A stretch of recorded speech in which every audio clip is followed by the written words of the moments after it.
Chapter 143 Pets. In the end it had ended up being Tsunade who was tied to a bed, Naruto's bed in fact, and Shizen had, much to everyone's surprise, decided to show just how wild the quiet ones could be. Tsunade hadn't seemed to mind, and no one else in the room had either, except perhaps a mortified Hinata. The nude massage had already been pushing the limits of what his little lamb could handle, but the things Shizen was getting up to with her master? The poor girl's mind had practically fried on the spot. They left her in Kakashi's room to recover, being one of the few rooms on the upper floor not otherwise occupied, and the rest of the group, sans the still very busy Shizen and Tsunade, had migrated back to Anko's room. The bed wasn't nearly as big, which had been an interesting hurdle to overcome, but Anko and Taiya seemed content to swap out to go check on watch the two in Naruto's room. He didn't know for sure yet anyway, but Naruto was fairly confident that at least one of them, Anko specifically, had joined them at least once. He'd probably find out soon enough if that was the case. Anko loved to kiss and tell, but for now that would have to remain a mystery. Also a mystery was how they had all fit into the bed afterwards, everyone but Taiya from the looks of it. Either she had retreated back to her room or had fallen asleep in his room when the bed should have held at most two, maybe three of them. As he slipped from the edge to free himself from the tangle of bodies, however, their numbers had most certainly exceeded that. Anko Tamari Tsunami? He didn't remember her joining in. Maybe she joined after they had gone to sleep? No, that can't have been right. Anko had slipped out at some point. Had his fawn brought back Tsunami with her? That was something Anko would have done.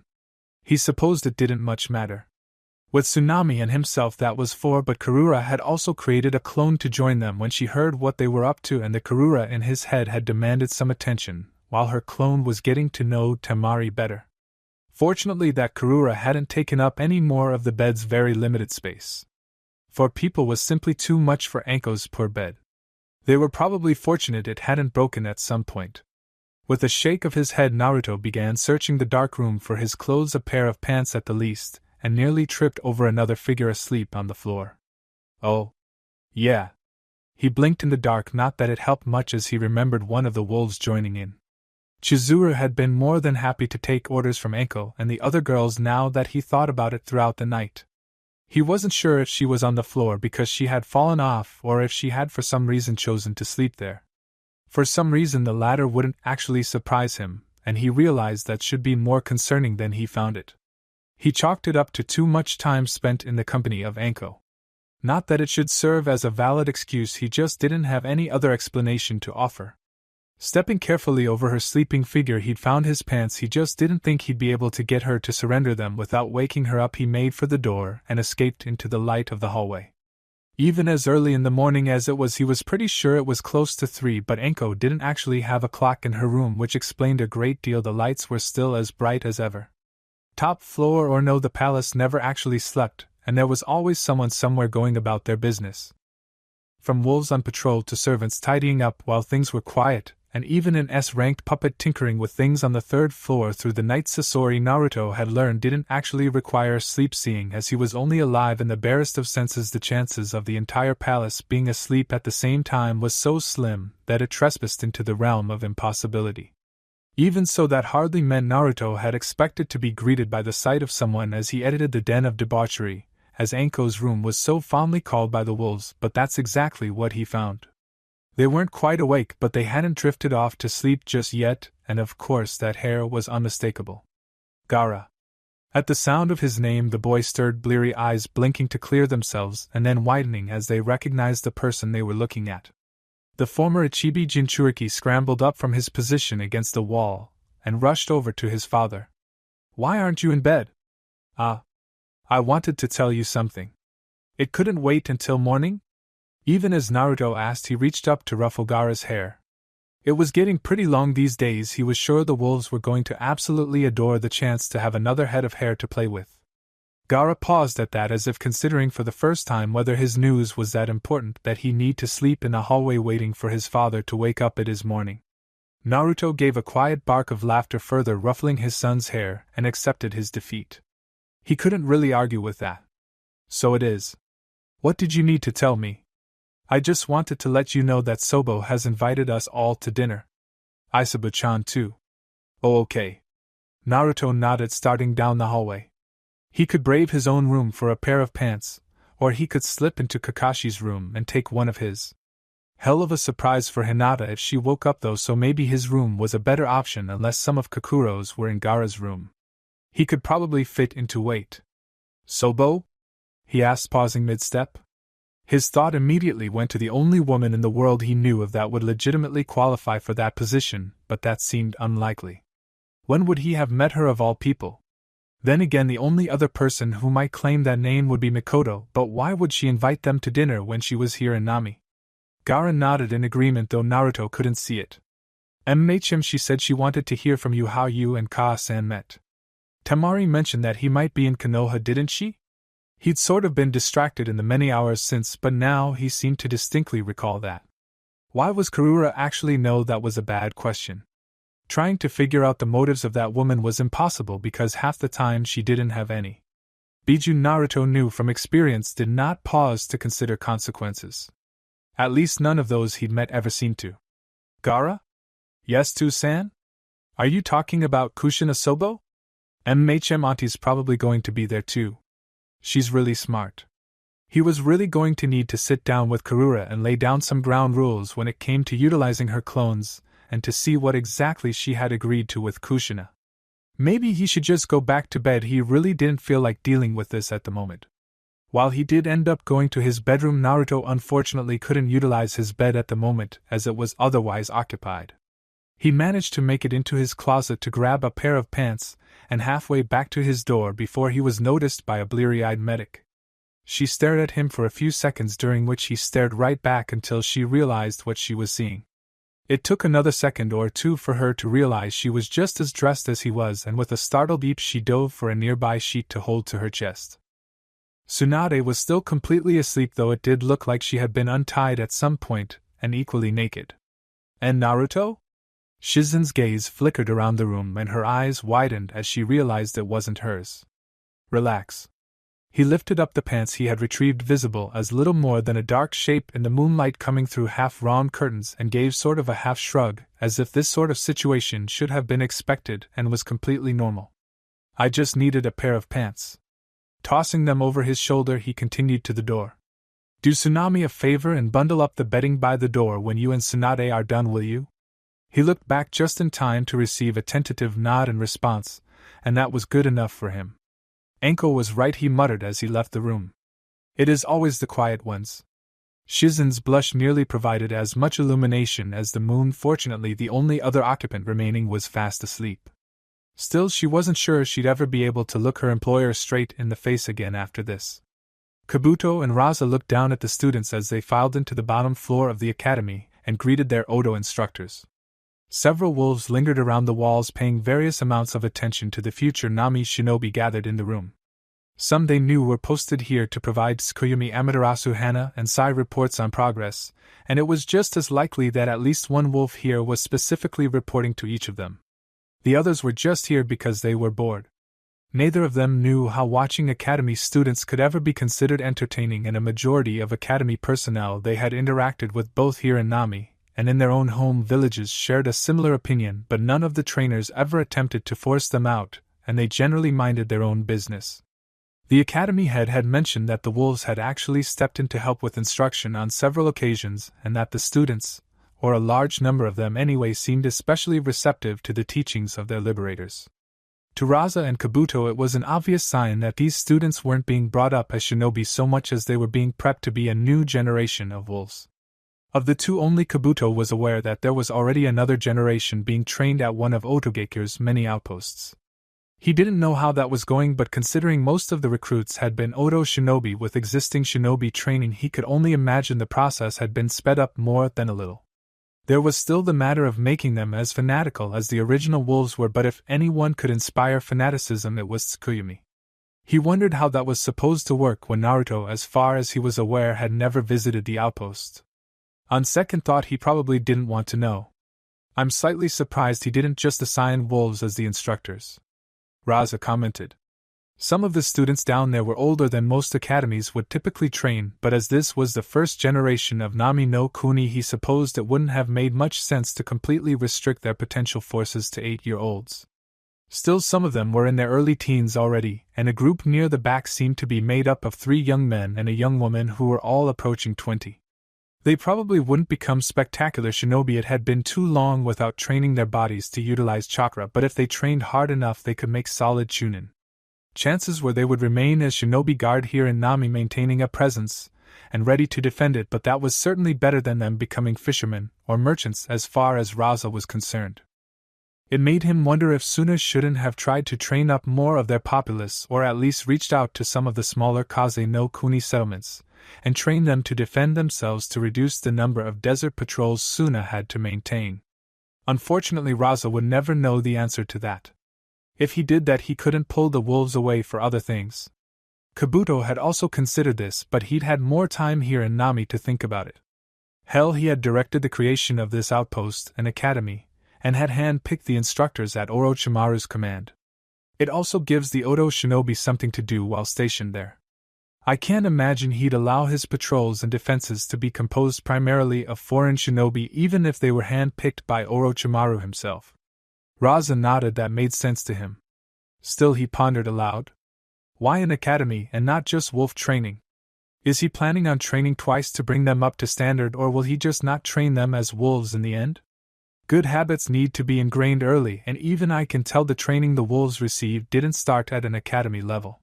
Training twice is an option, we're trying that elsewhere, but I do believe the main purpose of this academy is to help the populace of Nami feel like they aren't defenseless.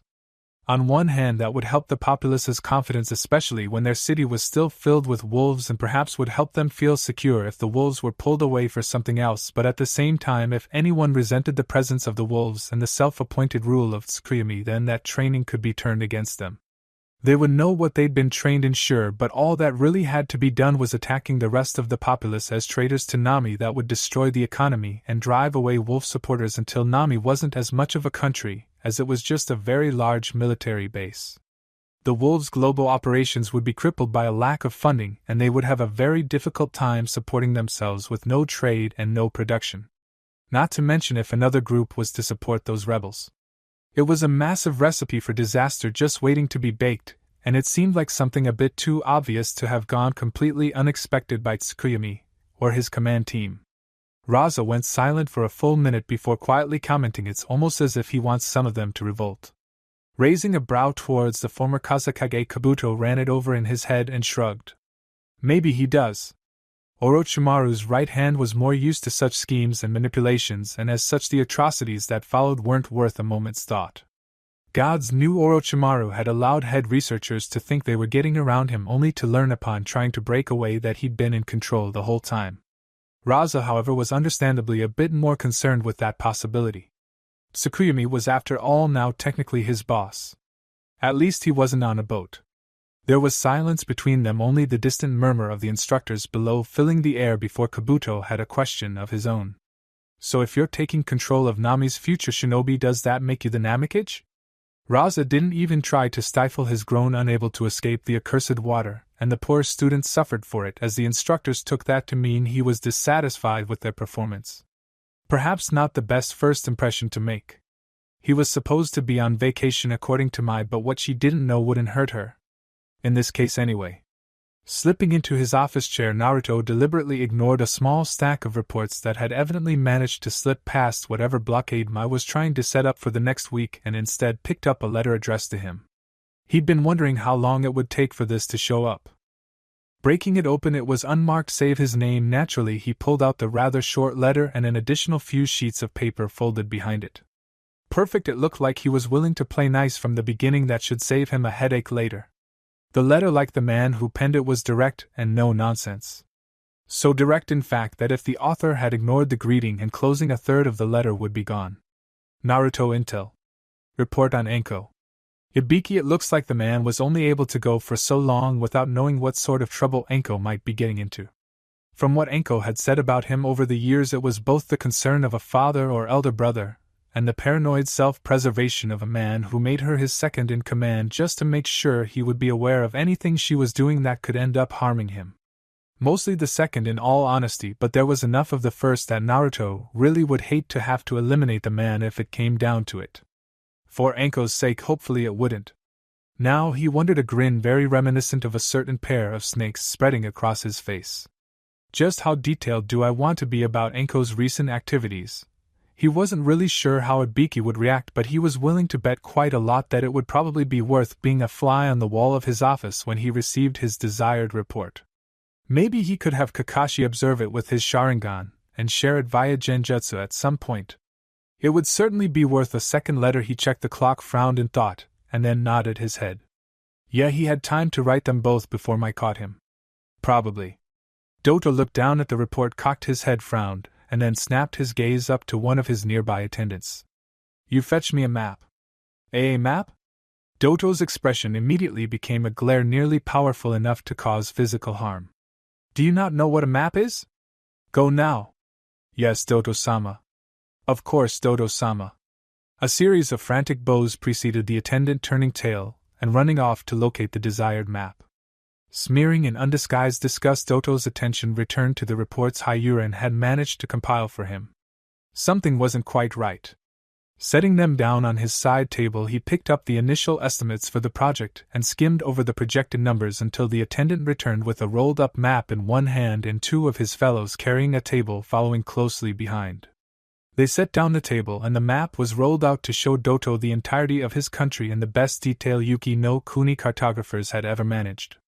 With a wave of his hand, the three were dismissed, and Doto rose from his throne, pausing to collect the reports again to start mapping out the current rail system. The minutes passed in silence, interrupted only by the sound of the daimyo's pen scratching over the map. Hayuran did his best to seem both relaxed and attentive, trying to keep an eye on what Doto was doing without staring at the man. He wasn't sure what the daimyo had seen, but hopefully it wasn't something that was going to cause problems for him. As far as he knew, they had met all their goals throughout the project, even if only barely in a lot of cases. Doto looked up and over his shoulders at one of the guards.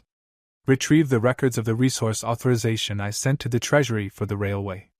Smarter than the attendant, the guard snapped off a quick salute and marched off to carry out the orders. In response, the rest of the guards shifted to evenly cover the room. Yugo wondered why they bothered. They were set up against the walls. If anyone there wanted to kill Doto, it would be done before they could make it halfway across the room. Then again, perhaps some sort of revolt wasn't far from possibility, and the guards were there solely to keep others out. That was probably more likely. When the guard returned with the desired records and a nervous-looking treasurer in tow, they went straight to a suspicious Doto, who took a second to look over his copy of his orders and the amounts reported by the railroad. A raised eyebrow had the treasurer sweating, and it wasn't hard for Doto to see what had happened. That would explain quite a bit. He commented, eyes narrowed at the squirming man. Get this thing out of my sight. Doto gestured to the treasurer. I knew it was taking too much for this project. The treasurer didn't even try to plead as the guard dragged him off, knowing it was probably more likely to dig himself a bigger hole than do anything to help him. Right now, his only hope was that Doto forgot about him entirely, but considering he'd been stealing from the man, well, that was highly unlikely. Doto returned to his map, checked the reports, and then gave a satisfied nod. You've gone much farther with less resources than I had realized, he commented. At these figures, it won't be nearly the burden I expected when your idea was first proposed. He pointed to a board. Yugo, you're in charge of this project going forward. Get the trains ready to handle high traffic from the lake to the capital. His attention turned to the just replaced Hayuran. And you'll be moved to overseeing the resort. I'll have my architects out there to start making plans. When I approve them, you'll be in charge of making sure they come to being exactly as planned, understood? Of course. Doto-sama. Hayuran shifted a bit, an odd look for such a large man. And if we run into issues the architects didn't account for, who would you like me to bring them to the attention of? The architects. Anything you need to change goes through them and is approved by me. If I haven't signed it, you don't do it. Is that clear enough for you? Absolutely, I'll ensure it's taken care of. Doto nodded. Good, you're both dismissed. I expect everything to be up in the next month. Hayuran froze as he heard that. A month? He was going to have to light a fire under the asses of the architects. His gaze shifted over to a perfectly calm Yugo. And a few more of that sort too if he wanted to make such a deadline. He wondered if he could fit that into his budget. Or maybe Yugo could reach out to some friends. That would probably be better for both him and his pocketbook. Run it by me again, Kurura. It's not that complicated, beloved. the Biju teased from her position on his lap. Your mother has invited us and our children to dinner, and I want to go. She paused before supporting her argument with two very unfair advantages. Gaara would like to spend more time with his Sobo too, and if I were to tell Isabu, she left it hanging almost like a threat. Karura wasn't the most clever of women, but damn if she didn't have her inspired moments. If she told Isabu that they were invited to spend time with Sobo, whom Isabu probably didn't even know existed at the moment, and then followed with that by saying he was the only reason they couldn't, he wouldn't be hearing the end of it from his little turtle, until he eventually caved in and took her to meet her Sobo. In short, it meant they would be going no matter what. The only thing they were determining now was how difficult Karura was going to be able to make things until then. And you're aware this is the woman who tried to bribe me back into the clan with the prospect of a young woman as a slave, yes? Too technically, but he didn't need to bring that part up. Karura seemed to think about it for a moment. And you said no?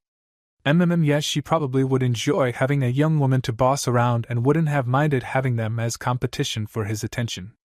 It helped that she didn't really need to compete due to her position as the mother of his adopted children, but the fact that she was simply happy to get any attention at all only worked further in her favor for that. And who was he kidding? She would have especially enjoyed being able to take command of a young woman in the bedroom. Yes. You said yes? Her eyes darted around as if searching for this mysterious slave of his. Yes, I said no. A disappointed pout was her response. She cheered up a second later. But we could get one, couldn't we? Technically they did. The girls under Tsunami's command weren't exactly free to leave, not after all the expense the wolves went to in order to procure feed and house them for so long, but he didn't need to subject them to a playful Biju either. They at least deserved that small mercy. I don't think you're quite responsible enough for a pet, dear. Her pout only became more pronounced, and she crossed her arms with a huff. I'm plenty responsible, beloved. Do you forget that I care for our two children? His look was amused. Gaara's old enough to take care of himself and has Tamari looking after him, and Isabu is a Biju. While I'm sure she enjoys your attention and the affections you shower her with, she hardly needs to be cared for when she can create whatever she needs in her portion of the seal. I can too take care of someone, she declared. Get me someone and I'll prove it to you. I'm not going to waste a person on that. A normal pet then, was her counter. A dog or cat or rabbit or something. That's probably animal cruelty. His comment earned a slap to his chest. I can do it, really? Fine.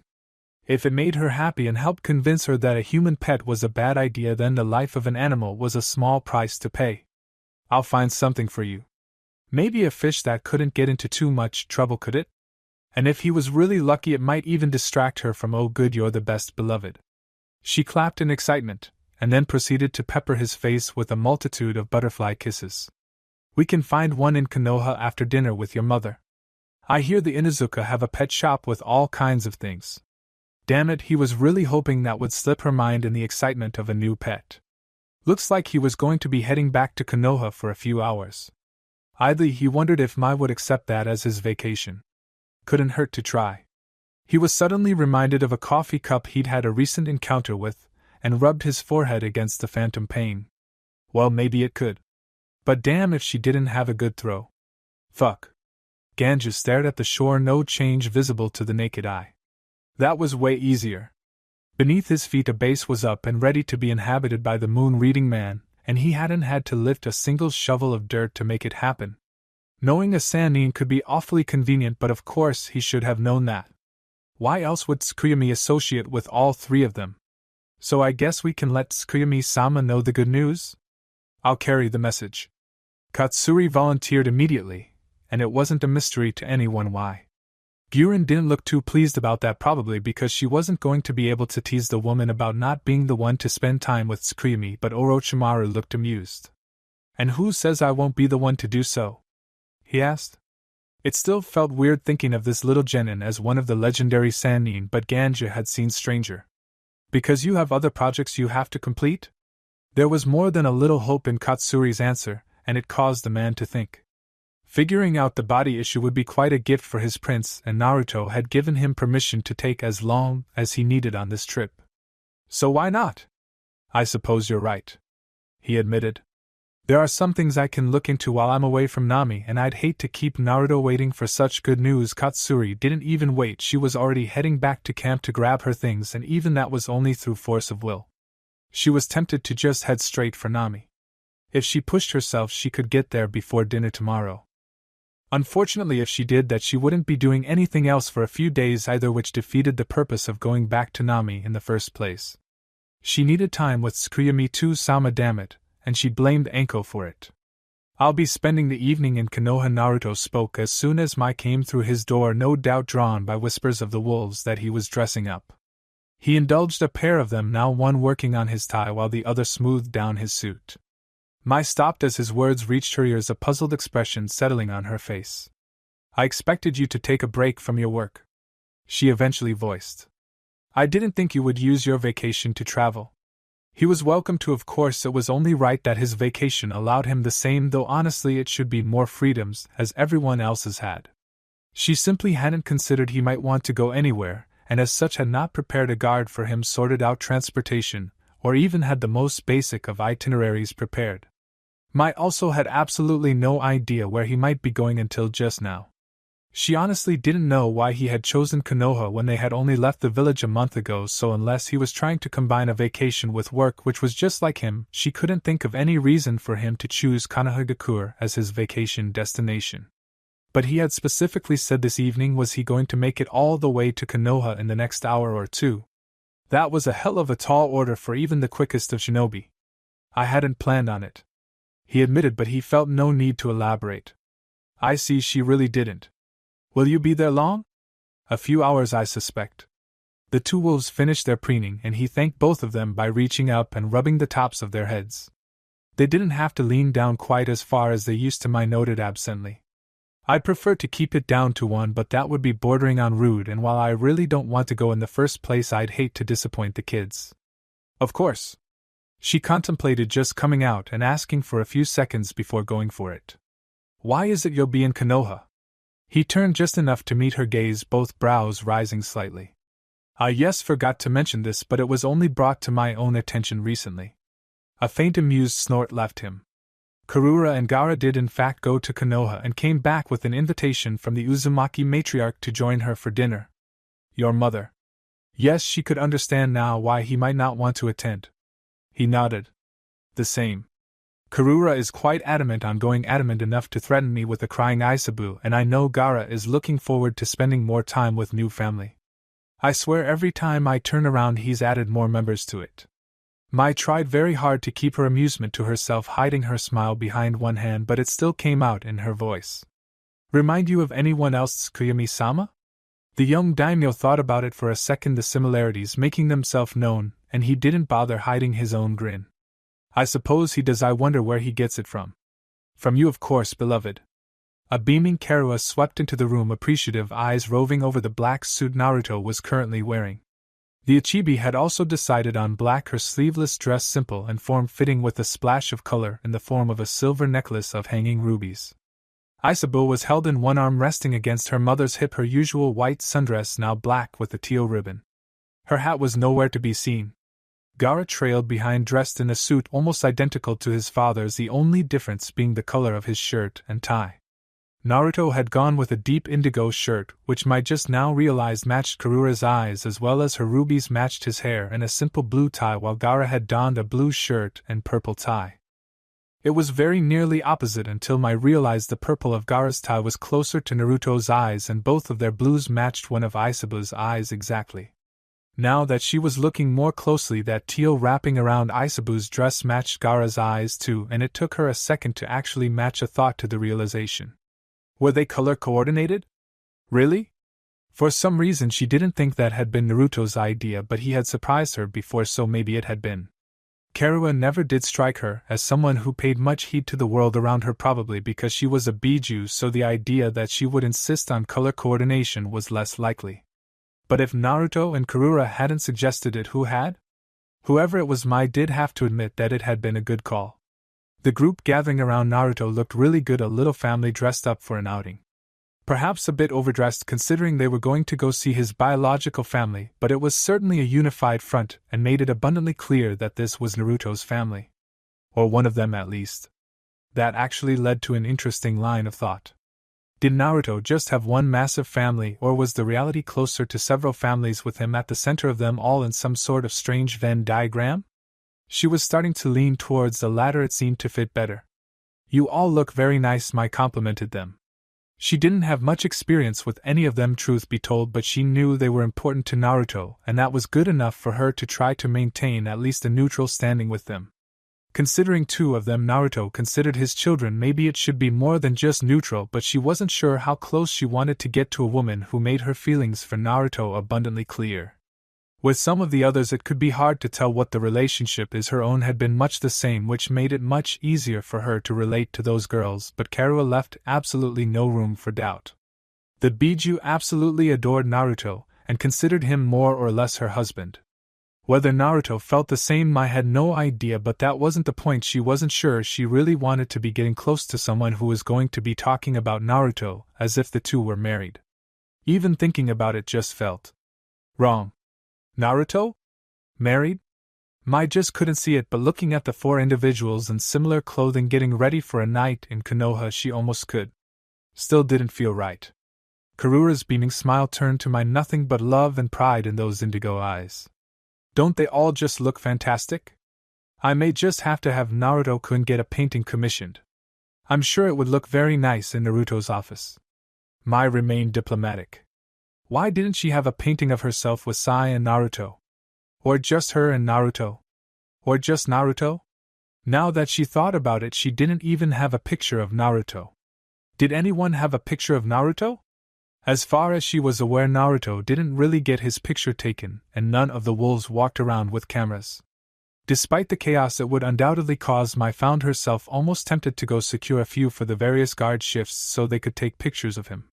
If not for the potential of a majority of them to end up being more than a little inappropriate or invasive, she would do so. Then again, there was a good chance Naruto wouldn't care. It's not like he tried to keep any of his life private as it was. At least not from the wolves. If he wasn't always in the palace, she wasn't sure how much effort he'd actually go to in order to keep it from the public either. He'd probably go about everything the exact same way, so perhaps his preference not to leave was for the best. They didn't need Kyuubi walking naked down the streets of Nami just because Anko had gotten a bit too handsy in an alley, and his clothes had been torn apart. She didn't like dwelling on just how high the odds of that happening were, mainly because it certainly exceeded 100%. Karura clapped excitedly, practically bouncing in place. Oh! What an excellent idea! The Biju turned to Naruto, eyes begging, and he was quick to acquiesce before she could start begging. We'll have a picture commissioned, Karura, but not now. Maybe Sai would be interested in a project. Mai's brows rose at the suggestion. Her brother did like to paint. It's the reason they had opened up an art shop, but she couldn't remember the last time she had seen him actually do it. Part of that undoubtedly was due to how little she actually saw her brother these days, but even then she should have heard of his latest paintings. He probably just hadn't had the time, but Mai was sure Naruto would be more than willing to make time with the help of a clone or two so Karura could get her painting. Naruto's answer was rewarded by a quick but certainly not chaste kiss from the excited Biju, and Mai realized that this Karura was taller than those she'd been seeing. It looks like she had been practicing, though she still only came up to Naruto's chin and had to practically leap onto him in order to reward his willingness to provide what she had asked for. So you're all off to Konoha then? Mai found herself asking. How did you plan to travel? Maybe the Biju had some method of getting them there quickly. We'll go through Naruto's seal, of course, was the answer she received from Korra. It's the fastest and easiest way. Mai tilted her head to the side curiously. If you're going through the seal, you'll be utilizing Kage Bunshin, right? She was pretty sure she had the basics of that situation down. Gaara nodded. We'll use Animito's chakra to make a Kage Bunshin. Then why are you getting all dressed up? Wouldn't the Kage Bunshin match whatever form you took in the seal? She was pretty sure that as a mental representation within the seal they could look however they pleased. We should be able to do that, Naruto shrugged. But doing it this way makes sure. I've never tried to form a Kage Bunshin that was dressed in something different, and don't want to be experimenting on the way to a dinner we've been invited to. That made a certain amount of sense, Mai could admit, but it didn't explain Isabu or Karura quite so much when they were always within the seal. As she understood it, the two originals were there now, and these clones were mentally separate for the moment. It's also so they could make sure everyone looks right before they left. Another voice spoke behind her, and Mai turned just enough to see Temari walk into the room, her eyes flickering over the gathered family to examine their outfits. After a moment she gave a satisfied nod. Excellent, you all look amazing. I told you the colors would work well like this. That made a bit more sense, and Mai had her answer for the source of the color coordination, but she also couldn't help but notice that Temari was wearing a dress very much like the one Karura was wearing, and a similar necklace spilled down her neck with amethyst that matched Naruto's eyes. Mai rose a questioning brow over to Naruto, only to see him raising one in Karura's direction. Apparently he had noticed as well. She's also Gaara's mother, was Karura's defense. She's as much a part of this family as anyone else, and it felt wrong not to invite her to come along. What she didn't mention was that this was also her way of repaying Temari's kindness and thinking of her the following night during their Naruto time. She'd been unavailable initially, of course, but she was still thankful that her sister, she supposed, had been thinking of her. Kushina did want to meet the entire family after all. Mai tried to not let it show how much those words affected her.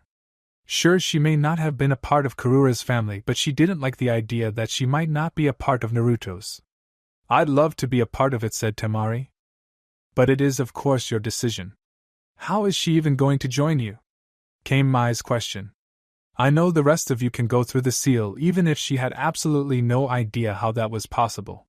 But are you able to just bring anyone through? That could be very useful if that was the case. Maybe not too terribly practical for everything, but definitely a tool that could be applied in the future. If it was possible. Well, I figured Naruto could just give her a seal tied to mine, and we'd draw her in that way. Mai's curious look settled on the man in question. You can do that? Naruto's attention remained on Temari. I could certainly try. He was leaving the ball in her court for this one. She was after all the one who was to be affected, and while Karura seemed to want this too, if Temari wanted to join them this way, she was going to have to accept a seal that might not even work as intended.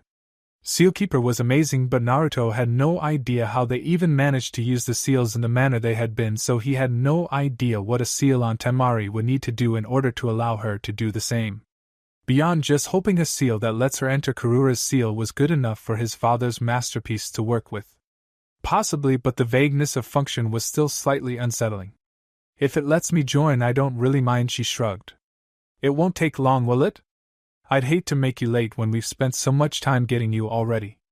Only a minute or so, though we won't have time to test it. Naruto looked to the two wolves that had remained in the room.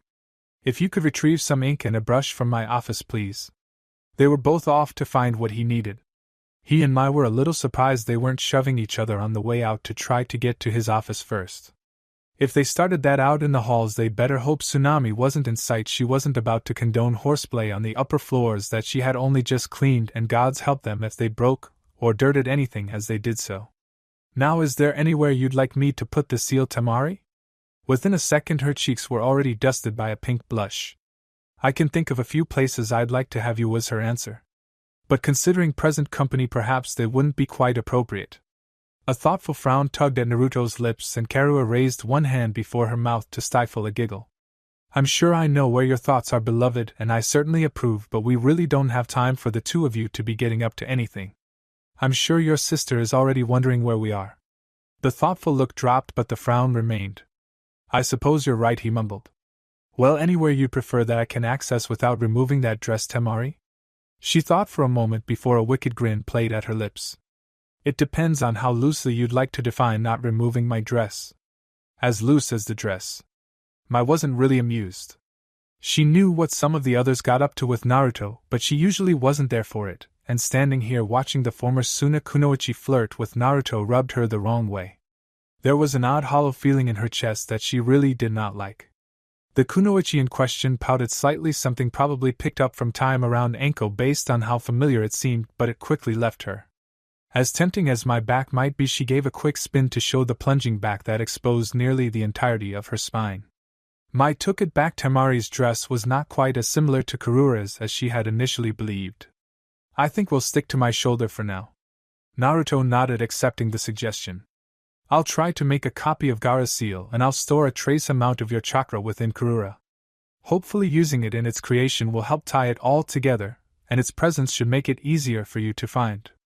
Karura's practically purred at the suggestion. She did love it when he made use of her chakra, even if it was going to be going into another woman. That actually sounded a bit naughty. She couldn't help the grin that spread over her lips. She liked it very much so. Maybe she could find a way to introduce that to the bedroom? Karura's thoughts all came to a massive halt as she realized something, and her grin became positively wicked as she spun to her sister mother. I'll be able to show you the dungeon. The Biju was practically salivating. Temari blinked, considered it, and matched it with a grin of her own. Show? I think you mean I'll get to join Naruto in dragging you into it. Okay, Mai took it back. It wasn't just watching Temari flirt with Naruto that was making her uncomfortable, because her flirting with Karura was having the same result. Maybe she was just missing some, or perhaps she was just feeling a tad left out these days. Or maybe it was because Temari's flirting with Karura still managed to involve Naruto. Whatever it was, she was relieved when Naruto left for Konoha, and that wasn't something she had really expected to be possible. Usually the idea of him traveling the world only served to worry her. The fact that his and Gaara's and Temari's two body hadn't actually left probably had a large part to do with that. They had moved from his bedroom to his private sitting room before their departure, taking up the larger seat together, and allowing their consciousnesses to slip into the realm of the seal. Isabu and Karua didn't have physical bodies anyway, so there was no evidence of their previous presence. Naruto, Temari, and Gaara, however, most certainly had. They took up one side of the seat each, with Gaara perched on their lap, looking very much like a beautiful young family, a sight that had Mai's insides twisting unpleasantly. She pushed that feeling to the side, instead trying to focus on how relaxed they all looked. With their minds quite literally somewhere else, it came at little surprise that any worries would have gone with them, and their bodies were as peaceful as if they had simply slipped off to sleep. Mai took several minutes just staring at them before she made up her mind. They said they would probably be gone for a good few hours. That was more than enough time for her to drag Sai over here to get a good look and start a painting, and it was most certainly enough time for her to track down a camera. She might not particularly like some of the thoughts she had looking at them, but she also wasn't going to let such an opportunity go to waste. Karua would just have to have a second painting done later. Mai doubted Sai would mind. It had been so long since he had any projects of his own. While she had been expecting it, Karura had popped in to warn her and inform Kushina that she had convinced Naruto to come for dinner. Naruto still jumped when her room was filled with the signature smoke that accompanied the use of the Kage Bunshin Kinjutsu. She still had no idea where her brother had managed to get his hands on one of Konoha's forbidden techniques, and she wasn't even going to try understanding what had possessed him to teach said technique to Biju of all things. Her train of thought was firmly derailed as her blue eyes received their first glimpse of their evening guests. Wow. Just wow. Before she could stop herself, Naruto was already looking down at her own outfit, a simple orange tank top and a pair of black shorts. She was severely underdressed, which was weird because she was one of the hostesses. Weren't the Uzumaki supposed to be the ones determining the tone of the evening? So much for that. Maybe she still had time enough to change. Naruto's second realization was that there were more bodies in her room than she had expected them to be. 3 had been expected, with a possibility of 4, but there were currently 5 people better dressed than she could ever remember being. When was the last time she dressed up anyway? Naruto couldn't remember, so it had probably been too long. Auntie! Gaara, and didn't he look dapper in his suit? Stepped forward to give her a brief hug, and the young girl he had been standing next to was quick to copy. Behind them, the 2 women smiled at the sight, Karura notably more than the other, and Naruto simply seemed politely amused. It's good to see you, Naruto dear. As her children backed away, Karura took their spot, wrapping her arms around her second favorite sister. She'd seen her earlier, of course, but Karura was always very happy to spend time with as much of her family as she could. Gaara got that from both of his adoptive parents. It's good to see you too, Karura. Naruto returned both the greeting and the hug, squeezing briefly. You all look wonderful. They really did. Maybe she should talk to her mother about changing it from dinner here to going out to a restaurant. Not only would that feel more appropriate, but Naruto kind of wanted to show them off too. She could only imagine the reactions of Konoha's populace to this group, and it would only increase if she and her mother were dressed up to join them. Oh, thank you, dear. Karura notably looked down at Naruto's attire. It looks like we weren't running nearly as late as we thought. You haven't even had a chance to get dressed. A hand rose up to hide painted lips. Karura was definitely taking her appearance tonight seriously. If she had put on makeup, Naruto had never seen the woman wear it, and a light giggle escaped her. That's probably for the best though. Imagine if we had shown up while you were changing. Naruto shot her a smile at the thought, not completely sure if Karura's comment had been her method of graciously providing her with the opportunity to change before dinner or a genuine assumption of the biju. Yes, that probably would have been bad. She moved her attention to Naruto. It might not be the most polite thing to do as a hostess, but Naruto was willing to give herself an exemption tonight. Do you mind showing them to the dining room so I can finish getting ready? She asked. Normally she and her mother, and years ago Naruto too, just ate at the small table in the kitchen, but with more than 4 guests, and with her mother oddly excited at the prospect of playing hostess, though maybe that was just excitement because she would be seeing Naruto again. The formal dining room was the one that had been prepared. Hopefully Kushina would catch on quickly, and could get another place set when she counted the number of guests. They'd only expected Naruto, Karura, and Gaara, though the possibility of another child had been there. The other woman had not been expected. She did look pretty familiar. Naruto really thought she should recognize her. Hopefully it would come to her before dinner started, or conversation might get a bit awkward. Naruto was fairly confident she would have remembered meeting someone with what looked to be a large seal painted on her right shoulder, though, so maybe not. Her brother inclined his head slightly. Of course, I'll let Kushina know you're getting changed. He held out both arms, and the women with him were more than happy to grab a hold. Gaara followed, offering another shy smile to his aunt, and the little girl practically skipped after the group, pausing by the door to flash Naruto a smile and a wave. Naruto returned it, but couldn't help but wonder how Naruto had ended up this little girl's father too. Unlike Gaara, this one seemed young enough to actually be his, and that was a very strange thought. She'd probably learn over dinner depending on which way the conversation turned, so she wouldn't spend too much time pondering it. More pressing, what clothing did she have that would fit in better with their outfits? She didn't have anything in black, did she? Naruto paused near a window, the group coming to a halt with him. Slipping his arm from Karura's, he opened the window and held out an empty hand that was soon filled by a bottle. If he could bring other objects through the seal, he wasn't aware of it yet, which was a bit of a pain when you were a guest in someone's house. It was after all only proper to bring a gift to show gratitude for a host's hospitality. Fortunately, Naruto had ways around that. Thank you, Kakashi. The lanky jounin leaned against the wall of the Uzumaki main house. Ika Volume 7 cracked open with one hand. The man hummed. No problem. He used his now free hand to turn the pages of his book. You know, I did have questions about a letter I recently received from my mentioning biju who may or may not be running around Konoha. Kakashi turned his uncovered eye to sweep the group. 3 of them he knew weren't biju, but the other 2, well, he could connect the dots without too much trouble. But I suppose this goes towards answering some of them. Does it? One red brow rose. Kakashi shrugged. Only a little. Yugao's team is watching the gate today, and not a single one mentioned you had entered Konoha. How strange. If Kakashi's expression was anything to go by, he didn't exactly appreciate Naruto's lack of forthcoming, but it was also Kakashi, so he wasn't about to try pressing that would suggest he was interested in something which simply wasn't hip, instead settling for another shrug after a moment of staring. I guess it is. Did you need anything else, or can I get going before Kushina notices I'm standing in her roses? Naruto leaned slightly out the window to check, and yes, Kakashi was indeed standing in the middle of a trampled rosebush. How long have you been waiting here? An hour or 2. They kept pricking me while I was trying to read, so I took care of it. Naruto's gaze went from what used to be roses to the other side of the window, where the garden was only filled with some wild grass.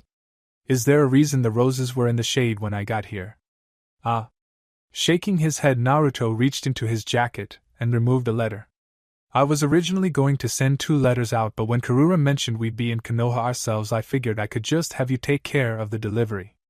I didn't realize I'd signed up to be a mailman. One of those letters was going to be for you, and I figured you might like seeing the reaction to the other. Oh? That caught Kakashi's attention, his Ika drooping forward as he turned to better face the young daimyo in the window. That letter is for Ibiki, Naruto offered as the explanation. If you could have your Sharingan out for it, I think, Anko, and I would appreciate you sharing the moment via Genjutsu later. Oh. Kakashi snatched the letter from Naruto's hand. Communication between the daimyo of Nami no Kuni and Kaiti? What trouble are you up to now? I think the real question is what trouble Anko is getting up to. Kakashi looked terribly curious, though he did try not to, but Naruto didn't offer anything more. Fine, Kakashi pouted behind his mask, or that's what it sounded like. It was always difficult to tell with him. Be that way. Maybe Ibiki will share with you. Kakashi nearly choked on his spit at the idea that Ibiki might volunteer any sort of information to anybody for any reason ever. Yeah, he scoffed. And maybe Uchiha Madara will rise from the grave as an attractive woman and profess her eternal love for me. You won't know if you don't try. Kakashi blinked, wondering how on earth he was supposed to try having an undead Uchiha founder change genders and fall madly in love with him. He was amazing, don't get him wrong, but that was not something he had any experience in. Not yet anyway. Chapter 144 Family Tree. Typically Sai didn't paint portraits. Not just because he'd had very little opportunity to paint in the last few years, and not because he couldn't, but because having subjects remain still throughout the process usually proved to be a pain in the ass. Well, that, and there just wasn't a huge demand for them these days. Instead of going and getting a proper portrait done that would be kept in the family for generations, nowadays people just took pictures and filled albums with them before putting them away in some box to be lost for the next 15 years.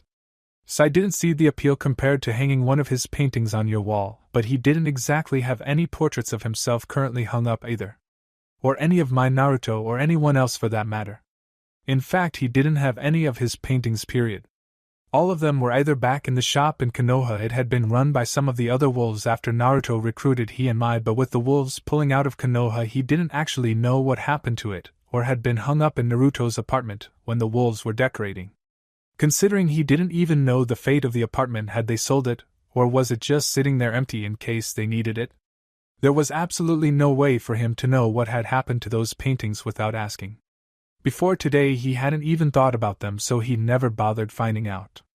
On the topic of property, though, he probably needed to figure out what had happened with the den too. He'd been in Nami for far too long to know the going-ons of the wolves in Konoha, though maybe he just needed to take some time each week to go over the reports. Not that there were any more reports coming from Konoha considering they'd left it, but he should really be doing that the next time they took over a country, or some previously unknown massive landmass in the ocean, or perhaps even the very moon itself. With Naruto in charge, there was no telling what the wolves might end up accomplishing. Regardless of those other details, the fact remained that Sai's biggest issue when painting portraits was the movement of those he was painting. Right now he didn't have that problem. Naruto, Temari, and Gaara were more or less asleep, as according to Mai they attended a dinner back in Konoha. How the hell they managed to do that in their dreams Sai had no idea, but he tried not to question the unending torrent of the impossible that followed in Naruto's wake like an excitable puppy at its owner's heels. For the sake of his sanity he felt that was probably the safest option. Whether or not they were actually in Konoha having dinner or were actually just asleep didn't really matter. What Sai knew is that they weren't moving, and moving their bodies around wasn't changing that. They didn't seem capable of holding themselves up, unfortunately, but with the help of a couple wolves and some pillows stolen from Naruto's bed, he was more or less able to get them into a suitable position for the painting. He'd have to make some slight liberties with his work in order to remove them and to make it look as if the three had been awake during the process, but that wasn't too much trouble, and overall the piece should remain fairly true to scene. And if all else failed, Mai was taking pictures, so he could always use that as a reference while he recreated the scene using the correct medium. People these days just had no appreciation for real art. Ah, they look so sweet. Hana gushed. Why haven't we gotten to see them like this before? Because Naruto usually doesn't go to any sort of social event, was Mai's explanation. And if he does, it tends not to be with company. Well, they need to do this more, the Inuzuka heiress declared. Especially around Nami. It would do the people good to actually see the royal family out and about, especially when they look so adorable together. A non-committal noise escaped Mai's throat and Hana shrugged. Maybe Mai just didn't see it, but Hana was sure there were plenty of people about who would agree with her. Glancing back to the trio, Hana guessed that with this maybe there wasn't an opening for her mother to marry Tsukuyomi anymore, but as long as she managed to snag a copy of the pictures Mai was currently taking, that was fine. It wasn't like she actually expected her mother to marry Naruto, it just would have been nice. Well, the benefits she would receive as Sum's daughter were nice. Calling Naruto To-san wouldn't have been too difficult, though it would have been strange considering she was older. Her mother, however, seemed happy enough with whatever was between her and my, so unless Hana was going to try to get the three together, she was going to just leave well enough alone. Princess she might have wanted to be, but that wasn't worth ruining her mother's current relationship in a gamble that she'd be happier with someone she probably hadn't interacted with all that much. Sai had mentioned that he was under the impression Mai was interested in Naruto back when she first met him though, so maybe having the three of them in some strange relationship wouldn't be all that hard to arrange. So long as Sum and Naruto ended up married and Hana became a princess, she really didn't care and really didn't want to know about the specifics of the relationship. It wasn't any of her business what they got up to in private, though she already had a pretty good idea of what Naruto got up to. For someone who started a secret organization and who had hid behind a false identity for a while, he seemed to be spectacularly unsubtle while going about his daily life. Of course, even if he was subtle and discreet, Enko was still around and she had absolutely no problem telling everyone who would listen exactly what they and others were getting up to. In vivid graphic detail. If she couldn't get her mother to fall for him somehow, she was keeping herself as plan B. So long as Enko was being honest and Hana saw no reason for her to lie, then it was a small price to pay. In fact, she would probably be getting the better deal. Unfortunately, it meant she would have to learn to share, and that was probably the only drawback. Being friends with both Enko and Kurenai, she knew the pair had kept each other company before, and they seemed to enjoy it enough, but Hana wasn't sure if she was up to that. She supposed that so long as she got to be a princess and Naruto spent time with the others in their own beds and not hers, she could probably accept the compromise. But again, plan B. Maybe Sai would have some ideas for getting the three of them together, okay, maybe not. But he could provide insight on Mai and Naruto, and someone like Enko could help her with the rest. Hana's thoughts came to a stop. Wait. Enko was here, wasn't she? Hana had been off on vacation for the majority of it, but Enko had been here since before then. Why the hell hadn't she run into that crazy bitch yet? Hey Mai, get me some copies of those photos, will you? With Naruto gone for the night, I'm going to go check on Enko and make sure she's not getting into too much trouble. That's probably a good idea, Mai frowned behind her camera. I should have had Naruto make a clone before he left. It would have kept her occupied. Perhaps not the most professional use of Konoha's Kenjutsu, but certainly effective against Enko. And Tayuya. And Orochimaru. And just about anyone whose favorite pastime was being in Naruto's presence, so that list probably included the entirety of the wolves and then some. As strange as it was to consider, Mai realized they probably needed more Narutos running around on a permanent basis, and taking into account their usual luck, that was a pretty terrifying thought. Oh Naruto! Kushina beamed at the assembled group, but her attention was almost exclusively on her wayward son. I was so pleased to hear that you had agreed to join us for dinner. Well, Karura was very excited at the prospect, and with both her and Gaara so eager to accept your invitation, I could hardly decline. There was a grudging respect in his eyes for her underhanded tactics, and Kushina's smile managed to widen just enough to be noticeable. She didn't begrudge him for spotting her ploy so quickly. He'd always been a smart boy and was in fact very pleased to have the success of her plan acknowledged by someone. Not many of her earlier plans had gone off nearly as well as this one had. Then I'm very glad I extended the invitation to Karura. She turned to the Biju in question as if seeing her for the first time. With all her focus on Naruto, there was a distinct possibility that she hadn't seen the Ichibi yet. And Karura dear, you're looking lovely. Thank you. She returned the smile with just as much and possibly more cheer and enthusiasm than Kushina had shown in seeing her son. She placed her hands on the shoulders of Gaara and Isabu. And don't these two just look darling? I'm going to have a painting commissioned to capture it. Even before she had taken in the appearances of Karura's children, there was a brief glint in Kushina's eyes that Naruto caught easily enough. I'll have to ask that you get me a copy to hang here in the house, one of the whole family. Oh yes. Karura clapped with a small bubbling laugh. That's a fantastic idea. While Karura turned pleading eyes at Naruto, Kushina focused on the two smaller guests. Well, Gaara wasn't that small, but Isabu certainly was. You're looking very handsome, Gaara-chan. She reached out and ruffled his hair lightly, marveling at how similar it was to Naruto's. They really could pass for brothers. Parent and child was a stretch, but if that's what they wanted to be, Kushina wasn't going to try to get between them in the matter. Thank you, Sobo. He returned Kushina's smile and then looked over to his sister, one arm wrapping around her and squeezing her lightly to his side. This is Isabu-chan. She's cute. A laugh escaped Kushina at the statement. Yes, she's very cute. Which was an understatement. Aisabu was absolutely adorable, and Kushina very much wanted to pick her up and hold her tight for the rest of the evening. She managed to restrain herself somehow. Hello Aisabu-chan, it's nice to meet you. I'm Kushina Sobo. Hello. She pushed herself further into Gaara's side. After a few moments her eyes flicked up to Kushina's smiling face, and she quickly looked away again. Your hair's pretty. Like two sands in each hands. Thank you. I like your dress. Aisabu's hands grasped at her dress, tugging slightly. Thanks. Andi Tamari picked it out. Well, she did a very good job. The Sanbai nodded in agreement, and Kushina released the girl from her attention.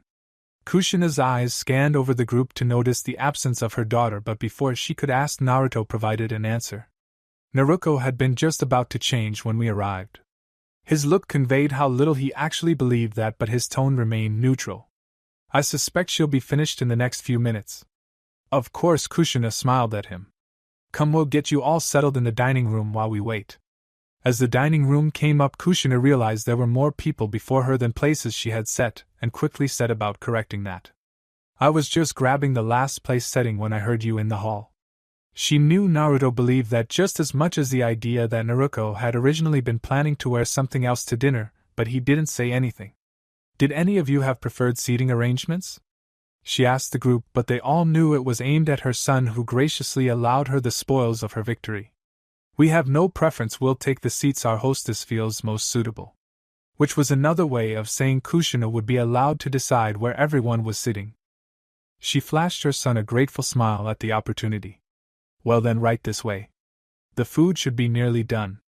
When Naruto had finished changing into her favorite kimono, a bright orange covered in a pattern of black flowers, and rejoined the group in the dining room, they were already seated. Kushina, as expected, was at the head of the table.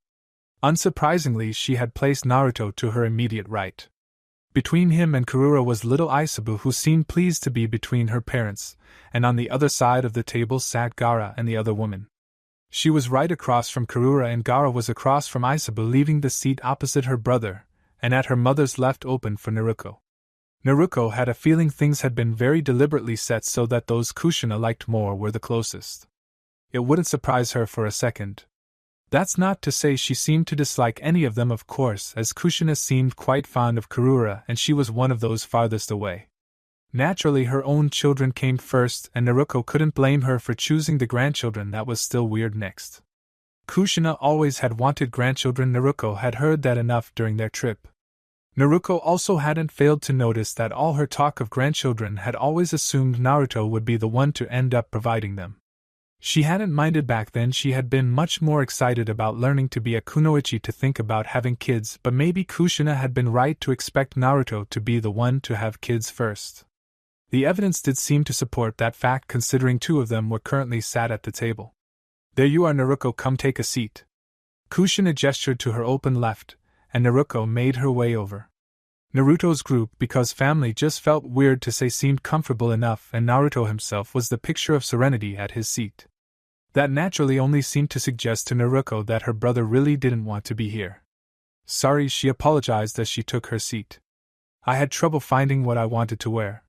Which really meant she had trouble figuring out what to wear before she managed to find this kimono stuffed in the back of her closet. She loved the design, but it wasn't the sort of thing she ever found herself wearing, so it had been pushed back by more important things like her training clothes and regular kunoichi outfits. Not that she actually owned much else. That's fine. Kurura here was just talking about her experience living in a teapot for over a decade. Oh, Kushina. The Ichibi tried to sound scandalized but had to use her hand to hide her face as a few giggles escaped. When you say it like that, you almost make me sound old. Kushina shot her a polite smile. You look incredible, dear, but it's hardly a secret my son seems to have a taste for more mature women. Or so talks with Jiraiya would have her believe. She hardly expected the man would lie about something like that, mostly because he seemed so damn proud of the fact. The Ichibi frowned in thought for a moment, which looked more like a pout, before another giggle escaped her. Well, I can't say you're wrong. Enko's Tsunami, some of the wolves that one time with Kurenai, his godmother Tamari, myself, and even Mito for a time. I think she was referring to the company I chose to keep, beloved. Naruto reached over Isabu to place a hand on Karura's arm to break her from her thoughts as a light dusting of red covered the cheeks of the Uzumaki women. The same crossed Temari's face, but rather than embarrassed she almost seemed proud. Not that. Karura blinked.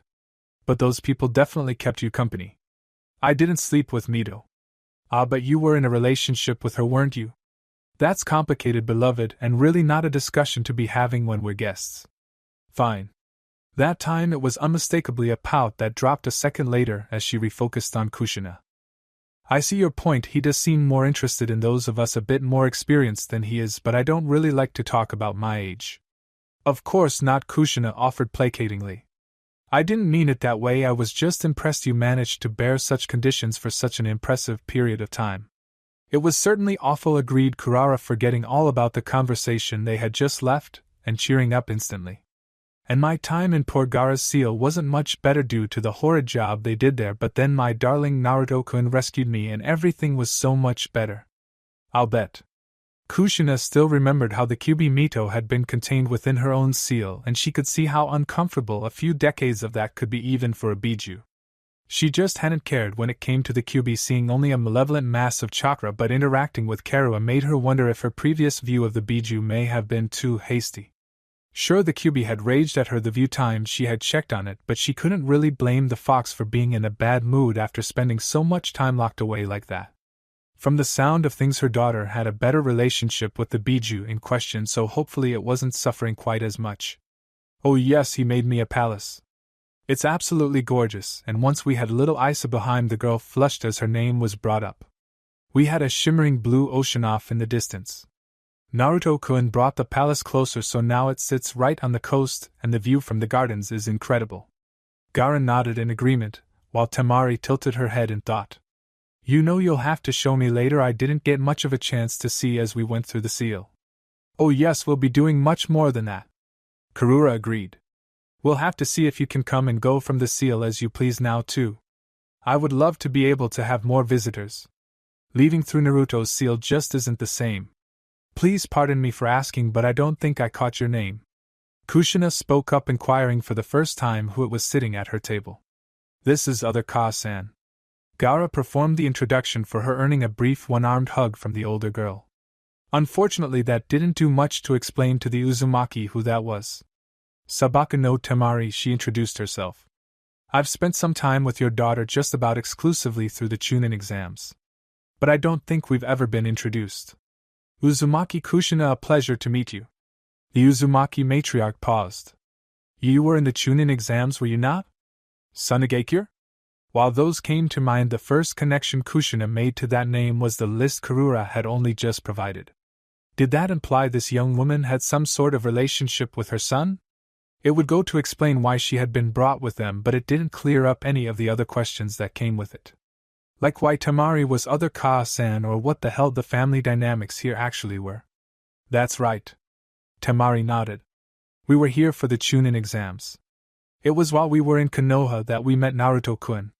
Forgive me if I'm incorrect, started Kushina. But wasn't Gaara-chan your brother? Yeah, that gets a bit complicated. Kushina looked around the table. Maybe one of you would be willing to explain the family dynamic you all have? Gaara was up to the task, and Naruto and Temari shared a small grin, knowing what was about to come. Karura just watched unfondly, and Isabu had started picking at a distracted Karura's food. Two-san is Two-san, and he's in a relationship with Karura Ka-san. Isabeheim is my sister, and Temari Ne is my sister. Temari Ne is also in a relationship with Two-san, so that makes her Temari Ka-san too. But she's not Isabeheim's Ka-san, so she's Auntie Temari, which makes her Karura Ka-san's sister. Ka-san and Ka-san are in relationships with Two-san, which makes Auntie Naruko auntie and makes you Kushina Sobo. Kushina managed to follow along, but then Gaara really started getting into it. Old Two-san isn't my Two-san anymore, and he's old, so he's Gigi, but I don't talk much to him. Kankuro is still Kankuro Ni, but he's not Kankuro Ni for Isabeheim. Gaara cocked his head to the side. I think he's Kankuro Aji for Isabeheim. But Kankuro Aji isn't Auntie Naruko's Ni-san, and Gigi isn't Auntie Naruko's Two-san. Kakashi Aji is Kakashi Aji to the wolves, but he says he's Naruto 2 San, which makes him Kakashi Gigi, but I don't think he's Auntie Naruko's 2 San, and he's not Ka-san or Ka-san's 2 San even by law. Then there's Mikoto Sobo, who says she's 2 San's Ka-san, but Kakashi Gigi says that she's 2 San's auntie, but they're not siblings. His expression suggested he was thinking hard about something as he focused on Kushina. Is Mikoto Sobo really Kushina Sobo's Nei-chan? Or Amuto-chan? Before Kushina could begin to ask questions to clarify that the only Mikoto she had ever known was long-dead, Gaara continued. And 2 San has 2 godmothers, but one is currently a godfather, so I think that makes them my great-godfather or grand-godfather and great-godmother or grand-godmother, but soon it will be 2 great-godmothers or grand-godmothers, and I think one of them is in a relationship with 2 San, but the other one was in his bed naked last night. He frowned again. But I don't think it was with 2 San, I think she was in there with her daughter, which makes Shizen god auntie? He looked to Naruto, who, lacking any better answer, went along with it, offering a nod to confirm his son's deductions. And there's still Auntie Mito, who reads us stories sometimes. She was in a relationship with 2 San, I think, but not anymore, but she wants to be again, and she's also Isabuheim's auntie, but also her Nei-chan, just like Karura Ka-san is also Isabuheim's Nei-chan, but that also makes Isabuheim Auntie Isabu to me and Auntie Naruko's Amuto-chan, and that makes Auntie Naruko my Nei-chan too. Gaara gave a confident nod as he finished, and Temari had to hide her wide smile behind one hand as Kushina and Naruko stared open-mouthed at the young man who had answered absolutely nothing about the family's relationships. Or perhaps maybe he had explained a bit too much. If you think you're confused now, Karura giggled. You should try to understand things outside the immediate family. Gaara's Gigi is also Naruto-kun's subordinate, which means he's part of that hierarchy and all the relationships involved between the various wolves and Konoha shinobi who are still loyal to him. How do you, Kushina turned to face her son. How on earth do you keep track of everything? He shrugged. I usually just play it by ear. Things change too quickly to try to make any sort of chart. Naruto blinked, remembering something as he turned to Naruko. Oh, speaking of keeping track of things, that reminds me. I'm currently funding Haku's mission in Namiheim, so if you wanted to send her a letter, I do have the address of her current post box and the alias she's using. Didn't you earn the wolves burned down Haku-chan's village recently? Asked Kushina. Naruto offered another shrug as if it wasn't a big deal, and Naruko's words summed everything up quite nicely. God, she groaned. This family is so fucked up. Naruto silently agreed, but he was just happy Gaara hadn't made the connection that if Naruko was his Nei-chan, then it stood to reason Kushina was both Sobo and Ka-san. He already had 2 mothers, he didn't need a third. And he most certainly didn't need to get it in his head that there would be some sort of relationship between Naruto and Kushina. Gods knew if any idea like that got up there, it would stick, and Naruto didn't doubt for a second it would be spread through the wolves within hours of getting back. Gossipy bunch of puppies that they were. That was something he did not need to be spending his time explaining away. Thank you. He had enough trouble keeping Anko from spreading absurd rumors when she got a little too bored. Why are you? Ibiki stopped himself from asking that question. It wasn't going to help any, even if Kakashi was feeling like giving a straight answer, and the last he checked his vacation property in hell hadn't frozen over yet, so there was little chance of that happening. Which reminded him that he needed to get a painter down there soon. Turns out fire and eternal agony wreaked havoc on a property, and he didn't want its value decreasing any further. Some asshat had already scooped up a nearby property, and the additional second floor that was being added was cutting off his view of the lake of fire he had specifically chosen his own property for. Bastards. You know what, I don't really care why you're on my ceiling. What are you here for, Kakashi? Kakashi seemed genuinely disappointed at the lack of reaction, but he recovered quickly, digging into his pouch for the letter Naruto had provided. I'm here to deliver this. Apparently I'm now a mailman.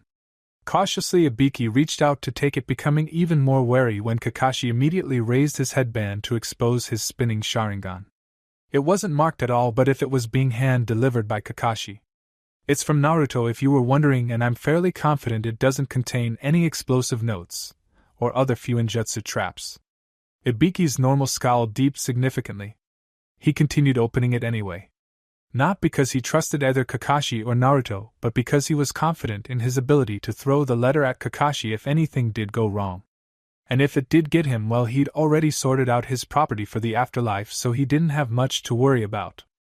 There was something quite relaxing about listening to the screams of the damned while he enjoyed an evening tea. Reminded him of his childhood. Popping open the letter, he skipped the polite greeting and words on how pleased Naruto was that he'd seen the benefits to their arrangement. He discarded it, going for the important part, and started to read. And read and read. The very faintest of red crossed his cheekbones, causing Kakashi to nearly fall from the ceiling, and he continued through page after page. "How many pages are there?" mumbled Konoha's top interrogator. It was hard for Kakashi to tell if the man was more horrified or impressed, and he found himself really curious about the contents of that letter. Minutes passed, the red on Ibiki's face steadily increasing until Kakashi could almost call it a blush, and Ibiki eventually reached the last page. Taking a deep breath, he carefully folded up the papers and returned them to the envelope. "Tell Tsukuyami," Ibiki awkwardly cleared his throat. "Tell him that if he continues to send such detailed reports that I'll maintain this arrangement, and continue sending him copies of the global intel Konoha agents gather." Kakashi's brows rose. Now he really wanted to know. Opening his desk drawer, Ibiki slipped in the envelope for safekeeping before pulling something else out. "Here, I'm not going to need this anymore." Kakashi blinked both eyes even as he was handed an old copy of Ika. A very familiar copy. "Is that what I think it is?" Kakashi almost didn't dare ask, as if that would shatter the illusion he'd been put under. "If you think it's your first Ika gifted to you by the Yondaime, then yes, otherwise no. I lost that 17 years ago. I found it 17 years ago." Kakashi's eyes narrowed suspiciously. "Where?" Ibiki snorted in amusement. "I'll never tell." "You raided my locker, didn't you?" "No idea what you're talking about." Ibiki paused, thought for a moment, and then dug back into the drawer. He placed a bright pink piece of paper on the desk. "That's yours too. A love letter from Butterfly. It was very sweet. I don't have the chocolate she included with it anymore, but I remember it being delicious." Kakashi stared at Ibiki in absolute horror. "You utter bastard, that's why she went from being all sweet to trying to kill me during that spar." "I have no idea what you're talking about." With the Uzumaki still trying to process the complicated web that was the family Naruto had with Karura, the rest of dinner had passed rather smoothly.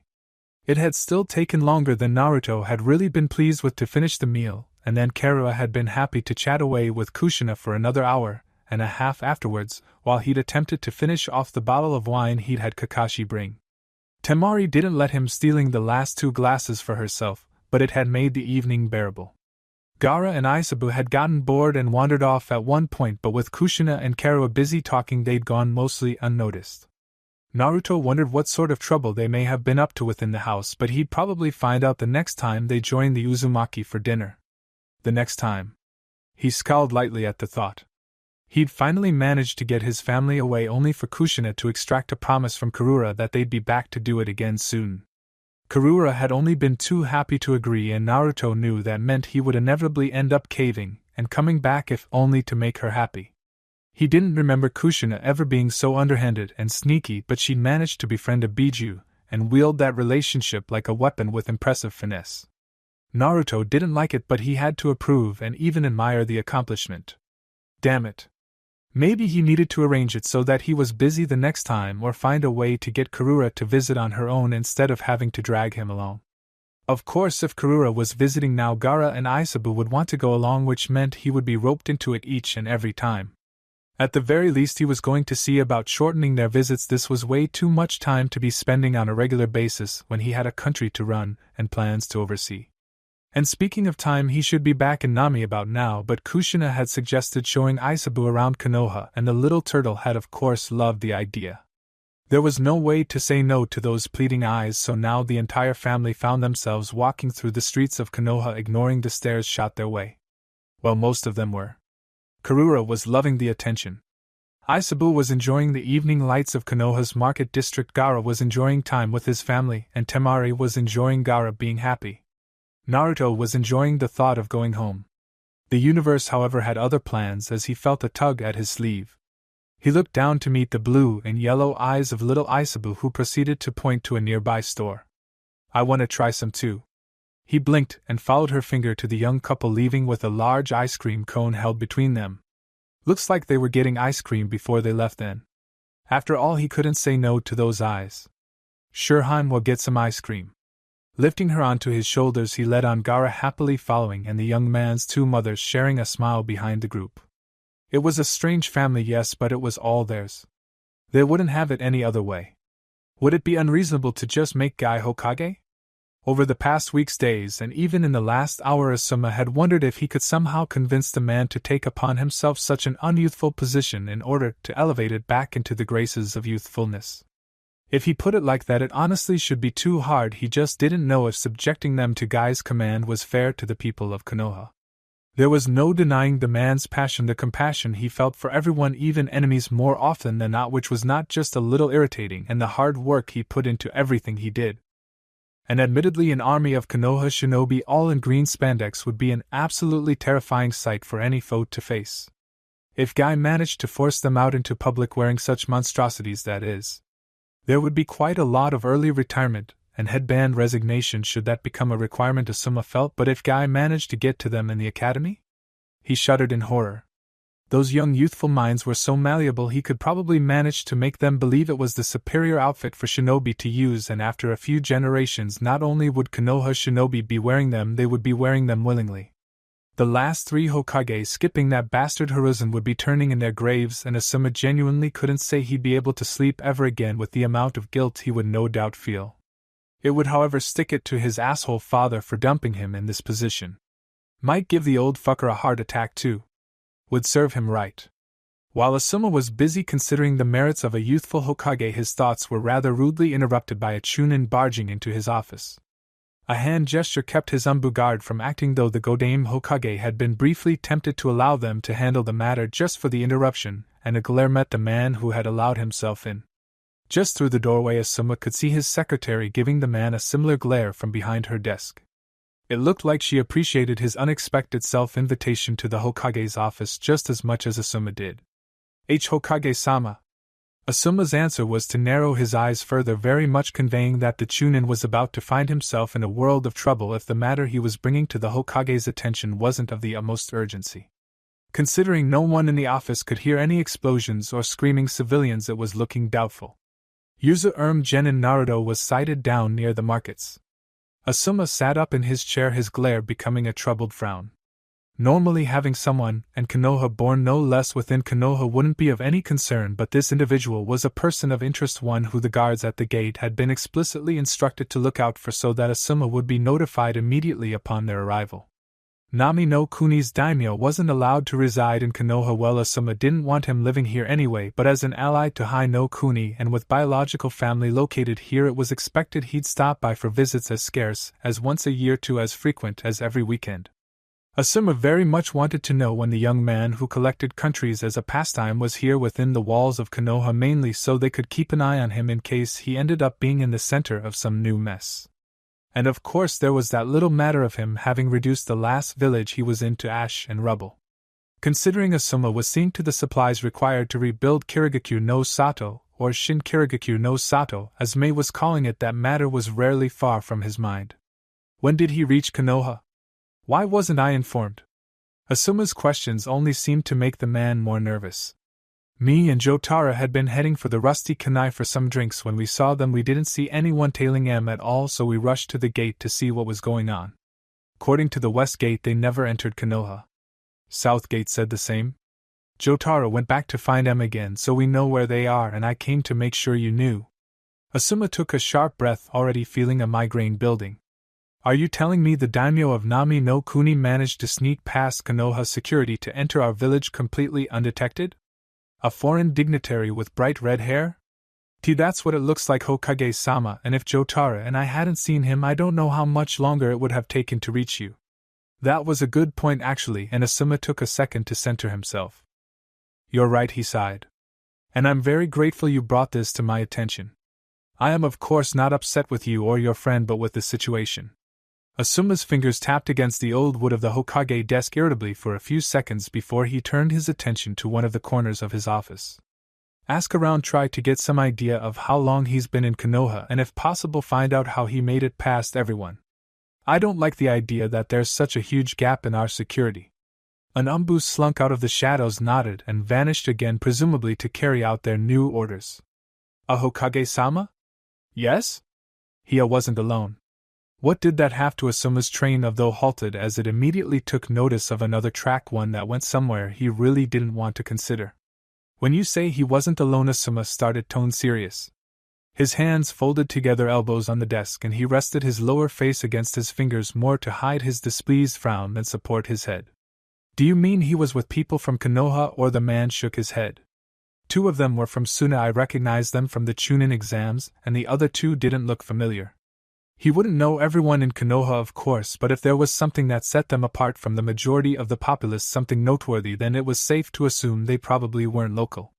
The girl with them had dark green hair. I've never seen anything like it, and her eyes, one a bright blue and the other as yellow as the noon Sunday. Asuma didn't think he'd ever seen green hair on a person. It was less common than even Naruto's bright red, and certainly not here in Konoha. That didn't mean someone hadn't dyed their hair or just didn't get out much, but if they were in Naruto's company, and he had other foreigners with him, there was a pretty good chance they were one too. So Genin, Naruto, and 3 individuals managed to get through security? For there was a woman I didn't recognize. He hesitated, wondering if it was appropriate to add more. The searching look from Asuma told him it was very much required regardless. She seemed very affectionate with Genin, Naruto called the little girl, and the red-headed boy her children. Asuma took a deep breath. And another. And then a third still. Are you telling me that what appears to be Nami no Kuni's entire royal family managed to get into Konoha completely undetected, including what you describe as a little girl, which I can only assume would suggest too young for any sort of shinobi training? Yes, sir. They were getting ice cream. Fuck it. Fuck it all. He was giving Guy the goddamn hat. You'd take them all. She flipped on the kitchen light, and nearly jumped as she realized she wasn't alone. Sitting on a stool at the counter, the daimyo of Nami no Kuni hunched over a plate, and stared right back at her, a cup halfway to his lips. It would seem she wasn't the only one or the first to decide on popping down to the kitchens for a midnight snack. Tsunade and Naruto spent the next few seconds wordlessly staring at each other before Tsunade broke eye contact and tightened the tie of her bathrobe.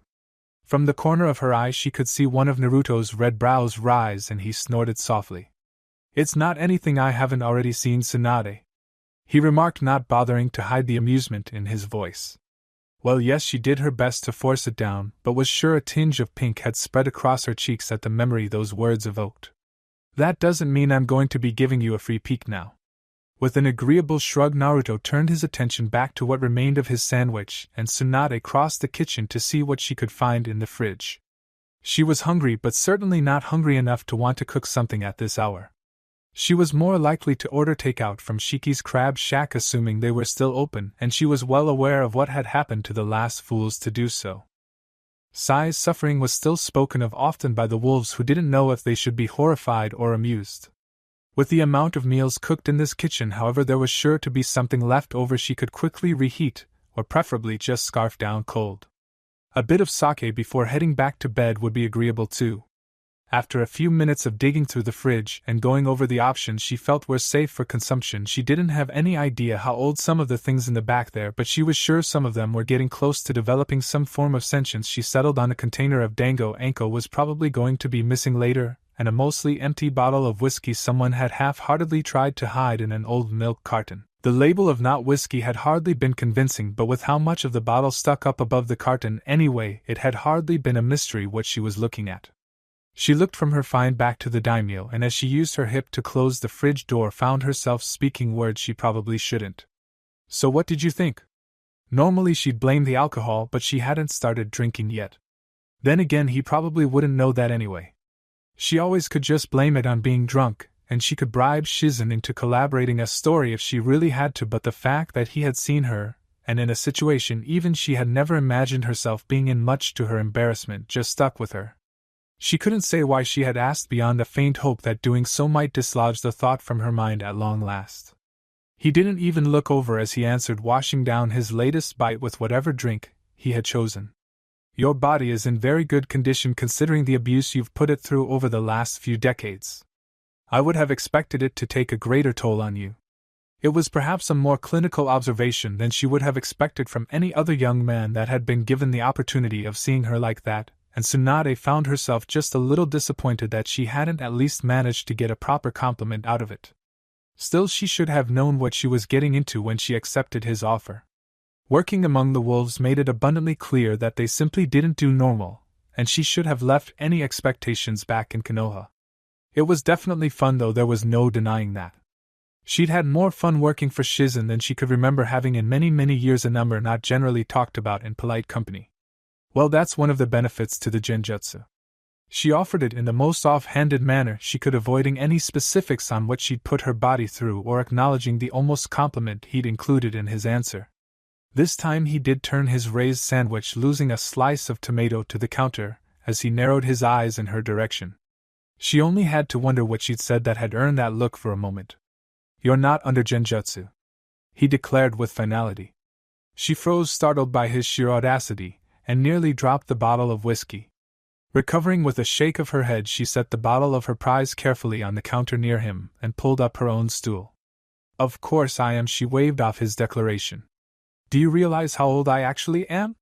Genjutsu functions by affecting a target's chakra system to influence their senses." He lectured, jabbing a finger towards her. He stressed his point, while the rest of his sandwich tried to escape its prison of bread. "Not most genjutsu, all genjutsu." Her counter was readily available. "There's the henge," offered the Sannin. She reached for the bottle and nearly dropped it yet again when Nami no Kuni's daimyo slammed his hands down on the counter. The henge is a space-time Iryo jutsu. It was impossible to miss the passion in that sentence. He obviously felt very strongly about this subject. It is hands down the most impressive technique ever created, and yet so simple to perform. It's taught to our academy students, and then forgotten about. Naruto spat in disgust. Only the Kage Bunshin comes close, and with my recent discoveries on new functions of the Kage Bunshin, I would be tempted to say it's the most impressive, if not for the fact that the Kage Bunshin cannot be easily utilized by just anyone. He shook his head. "It's an E-rank jutsu, for fuck's sake. A civilian could be reasonably expected to be capable of performing it within a week, even if they hadn't gone through chakra training before. It takes that little chakra and is that easy to perform." Tsunade's rather bland response made it clear she didn't hold it in quite the same light. "It's an illusion." Naruto actually glared at her for that. "If I hinged into a kunai, you would be able to throw me as a kunai. I would weigh as much, changing my very mass. My flesh would become the steel, hard and sharp, and the only reason you would be able to tell the difference would be if you could see or detect chakra. That's not an illusion, it changes your very form. If that was the case, you would be able to hinge into a bird and fly," she pointed out. "You could, I believe, if you were familiar enough with a bird's biology and knew the mechanics behind its flight. If you don't know how the bird is supposed to be, you'll turn into what you think it is, and you can hardly expect most people to know exactly how a bird manages flight, especially a shinobi who has other things to concern themselves with. But a shinobi knows the balance of a kunai, and so when they become a kunai, it's just as balanced as their favorite blade. Wouldn't that suggest you could henge into a woman, become pregnant, and then give birth?" "Could? Yes. But you tell me how many people are actually focused on changing their entire biology when doing that, and not just concerned with the outwards appearance they're projecting? They would also have to keep that same henge going for an entire 9 months. The length of a henge is typically determined when performing it, and grows exponentially, so the required chakra for such a long change would be astronomical, and you would risk it being dispelled every time you slept or were sufficiently distracted and started to lose focus." "Possible," he reiterated. "But by no means a simple endeavor. I also don't see why you would want to." "That's an interesting theory," she offered evenly. "Hopefully with that tangent he'd forgotten about, so we know you're not using a genjutsu, because that's not how they work." She scrambled for an answer, and was mildly satisfied with what she managed to come up with. "I have a seal, you know. It could be maintaining a permanent henge in this form." He glanced up at it, scrutinizing before shaking his head. "A seal maintaining a jutsu? Possible, but it would have to actively be channeling chakra, which would cause it to glow slightly. Henge's not chakra intensive, so the glow wouldn't be much, but your mark would at least be vibrant. It's dull, which suggests the opposite. I would wager it's designed to store chakra instead." He didn't know a whole lot about Fuinjutsu. He still didn't find much time to study the subject, and sources were not easy to come by these days, but he was familiar enough with seals for that much. "Okay, fine." She crossed her arms with a huff, completely ignoring the food she had poached from the fridge. "Then how would you explain why I look so young?" He gave her a blank, unimpressed expression. "Really? That shouldn't even be a question. Your grandmother was Uzumaki Naruto, making you a quarter Uzumaki, and I know for a fact your mother, her daughter, married a man from the Uzumaki clan too. You're 3/4 Uzumaki and are wondering why you still look young? Naruto scoffed. Hell, you're more Uzumaki than you are Senju. I knew that, she grumbled. I just forgot that other people might know that too. Naruto rolled his eyes. I was Uzumaki. He pointed out as if it needed to be explained. If anyone is going to keep track of Uzumaki blood, it's going to be the Uzumaki clan, and considering the close ties you maintained with the clan, he trailed off, certain his point had been made. The longevity of the Uzumaki was well known, almost to the point of legend, though with the fall of Yuzu it wasn't something that came up often. When there were hundreds of individuals who might realistically live well past 100 while still being fit for duty, countries and hidden villages tended to take notice. These days it just meant they had more time to try to bring the clan back. Naruto was only vaguely curious if his mother and sister would somehow manage that. Fair enough, conceded the last Senju. I see your point. Silence descended for a few minutes. Naruto recovered the remains of his sandwich from his plate, and Tsunade picked at her liberated dango. So you really think I look good? Now that it was established that they both knew this was her actual appearance, and not something she had chosen for herself, any compliment suddenly became that much more genuine. Tsunade wasn't vain by any means, and she knew she looked good, but none of the men who stared at her knew her age, and those who did weren't aware she wasn't pretending.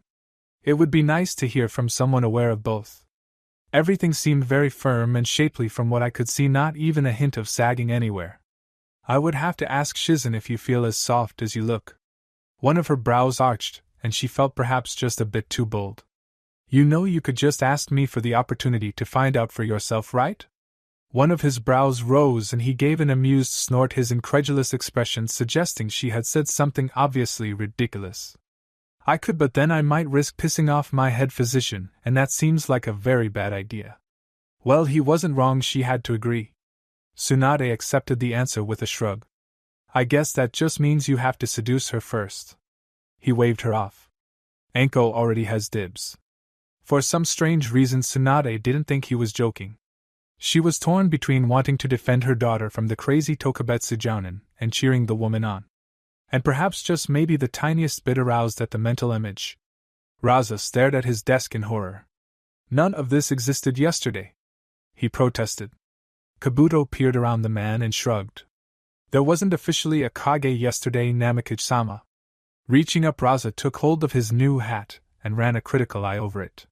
Primarily white as opposed to the Kage hats of greater villages that were primarily colored, a triangle of deep blue was visible at the front where Nami had been written in seafoam green.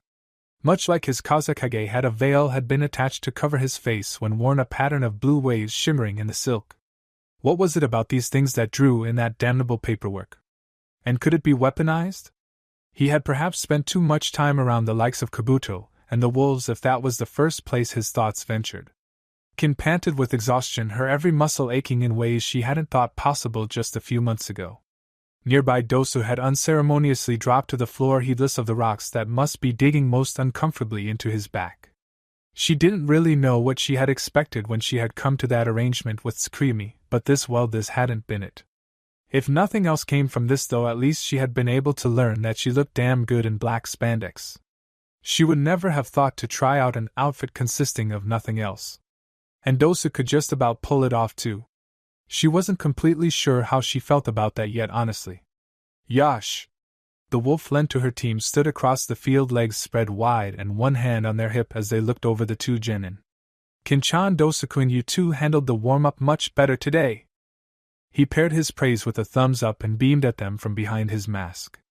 It is my great pleasure to be able to watch as two youthful individuals such as yourselves grow into the potential I know is there, like brilliant flowers opening themselves to the sun during the springtime of their youth.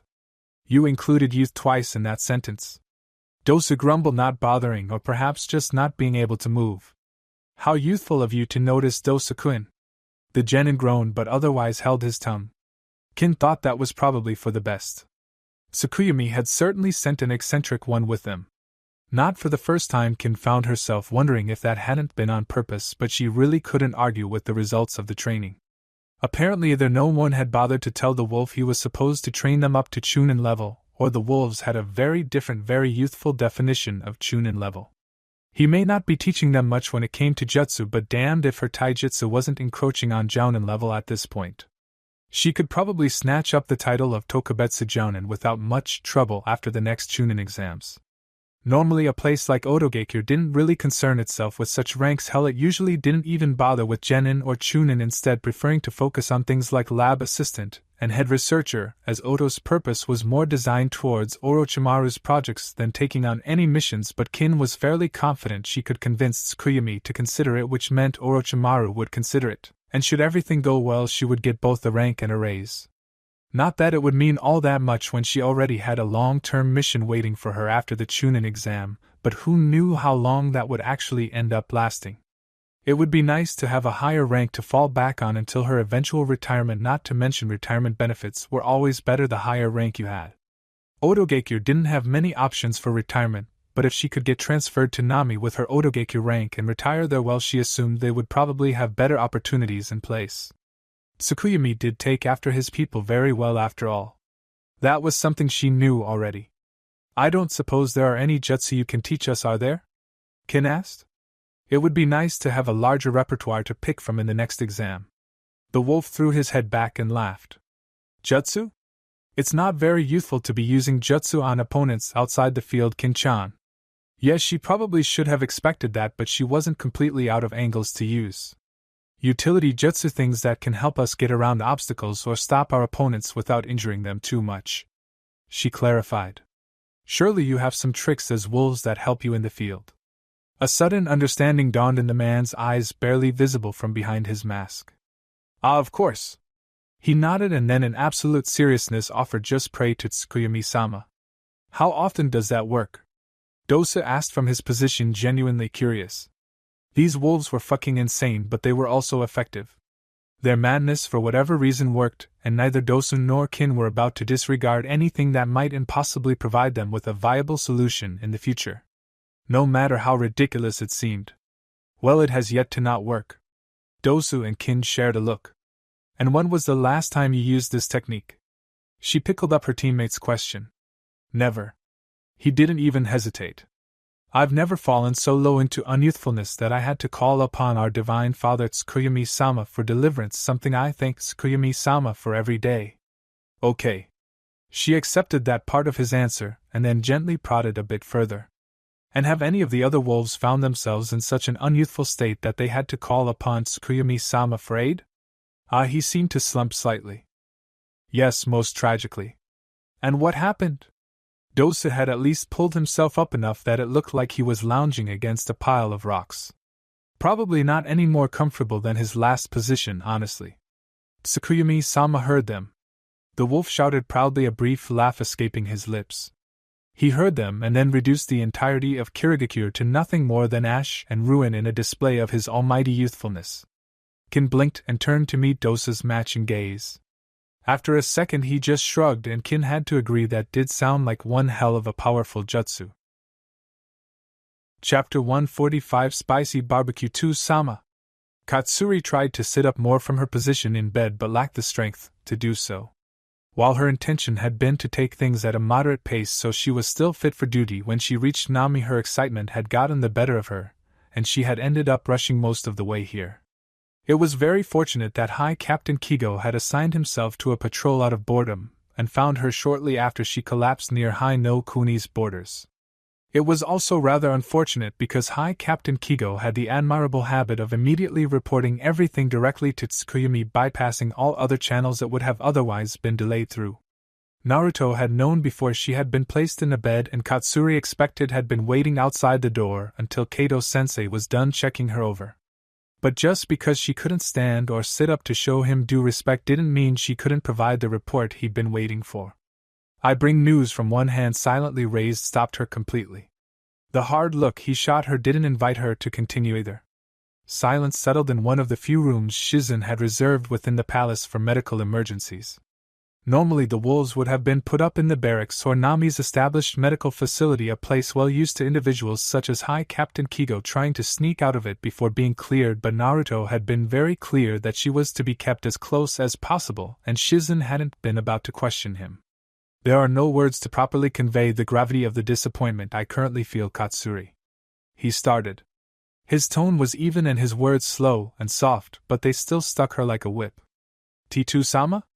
He ignored her question. Your report, is it critical? No. A questioning brow rose pointedly. No one's dying? There are no emergencies? We haven't declared war against another country? No, T2-sama.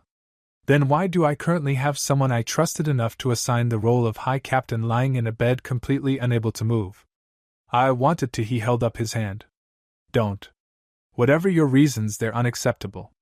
I expect more from my High Captains, Katsuri, and I especially expected more from you. There was a warmth to knowing he held her above even some of the other High Captains, but it was infinitely dwarfed by the freezing cold of his obvious disappointment. You will remain here in Kato-sensei's care within the same building I spend the majority of my time in. You will hold on to your report, disclosing it to none but myself, and I will not be receiving it from you until you are fully recovered and have been cleared by Kato-sensei. He fixed her with a hard look. Am I clear, High Captain Katsuri? Why, yes, Tsukuyomi-sama.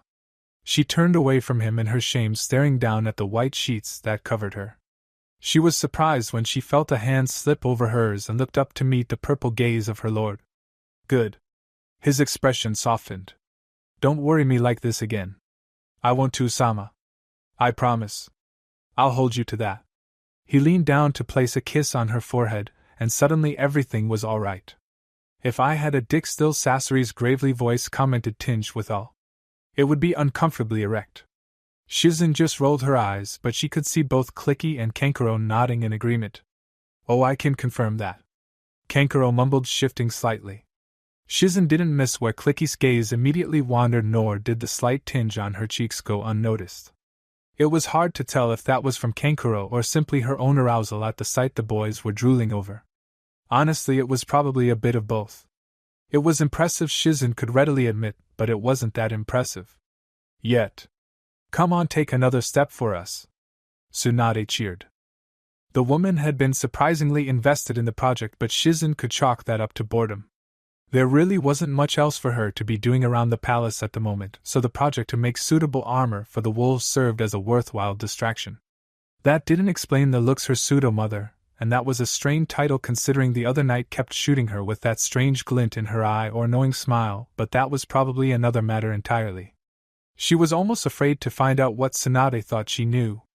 Following the Sanin's instructions, Rusty took another step, the thick armor slowing his movements considerably, but moving so smoothly one could be excused thinking it was a being of flesh and bone rather than inanimate material draped over a Suna medic far from his desert home. It's beautiful. Clicky whispered, and Shizen found herself rolling her eyes again. If this is how you react to just the armor, I worry about your reactions when we get the Fuinjutsu matrices working it at full speed. She was pretty sure Clicky and Kankuro both started drooling at the idea, and the only reason Sasori didn't was because he wasn't physically capable of doing so. Hey, we gonna test out the weapons now too? That was the part Deidara had been waiting for. He hadn't been much help in other aspects, though he had been able to mold that clay of his into various designs as they tried to visualize the final appearance, but he'd had a lot to say on the matter of weapons being shoved into it. Mainly the ones that resulted in fire explosions or both. He preferred that last one the most, to no one's surprise. Yes, sure, why not? Tsunade shrugged. Okay, Rusty, no. Shizen immediately shot that idea down. We are not testing out any sort of weapon, and she was pretty sure she had managed to stop them from adding any into this prototype, but maybe she had missed a few. In the middle of Tsukuyomi's palace, the looks of understanding that crossed their faces was only dwarfed by the disappointment plainly visible. She barely managed to stop herself from rolling her eyes again. When did S-rank babysitter become a part of her job title? And why hadn't her salary increased to match the added responsibilities? She was going to have to take that up with Naruto soon. With a shake of her head, Shizen moved to take over the rest of the trial run, shooing a pouting Tsunade away. All right, Rusty, I'm not concerned with the leg movement at the moment. Go over to the table and make sure you can still pick up and use the items there. If the wolves lose their finer motor controls, then there's no point sticking to this design.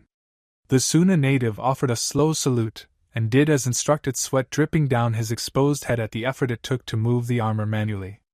At over 200 kilograms total and having been ordered not to utilize any chakra, they didn't want to risk breaking anything if he tried to force a movement they hadn't properly accounted for to aid his movements. It wasn't the easiest thing to wear at the moment, but that would be sorted as soon as they were happy with the design. It's a little difficult, he admitted. The hands move fine, but some of the things are pretty small in comparison. Shizen frowned. She had been afraid of that possibility. The armor wasn't too bulky. They had kept it as thin as possible around the hands, where a large amount of flexibility had been essential, but it was still like wearing large gloves. Even if they continued to move well, some of the things she had laid out, like the pen he was currently fighting with, just didn't sit right in his grasp anymore. "How's the kunai?" she asked, looking towards the far end of the table. He paused his struggles with the pen. He'd managed about half his name, though his handwriting would have made any Konoha doctor proud. Actually, he was already a medical professional. Maybe that was just his normal handwriting? And dropped it in favor of trying out the kunai. "I can grab it by the ring," he reported. "So throwing would be feasible, but I can't get a good grasp on the handle. I don't think I can use this as a knife. Damn it." They were either going to have to keep working on those hands or come up with a new set of weapons specifically for the wolves. That second option, even with any training the wolves would need to become proficient with them, was probably the easier of the two, honestly. "Suggestions?" She prodded the rest of the team. "Bigger kunai." Kankuro shrugged expectantly. He was followed by Sasori. "Stronger, thinner material for the armor.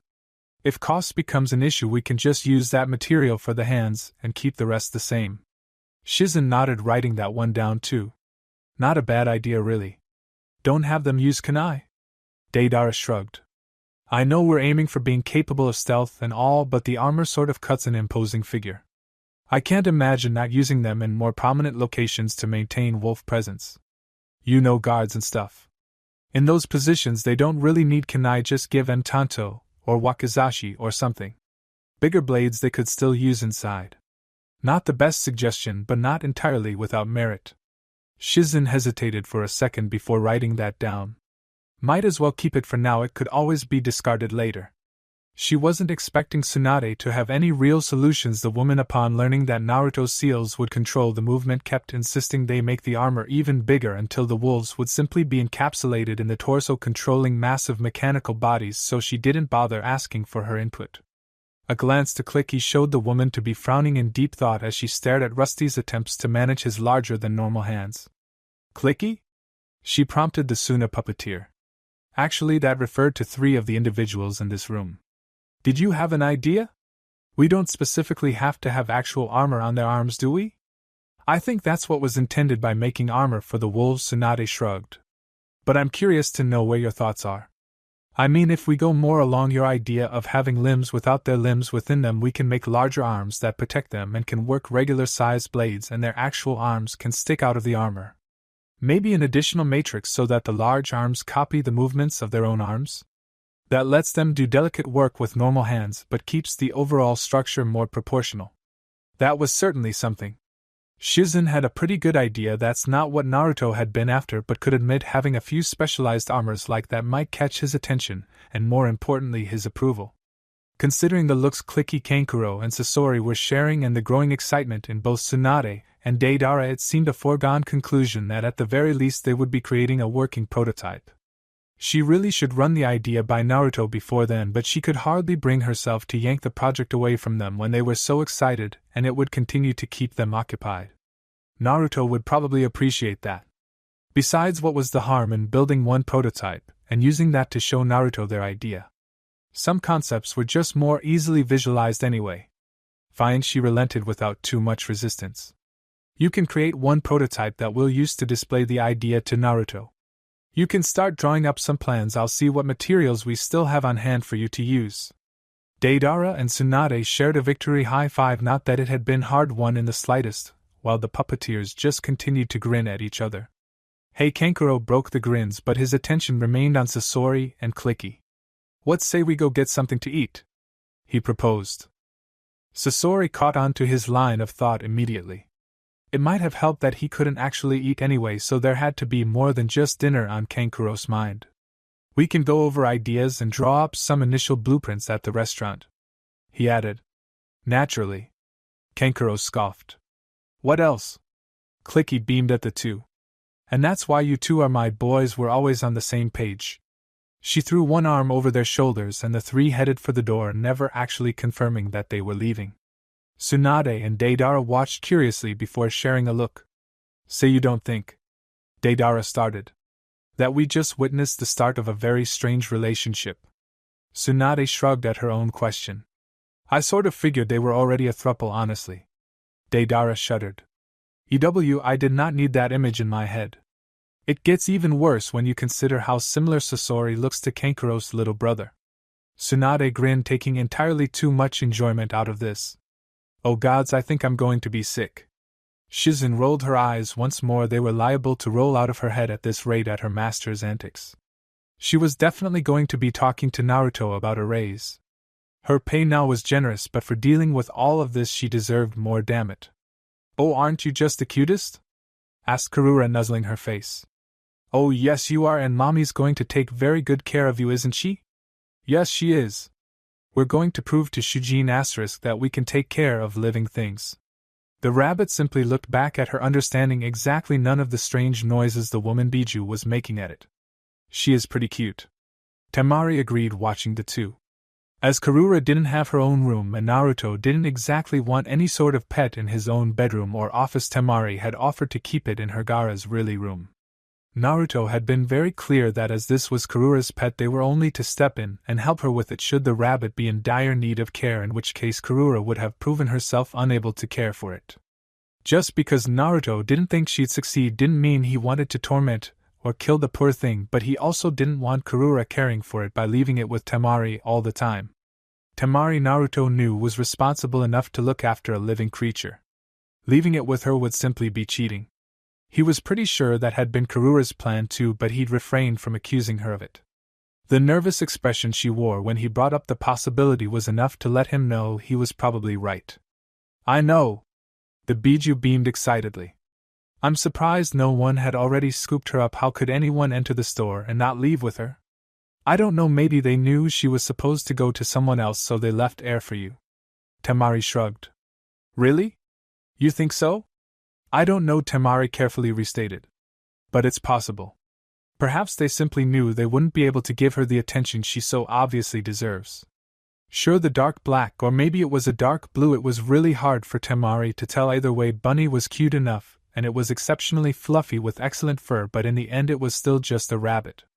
She'd eaten plenty of rabbit on missions, this one probably didn't taste any different, and she was sure she could make a wonderful pair of mittens from her fur. She was careful to keep those thoughts to herself, however, as Karura didn't need to hear her opinions on how edible her new pet was, especially if it was going to be staying here in her room. Temari was going to have to pop down to the kitchens and see if they could have rabbits sometime soon, though. Seeing Karura's new pet was making her hungry. I think you're right. Karura agreed. No one else could give Hinata-chan the attention she deserves. Wait. What?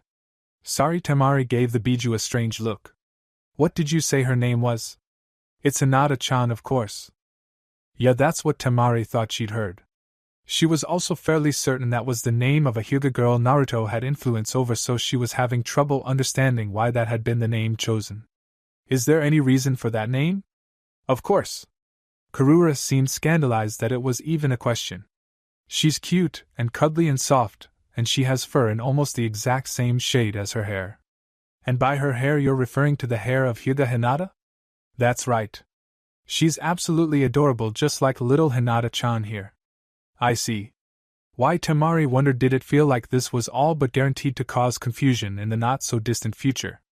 Wait, when did you meet Hyuga Hinata? Well, I haven't. Not really. But Naruto's spent some time around her. She named it after a girl she had never actually met? That sounded like Karura, all right. She just wondered how things would go when they did end up meeting. Actually, on that topic, wasn't Hyuga Hinata currently here in Nami? In fact, Temari was fairly certain she was in the palace. Oh, this was going to be interesting. Only briefly did Temari contemplate putting in the effort to keep the Biju away from the visiting Hyuga before discarding the idea entirely. Not only was it not her job, but if nothing else it should prove to be entertaining. Stay away from Naruto longer or drag disposable test subjects all the way back to Nami, where he didn't actually have a proper laboratory to hold them in. The face of Uchiha Sasuke frowned as Orochimaru tried to decide what would be less trouble in the long run. Naruto had technically given him all the time he needed, but Orochimaru wanted to be spending more time in his presence. At the same time, dragging people back would be a pain in the ass, and he'd have to rely on Naruto to store them until he could utilize them in some of his experiments. He could just put off this specific set of experiments. He hadn't even intended to focus on them during this trip, prioritizing his ability to create a new body and sort out the issue in Kuni instead, but while visiting one of his labs had remembered that he really needed to be working on this one too. It was after all the one he had planned to find a way to defeat a god. You know, the one with the jars. On that note, he needed to find out where he stashed his copy of the Shiki Fujin. It had to be in one of his libraries. The only problem was narrowing it down to the one it was actually in. He was pretty sure he only had one copy of that technique, which in hindsight was probably a bit unwise. He just hadn't been thinking of creating backups of the Kinjutsu when he originally stole it from Konoha all those years ago, and had simply never gotten around to learning it himself. Why would he when it would all but guarantee his death? Actually, that was probably as good a reason as any to learn and find a way to defeat the technique. A jutsu that guaranteed the death of both the user and target more or less was a very quick way for him to lose whatever sort of immortality he managed to obtain, and that would really be disappointing. Of course, if his experiments went in any sort of positive direction, he'd probably end up getting rid of the Shinigami anyway, so maybe there was no real need to worry about the technique for much longer. It did reinforce the fact that these experiments really couldn't wait though, and so with a heavy sigh Orochimaru headed deeper into the laboratory to find the more disposable individuals he would be requiring. He was almost tempted to just use the people up on these levels to save himself the time, but reminded himself that the competent ones, or even just the semi-competent ones, took far too much time to replace. Good help could just be so hard to find these days. Especially when he kept using experiment participation as the first disciplinary step. Maybe he needed to come up with a point system? Strikes? A warning at least. It would save him so much trouble trying to replace them so often. Tsukuyomi-sama? A wolf peeked into his private library, eyes darting around to ensure she had caught him alone and wasn't interrupting anything. It's safe. He tried not to sound too amused because he couldn't exactly fault them for being cautious. Enko and Tayuya were hardly about to hesitate long enough to consider where they were before engaging in activities better kept private. Then again, he was fairly certain Enko did it in the hopes of bringing others to join them. He hadn't been able to confirm that yet, and he dare not actually ask Enko lest he give her any ideas. Nodding, she slipped through the door and came to stand next to the couch he was currently occupying. It wasn't hard for him to identify her. The reddish-black mark that went from her lower lip down her chin had first been placed there by his own hand after all, and she remained the only wolf he had personally marked in that manner. Akanaki-chan, he greeted her, smiling softly. Was there something you needed? I wish, she corrected herself. We're wondering if we might have another opportunity to hunt soon. A crimson brow rose. Hunt? He asked. Or eat? Yes. Kaminari or Tsuchi Tsukuyomi-sama? You can do some hunting in Kaminari no Kuni or Tsuchi no Kuni. I don't need you hunting in Hai no Kuni or her allies, and if I let you hunt in a smaller country, there probably won't be a smaller country by the time you're sated. He explained easily. I'm almost tempted to let you hunt down bandits in Hai no Kuni, but the chance of you running into Konoha shinobi is a bit high for my liking, and I'd like to avoid any conflict with them at the moment. Naruto thought for a moment before adding. Well, and chances are you'd be stealing a mission from them too, and that would just be a bit rude. Really? She tried not to sound too hopeful, or disbelieving that it was so easy to get permission for that. All of us? He actually had to hesitate there, and after a few moments of staring at her hopeful expression, he finally dared to ask, how many of you are there? He watched as she tried to go over the members in her head, and he wondered if maybe he should have been keeping a closer eye on them. Or at least been seeing Akanaki on a more regular basis, as he did other leaders of the various subgroups the wolves seemed to be made of these days. 24? She didn't sound completely sure. In the wolves, she added. I don't remember how many Kirigakure members we have. That was a very good point. Her group, and he called it hers because she was the first to ever act as their voice, was made up of more than just fellow wolves. Did that mean he currently had active agents or potential agents in Kirigakure? Like right now? He hadn't even realized. And now that he thought about it, he was pretty sure Kiri was helping Konoha with Kaze no Kuni, so he might have potential agents there too. He'd have to keep that in mind. And somehow resist the temptation to use their presence to continue tormenting Mei. It wasn't her fault Asuma was a bastard or that Mizu no Kuni was a shit country. He would have to use their presence to keep tabs on Haku once she got back to Kirigakure, though that way he could include mentions of her daily life when they discussed anything to do with the mission he was funding. She was sure to bring up the strangely personal and specific details about her actions in Kiri to Mei, and that would let them both know that the moon-reading man did in fact see everything beneath the sky. And now he was wondering how well the man-eaters he probably needed a better name for them in Kirigakure were doing. If his wolves were coming to him asking for the opportunity to hunt. He currently had potential agents in Kirigakure. If they started eating Kirigakure shinobi or Mizu no Kuni civilians, that might end up changing. It would be a real pity to lose those agents before he had a chance to make use of them. There was someone else who could probably use the opportunity to hunt too. Or at least the chance to kill. I'm going to have to ask a few favors from you on this hunt, Akanaki. She straightened to attention immediately. Anything, my lord. Stop through Konoha on your way and pick up Haruno Sakura. I'm sure she's eager for the chance to spill blood again. Akanaki tried to put a face to the name for a second. She's a genin, yes? She asked for confirmation. Team 7 was his answer. On a team with my sister under your Inu Aji. That was a bit more than just a genin, Akanaki determined with a nod. It will be done, Tsukuyami-sama. She hesitated briefly before continuing. More than just an average genin didn't exactly mean they were anywhere close to the wolves. I'm not sure if our prey is suitable for a genin, even one under the guidance of Inu Aji. I didn't say she needed to hunt. He smiled amused. If you can catch your prey alive, simply provide her with the opportunity to kill them before you eat. Consider it a test of your skills if you need to. I trust that's not outside your capabilities? One questioning brow rose, and she very quickly rose to the bait. It won't be a problem at all, Tsukuyami-sama. Good, because that leads us to the rest of what I need. Tsukuyami-sama? Catch a few extra on your hunt, will you? Try to keep them alive. I'm sure they stay fresher longer that way. She still hadn't caught on, but that was to be expected. Tsukuyami-sama? She repeated. Your siblings in Kiri, I don't know how often they get a chance to eat these days. I thought it might be nice for you to pay them a visit, and it's only polite to bring gifts. Understanding dawned. Of course, Tsukuyami-sama. Did you have any orders for them? They aren't wolves, Akanaki. But they're your group. He stressed. If they listen to you, you're free to give whatever orders you feel appropriate, and maybe one day I might have orders for you that they can assist you in fulfilling. His fingers danced over the wood of the side table. Well, I'm not actually sure if they're your group, but they are still your siblings' wolves or no. While in Kirigakure, you may want to look into whether or not they pick their own leader. I would prefer it if the two of you were at the very least on good terms with another. Families shouldn't be fighting. I'll find out how they've been and where they stand, Tsukuyami-sama. She promised. Did you want us to bring Haruno-san to Kirigakure or escort her back to Konoha before we went? He had been just going to have the bloodthirsty mini Anko join them for the opportunity to be the one killing their meals, but would it really hurt any for her to join them for the entire time? It's not like Kakashi had the intention of training her any. If she would like, she may join you for the entire trip. He eventually decided.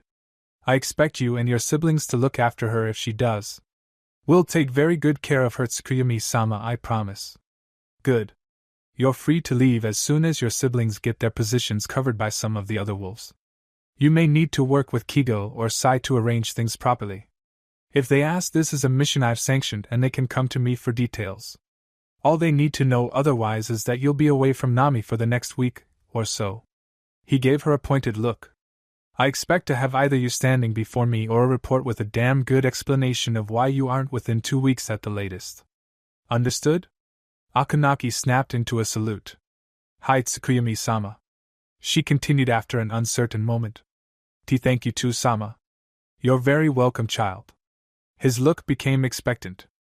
In the future, however, I would prefer it if you brought such needs to my attention earlier.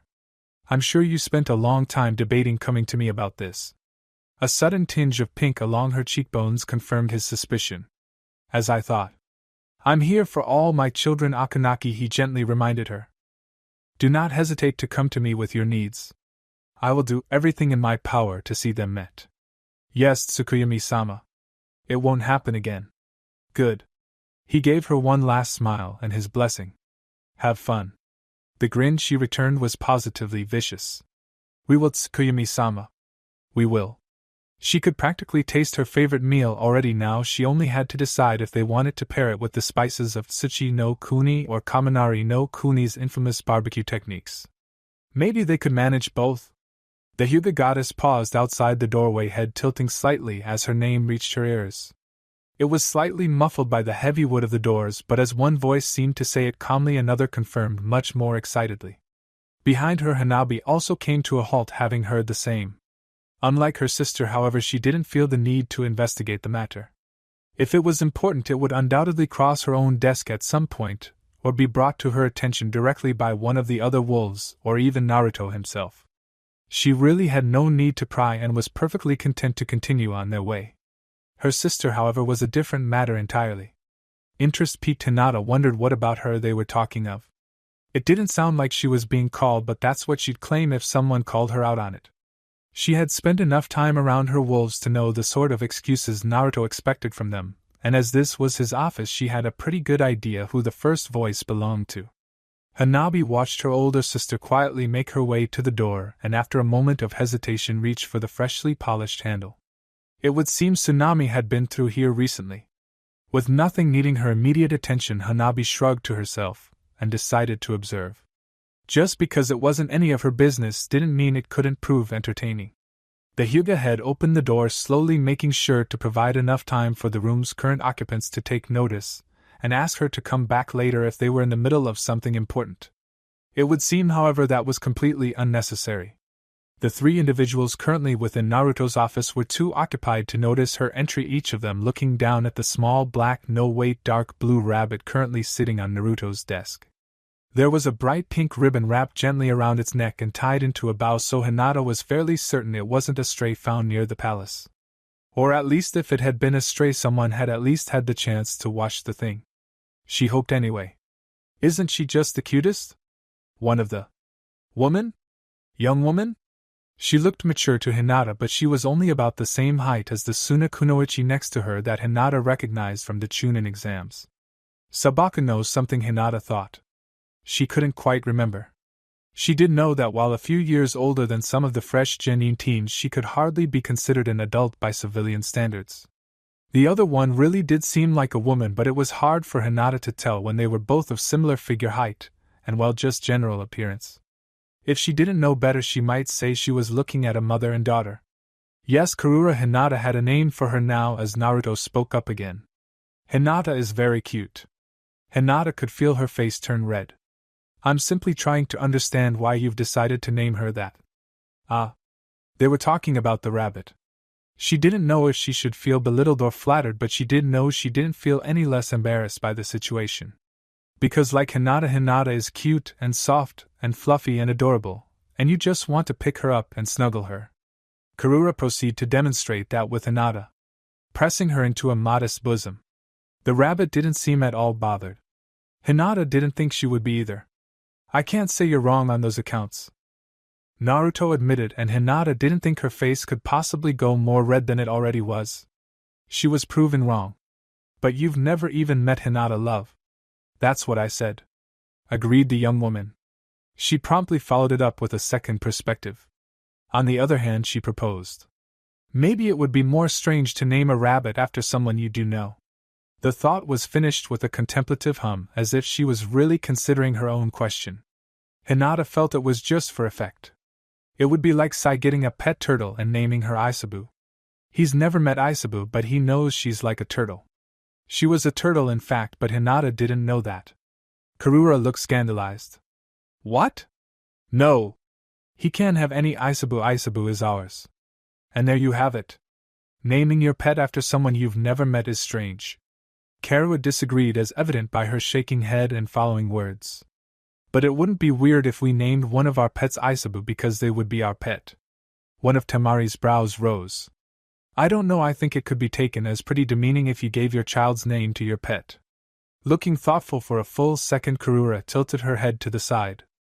Maybe as their parents, but you can name a pet Isaba without it being your niece and part of the family, but she's not your daughter.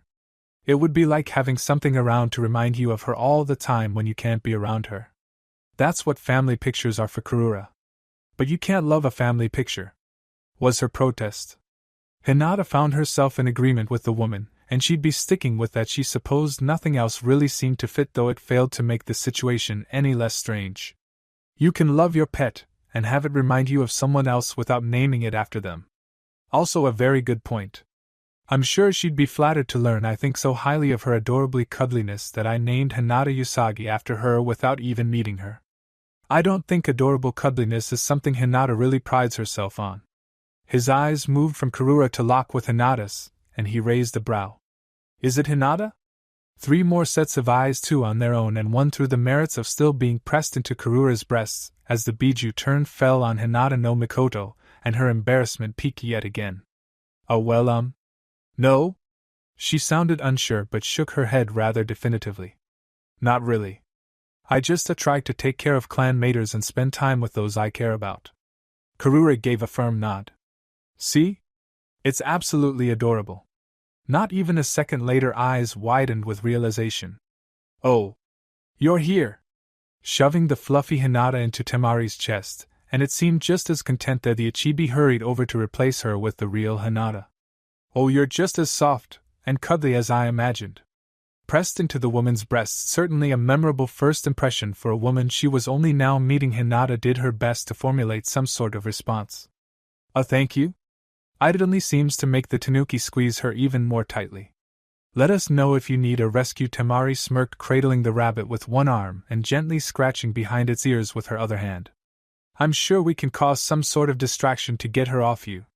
No longer just holding her, Karura had started running one hand through long bluish hair, and both Anabi and Naruto were able to appreciate the similarities between the Suna women at the moment. Naruto just happened to be much more fond of the Hinata Karura was currently in possession of. He had really been hoping that when she had ducked into that pet shop she would have come out with a fish, but she had wanted to keep it a surprise. It had been a bit much for a fish, admittedly. He had just hoped it had been an especially colorful exotic fish. For the sake of Hinata both at the moment, he really did hope she was able to prove herself capable of taking care of living things. Gods knew he didn't have the time to be taking care of the poor rabbit too, though he had a distinct feeling that's what he was going to end up having to do. Taking care of a fish would have been so much easier. He could have just had a wolf feed it every day. Unfortunately, like Karura, he didn't actually have confidence that his beloved wolves could care for a rabbit. They were a competent bunch, but preserving life was not something they really had experience in. They were also not the most responsible bunch in their free time. On a mission they were focused and committed, but lazing about the den, the palace, or their barracks? They could hardly be bothered to fully dress themselves half the time, and don't get him started on the mischief they caused. Ganju's was the most noticeable because it was hard to hide physical changes to his apartment, but they all possessed the same sort of energy while off duty. If they didn't have something to focus their attention on, they would come up with something themselves. That was usually not a good thing. He loved them, he really did, but they were absolutely a handful, and he didn't even have to manage their day-to-day operations. Thank the gods, that felt a sigh. The young man might not be able to budget worth a damn, though Naruto still suspected that might be the fault of the desk, but he could hold together the insanity that was the Imperial House of Wolves and keep them ready for when he or Mai had something for them to do. Then again, caring for a rabbit was something that could occupy their time, wasn't it? And it might just take quite a few wolves working together to pull it off. He might have to keep that in mind. I don't really mind, Hinata admitted. While she didn't like the attention of large groups, Hinata had nonetheless become fond of being lavished with attention by Naruto and Mai. Karura wasn't either of them, but the attention she was being given was very much the same. She would also be lying if she said she didn't enjoy the way the woman's fingers were brushing through her hair or being pressed tightly to her chest. Karura was only as tall as the other Suna Kunoichi, but that still put her above Hinata and ensured Hinata's position was plenty comfortable. Unseen by either Karura or Hinata, Naruto shared an amused look with Temari, who rolled her eyes at the biju. It looked like Karura may have managed to get 2 bunnies instead of just the one.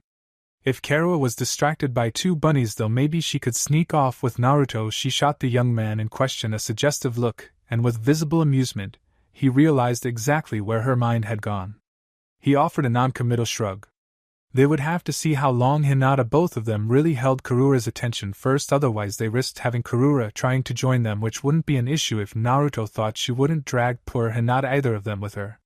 He thought it was almost certain she tried to bring both with her, well assuming she could find them, that the only way to get some distance would involve utilizing her seal, which she would undoubtedly feel, and Naruto couldn't seriously entertain the idea of using little Eyazahrid to keep her out of that seal either. Not just because it would feel weird, but because Karura could probably convince Eyazahrid to let her through anyway. Of course, the biggest issue of all would be if Karura couldn't find them, and tried to pull poor innocent Hinata into some fun of their own. That would be far too much for his little lamb to handle.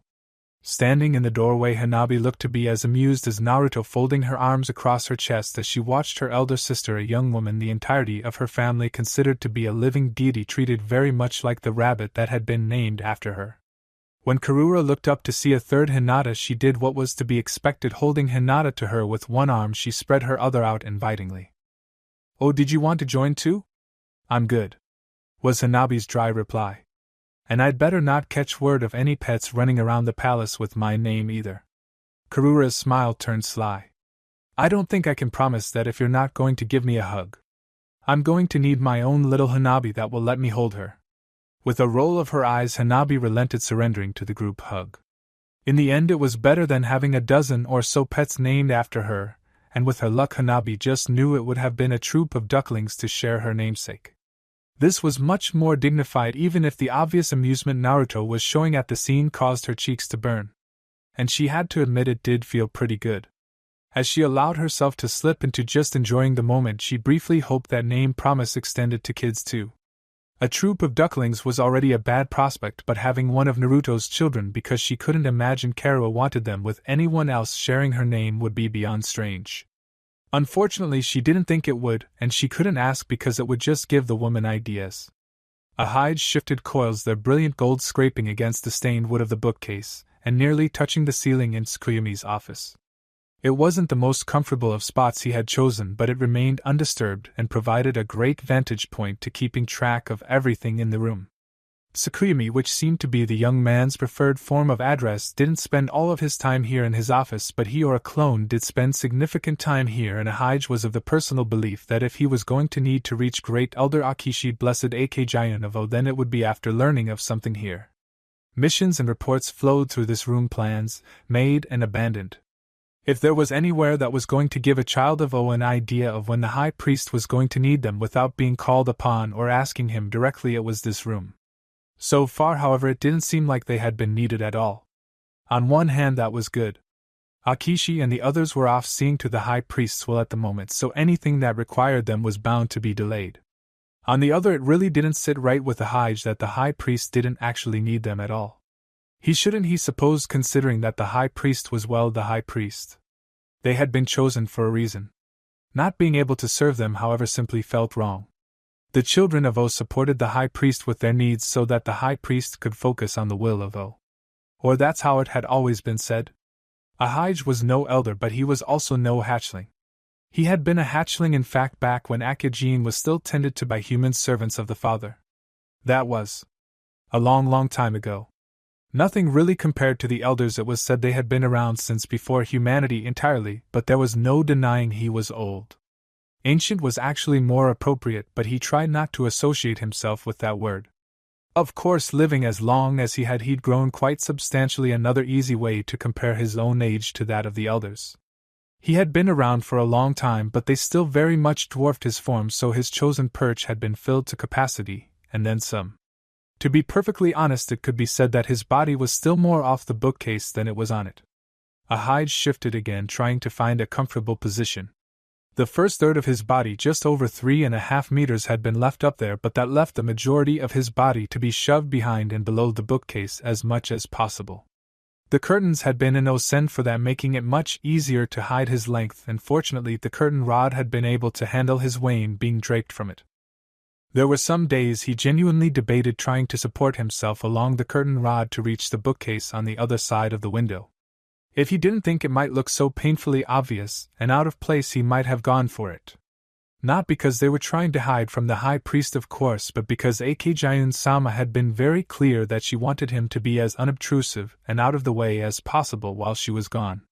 Why Eyazahrid didn't quite know, but with the number of people he seemed to entertain in his office, perhaps there were some he wouldn't want to know his connection to the golden serpent god of the sun. It was hard for Eyazahrid to truly understand that, but from a practical standpoint he realized that there could be times where secrecy would work to the high priest's benefit. Perhaps he was working to court some of the followers of the younger gods so he could more easily cripple their power bases? It wasn't really necessary, he was the high priest of O, but maybe this was how he preferred to do it.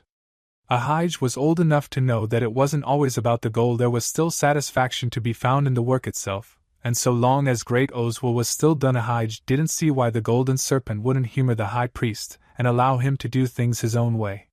It was also a credit to the cunning of a serpent, so perhaps doing it this way in some way honored great O even more. That Eyazahrid thought he could wrap his head around well enough. Still, even if he was wrong, it wasn't his place to be questioning the motives or methods of Father's high priest. He was just here so that the two groups could keep track of each other. Speaking of which, Eyazahrid's ruby eyes scanned the room looking for the flash of gold that would tell him Ado had slithered into her own spot. She was much younger, and her smaller size meant she had few shortages of places to choose from.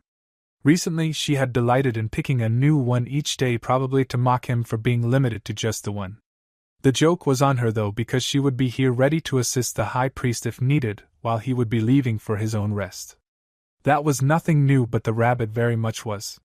It wasn't going to be in here indefinitely, he was certain, and that meant it would be taken out most likely before he had to switch off with Ado again. And that meant he was going to have the better chance of eating it. Black tongue flickered out into the air. It tasted delicious, and the high priest didn't seem overly fond of it when the woman had presented it to him, so hopefully he wouldn't mind were it to go missing. But the woman might. Eyazahrid frowned as much as a snake could. He couldn't care less about the woman, but the high priest obviously humored her, and if she had his favor he probably wouldn't be too pleased should she become upset. Maybe just a nibble then. He was sure he could restrain himself to that much. That was of course a joke. Snakes weren't capable of nibbling. But maybe if they got a second male rabbit they would start mating, and then Eyazahrid could pick off a child or two every now and then. With how fast they reproduced, a few young rabbits wouldn't be missed, hopefully. An old snake could certainly dream, it had been so long since he'd had a rabbit. Katsuri gave Naruto's personal physician, not officially of course, but they thought of her as that anyway, a shrewd glance as the woman made notes in Katsuri's file. So she started failing spectacularly at sounding the slightest bit casual. What sort of bribe are we talking about for you to clear me so I can report to Tsukuyomi-sama? Shizen raised a brow and allowed a small amused snort to escape her. You lasted longer than he thought you would, she credited her. But you're not going to be able to bribe me to lie to Naruto. I could just leave, Katsuri countered. It would be much easier on you if I didn't have to be constantly retrieved until I get the all clear. Shizen's brow rose higher. I tie Naruto to the bed, Tsunade too, but the wolf before her didn't necessarily need to know that. And he's my employer. Her look went from amused to strict. I don't have to worry about angering him and being fired when he specifically ordered me to keep you resting until you're fully recovered. Katsuri went silent, and after a minute Shizen thought the matter was closed. She was proven quite mistaken. Does he read those reports you write on my progress? Was she kidding? Shizen had to fight to restrain herself from rolling her eyes or shooting the woman an incredulous expression. Naruto halted whatever else he was on in order to look over the daily report on his high captain's progress. Shizen had taken to utilizing wolves to determine if he was busy before going up to deliver them so she wouldn't interrupt anything actually important. Katsuri was simply overexhausted, she would be fine with a bit of rest. Naruto, however, obviously didn't see it in such simple terms. Or perhaps it was more accurate to say he saw it in even more simple terms. Wolf hurt is bad or something similar. It wouldn't surprise Shizen in the slightest, and really was kind of cute. She just wished he wouldn't worry so damn much over it. I wouldn't bring them to him if he never got around to reading them, was Shizen's even reply. How much for you to put my report in with it so he gets the information I brought back for him? An interesting idea to be sure, but not something Shizen was about to go for. I'm sure he'd much rather hear it from you in person. It was in fact what he had ordered, and Shizen was very much aware of that. Katsuri did her best to shrug and managed something vaguely resembling one. It's more important that he gets it. It's not urgent. Shizen stressed. Naruto had been clear about that fact too. Nothing Katsuri had to tell him could justify how hard she had pushed her body, and that told Shizen that it probably wasn't important enough to ignore Naruto's orders. And I would think that as a high captain you would be aware that there's very little more important than Naruto's orders. Katsuri looked away in shame and Shizen sighed. Look, I get it, you were excited at the opportunity to serve him, and want to be able to complete the objective you set out with, but I'm not about to go lying to Naruto just so you can be released less than recovered. The message wasn't the important part, the wolf admitted. What? It wasn't the message. I was just hoping that the news he would receive with his report would cheer him up enough that he would allow me out. Something didn't quite add up about that. Shizen was very confident that as much as the wolves seemed to dislike the hospital, they would never be able to dislike it to the same degree they loved being able to serve their father. So why were you so determined to bring him your report? As soon as she asked, Shizen realized the answer. She rolled her eyes and sighed with an almost fond exasperation. You just wanted to spend time with Naruto, didn't you? Katsuri flushed and nodded, unable to meet Shizen's eyes. And that's why he's not visiting either, isn't it? Shizen was pretty sure she understood everything now. That's part of your punishment for pushing yourself too hard. Again Katsuri nodded. If you had just gone at a normal pace you would have been back and in his presence already, you know. I know. So why didn't you? I was too excited, admitted the wolf. I tried, but the more I thought about getting back. She trailed off for a second before her flush rapidly spread across her face. Shizen found herself blinking in surprise at the sight. After a second her eyes narrowed. What exactly were you so excited about? Because it sure as hell wasn't just seeing Naruto that was causing the current reaction. Shizen gave her an expectant look, arms crossing, and Katsuri made the mistake of glancing at her. I never got to try out the uniform. She mumbled. What? Come again? I never got to try out that uniform. What uniform? Shizen had a feeling she probably didn't want to be asking that question, but she was too curious to resist. I was able to get Guren to surrender one of the nurse outfits she stole from Kirigakure's hospital. I haven't had a chance to put it to use. It wasn't hard for Shizen to put things together from there. And I'd bet you were quite eager to show it off to Naruto, huh? I forgot it here in Nami when we left for Konoha. I haven't had a chance to show it to him yet. You think he'll like it? With both herself and her master recruited and brought along wherever Naruto was, and Katsuri's plans with the nurse outfit, the House of Wolves' lead physician found herself wondering if Tsukuyami had a thing for nurses, or at least medical personnel. If you clear me, we can go find out. Shizen's look was rather flat. Katsuri dear, that's a horribly weak attempt at freedom. I already have Tsunade somewhere around here, we don't need you to get our answer. If you let me out, we can put Tsunade in the nurse's outfit? That was actually a tempting offer. Biting her lower lip, Shizen turned away for a few seconds to think. No promises, but I'll consider it. Maybe she didn't have to be completely recovered, just mostly. That should be okay, right? And if not, well, Shwazun could hardly think of a better way of apologizing to Naruto than letting him see Tsunade dressed in a stolen uniform that Shizen was absolutely certain wouldn't be suited to fully containing her master's assets. She was really just hoping it could fit her master at all. An outfit like that would be a terrible thing to waste. Though she supposed there was nothing stopping her from ordering some custom outfits for Tsunade and maybe herself. And if Katsuri's wasn't as good a fit as she hoped, then she supposed she could get one for her too. Just claim it was the official uniform for Naruto's medical team or something, and she would probably get away with it, just not without a substantial number of raised eyebrows. These thoughts were hardly appropriate when it concerned her boss, but considering she had already slept with what was essentially her mother in the young man's bed, well, perhaps they were a bit past that by this point. Well, the fact that the young man had been there, and seen what she was doing to Tsunade for a time anyway. If she remembered correctly, he retreated with the others at some point, but Shizen had been too occupied to notice when it happened. Most definitely made this seem tame in comparison. She wondered if that spoke poorly of herself and her actions, or of the sort of imperial house Naruto was heading here. Katsuri's voice broke her from her thoughts. If we had more uniforms, she started, but never quite finished before moving on to her next thought. You've already tied him to your bed before, haven't you? Shizen blinked in surprise, still somehow caught off guard by Katsuri's train of thought. What a naughty little wolf she had been charged with watching over. And his. Probably not the professional sort of response she should have offered, but professionalism had been abandoned the second Katsuri mentioned shoving Tsunade into a nurse uniform. Anything beyond that hardly seemed to matter at the moment. The look she received from the wolf was filled with a reverent awe and no small amount of lust. This was probably a bad idea, but it sure did sound like fun. And again, Shizen was not going to miss out on the opportunity to dress up or down Tsunade. A nurse's uniform was a hell of a thing to waste. Chapter 146 Lesson Karura, I need to speak with you for a moment.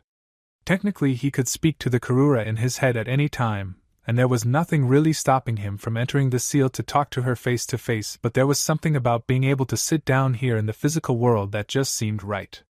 The Biju in question looked up from Gaara to give him a curious frown, but it quickly melted into a soft smile. Of course, beloved. She glanced over to Temari, but the kunoichi was already offering a reassuring smile. Go, it's fine. Temari continued where Karura left off, working to bring Gaara's hair into a braid. It didn't come down very far like that, which was a shame, but Temari and Karura had agreed it looked quite dignified. Aisabu just liked that her brother had a braid like her. While he had been initially tempted to bring her to his office, Naruto eventually decided in favor of his sitting room. He liked his office, but it was a bit formal for this discussion, and while the library had served him well for similar discussions in the past, the smaller, more intimate sitting room. Naruto helped Karura to her seat first and was rewarded with a brilliant smile before closing the door, not that it tended to stop anyone within the palace from seeking him out anyway, and taking his own seat. What did you want to talk about, Naruto-kun? About you and Kushina. One sandy brow rose. Is there something wrong? He took a second to consider that while formulating his answer. Nothing wrong, Naruto assured her. If you want to spend time with Kushina, that's fine. I'm not about to stop you from making your own friends. I would, however, prefer if you stopped committing me to spending more time around her. Like tonight, the visit, Kushina had extracted a promise from Karura to bring her family that first time. Naruto was aware that she was using it to be able to spend more time with him and his children, and he didn't blame her for that, but he didn't like it. He had other things to be doing, all of which he considered to be a better use of his time. He would go this time, of course. He wasn't about to make a liar out of Karura, but he wanted to establish an expectation now that this wasn't going to keep happening. If Karura wanted to go, and if she wanted to bring the children, that was perfectly acceptable, and he was glad they enjoyed it. Why? Her question was genuine and understandable, really. Kushina had been his mother, and Karura was all about expanding their little family. Having what was more or less a mother-in-law, and one that seemed to like her even, must have been quite the novel experience. While my mother meant well, she made some rather large mistakes in my youth that had a very large impact in my life. I have moved past that for the most part. But I have no intentions of building any sort of relationship with her. As far as I'm concerned, we should remain no more than casual acquaintances.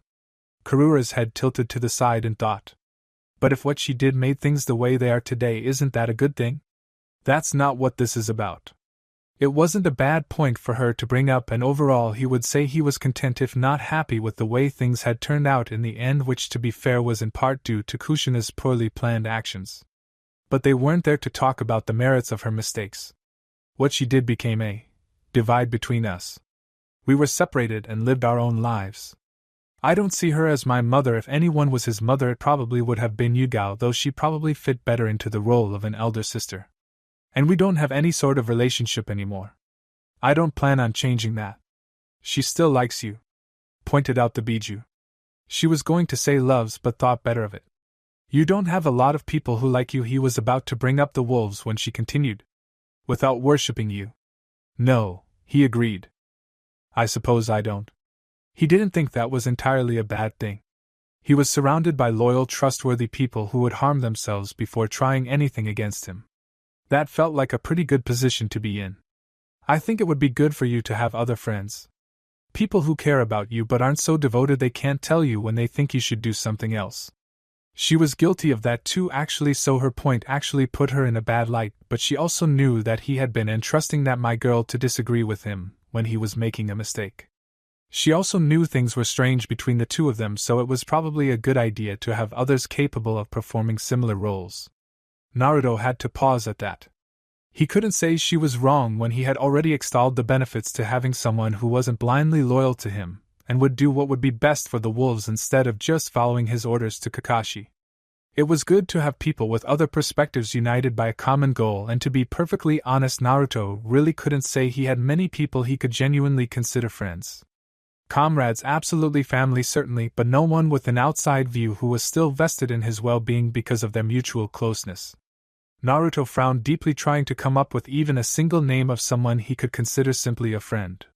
The closest he could come up with was Danzo, and even the Warhawk was more an ally than a friend, maybe even a mentor. Who the hell was he friends with? No one was coming to mind, and he pushed the thought away to be pondered over at a later time. I understand where you're coming from, Karura, I can see your point. She started to smile. But I don't want to be friends with Kushina. The smile dropped. But she's so nice. You can be friends with her, Karura, he repeated. But I don't want to be, and I'm not sure she could keep it at friends without trying to push for a more familial relationship. So you aren't coming with us? She looked genuinely distressed, so he reached over to take her hand in his, squeezing gently. I'll be with you tonight, Karura. You already promised the whole family would be over, but I don't want to keep spending so much time around her. Once a week? She proposed, indigo eyes full of hope. I'll consider once a month. She pouted but nodded, knowing that was still probably more often than he'd like. Okay, I'll let Kushina know. Naruto shrugged. You could, or you could just not promise anything tonight, and when I don't show up next time you can tell her I was otherwise occupied. I'll try. She still didn't look too happy. I really like getting everyone dressed up and spending time together. He squeezed her hand again. We still can, he promised. We can get Naruto's help to get us to Konoha, and he was wondering if he shouldn't try to put a seal somewhere on Kakashi tied to his own seal in order to accomplish the same thing, and we can always go somewhere here in Hanaheim. There are plenty of restaurants that have been opening up in the city, and I've never been to any of them. We could try a new one each week. That would only last until they moved the wolves over to Kuni, and judging by Katsuri's presence that would probably be soon. With Mai and Hanabi overseeing the wolves, though, he supposed he probably could stay here in Nami instead. No, his plan to create friction between Iroh and Asuma required him to vanish. Maybe he could convince that Haku girl to get a seal? Then he could take the family out in Namaheim, where news was unlikely to circulate back to either of the Hai no Kuni men. The fact that Haku was likely one of the few agents Mei had in Mizu no Kuni's capital only made that more likely, as long as he could convince her to keep it from reaching Mei. He would look into it. There was always the option of trying to henge the Kage Bunshin or visiting places without shinobi, and the idea of going out for nights on the town in Kuni without being recognized did tickle his fancy, so it wasn't like he was limited in ways to keep that promise. Really? She was out of her seat and very quickly on his lap. That would be wonderful, beloved. We'll pick a day you don't visit Kushina, and that will be our weekly family outing. I'll keep my schedules clear those evenings. He found his face covered in brief kisses as the Ichibi tried to express all her appreciation and affection without words, and he knew he had done well. He liked it when she was happy, and if he was completely honest he would have continued to visit the Uzumaki compound in order to keep her happy, but this way he got the best of both options. He only needed to stop by the compound once a month, and he had a very happy Tanuki on his lap. He glanced over to the clock that hung on his wall. He also had a bit of time to spare before they needed to head out. Judging by the way Karura's hands had started to wander, she may have known that too. Or just as likely she was completely oblivious at the moment, and simply wanted a better way to express how pleased she was. Either way, he wasn't about to stop her. Sakura, honey?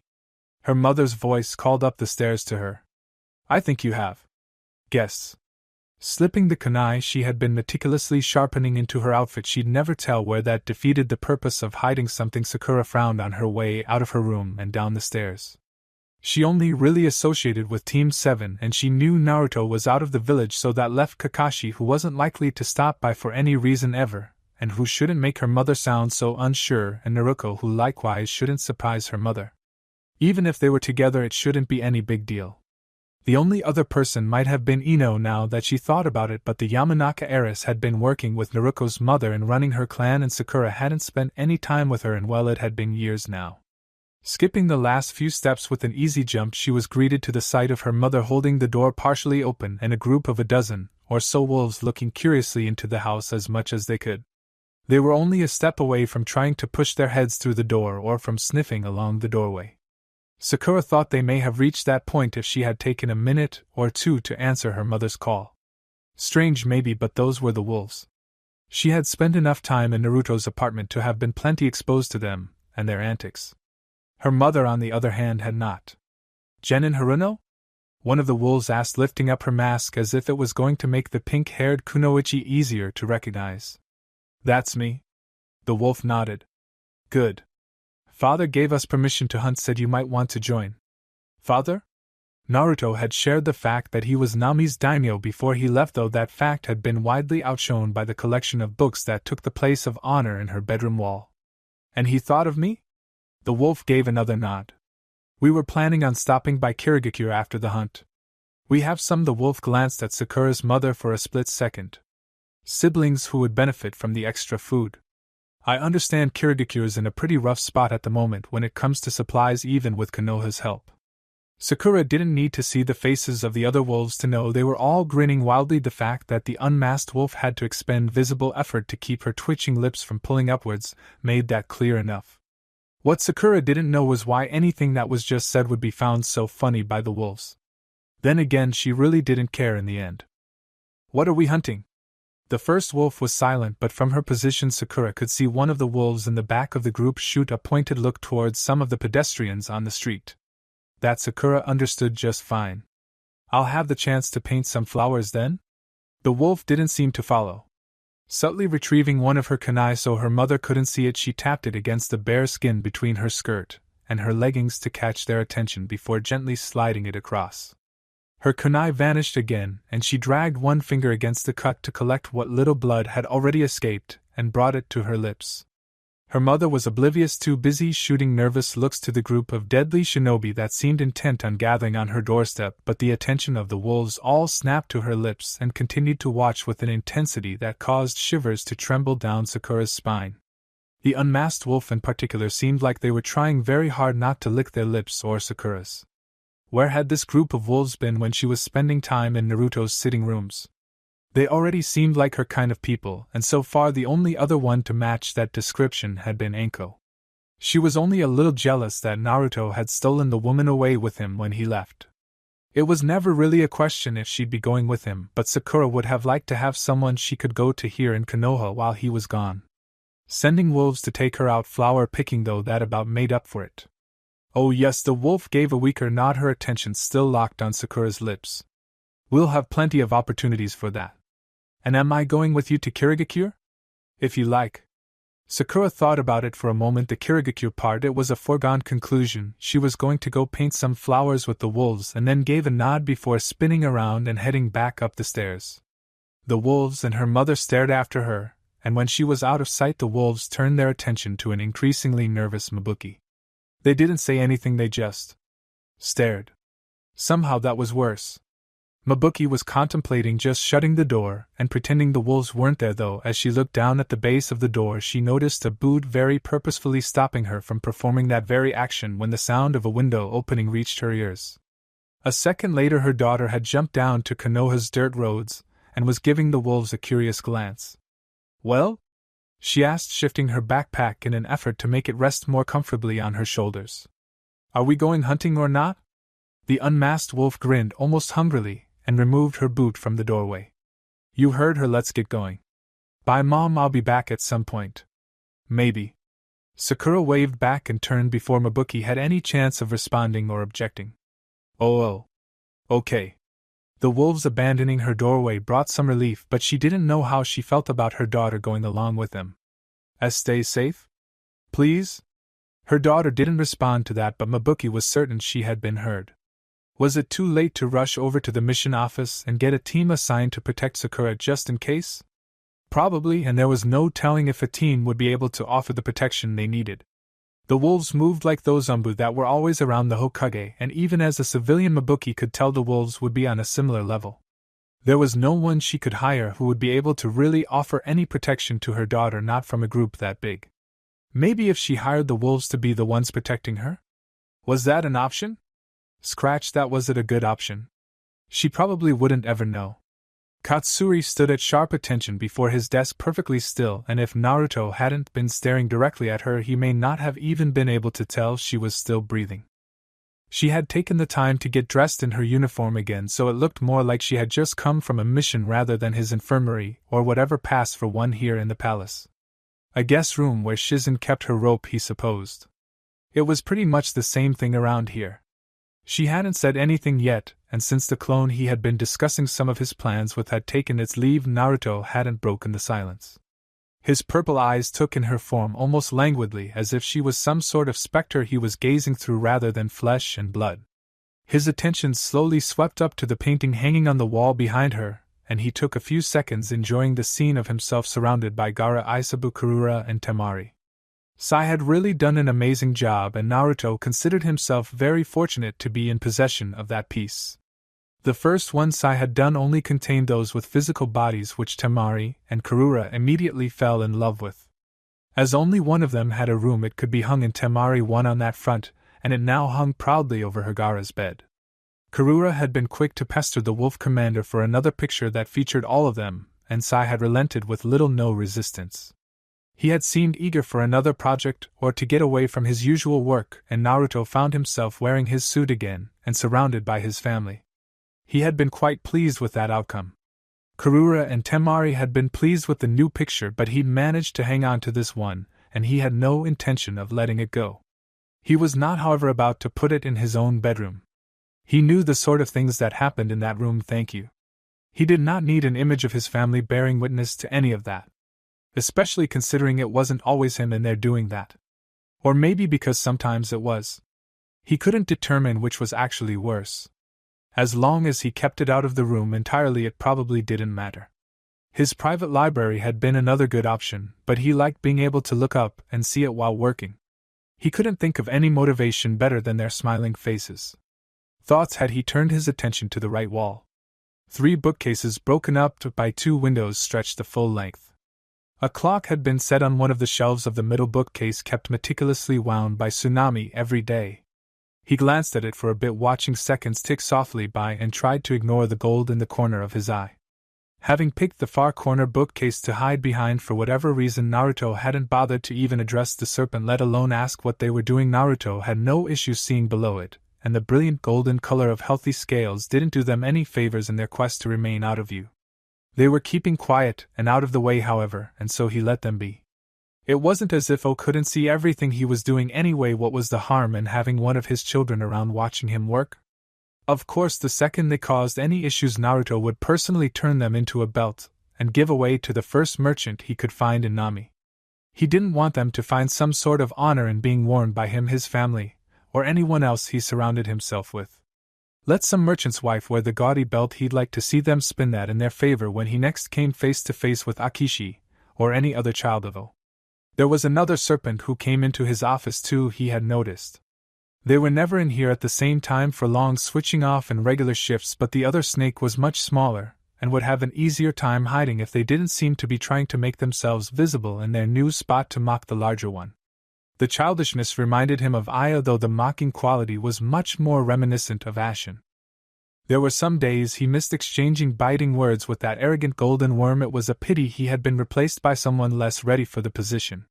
Naive and trusting was not the sort of messenger he was going to be utilizing in delivering messages to Konoha's most wanted criminal.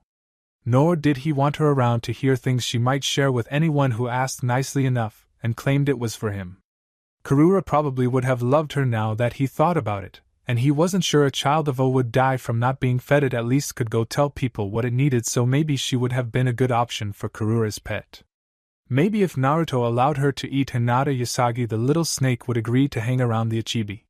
Then again, if by some miracle Akishi did manage to secure him Kuni and he took the mantle of High Priest, he'd probably want those closest to him to have a way to quickly get a hold of him. He could think of worse ways than assigning them all a serpent companion.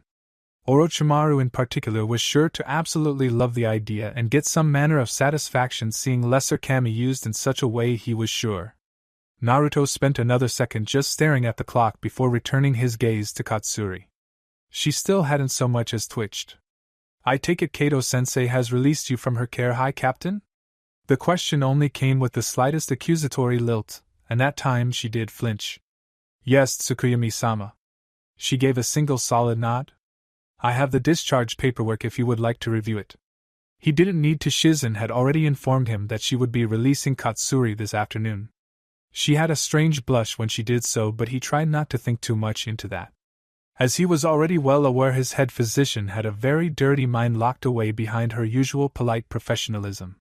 Those last two words being something he personally never experienced from her these days. No, she cut straight to the glares and rope when it came to him, but to be perfectly candid, he probably deserved it. And really, it just wouldn't be right to have something normal when talking about the wolves. He was surprised Shizen had gone so far as to write up the proper paperwork for her, but maybe that was just so there was record that she stayed until fully recovered. Or Shizen was going to be having a stack of medical paperwork dumped on his desk for every wolf he had in retribution for making her keep Katsuri in her care when all the High Captain needed was to rest, and any bed would have been sufficient, and this was his only warning.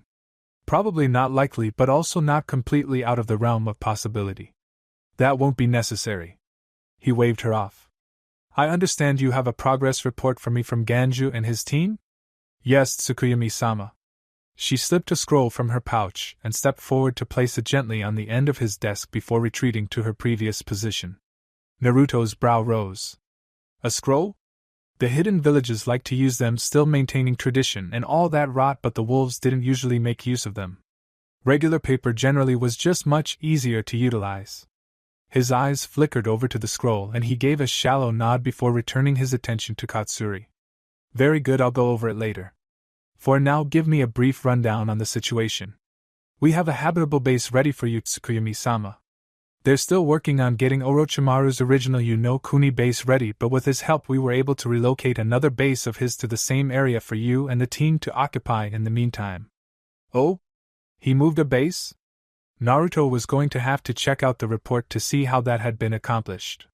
He also needed to see why Orochimaru hadn't suggested that earlier, though he supposed the man had probably been distracted by some of the other projects he'd been given. Excellent. Were there any issues with the original base or with the personnel Orochimaru provided for us? No, the base was passable in some areas, but Ganju didn't want to risk it, and he doesn't seem to trust the integrity of Guren's crystal release for anything more than a temporary plug while they address potential problem areas. Naruto nodded in understanding and agreement. He wasn't sure if he would trust Guren's crystals on a permanent basis either, simply because there was no telling how long they actually kept that weight. He had some of Guren's crystal, didn't he? Collected by the wolves who had joined Chunin Nara's team trying to rescue Sasuke from Orochimaru's agents. It wasn't super old, but it had been several months. If it was still around, then Ganju could probably relax and allow Guren to fix what she could for the meantime. He'd have to figure out where that bag had ended up in the move. And with the matters of Nara brought up, hadn't they wanted to talk to him about some sort of alliance, or something? He was pretty sure Shikamaru mentioned it not long before they left Konoha. Hopefully he had written something down, because he couldn't remember what he had told the young man. Probably something slightly condescending about those allied with the wolves not making the terms of the alliance, or something. That sounded about right. It was also a bit more important than Guren's crystals at the moment. Neither, however, was more important than the High Captain currently in his office, so he set those thoughts aside. I see. Thank you for your expedient delivery of this news. I'll begin making plans to fully utilize the situation. Of course, Tsukuyami-sama. Was there anything else? Yes, just a question. Tsukuyami-sama? Leaning back, he allowed a single red brow to slowly rise. Have we learned our lesson, Katsuri? He asked. Why, yes, Tsukuyami-sama. And what lesson have we learned? Not to push ourselves too hard in your service, Tsukuyami-sama. Frowning lightly, Naruto's thin fingers drummed against the dark wood of his desk. No, he sighed after a few moments. That's not the lesson. It's close, but you're missing a very important part.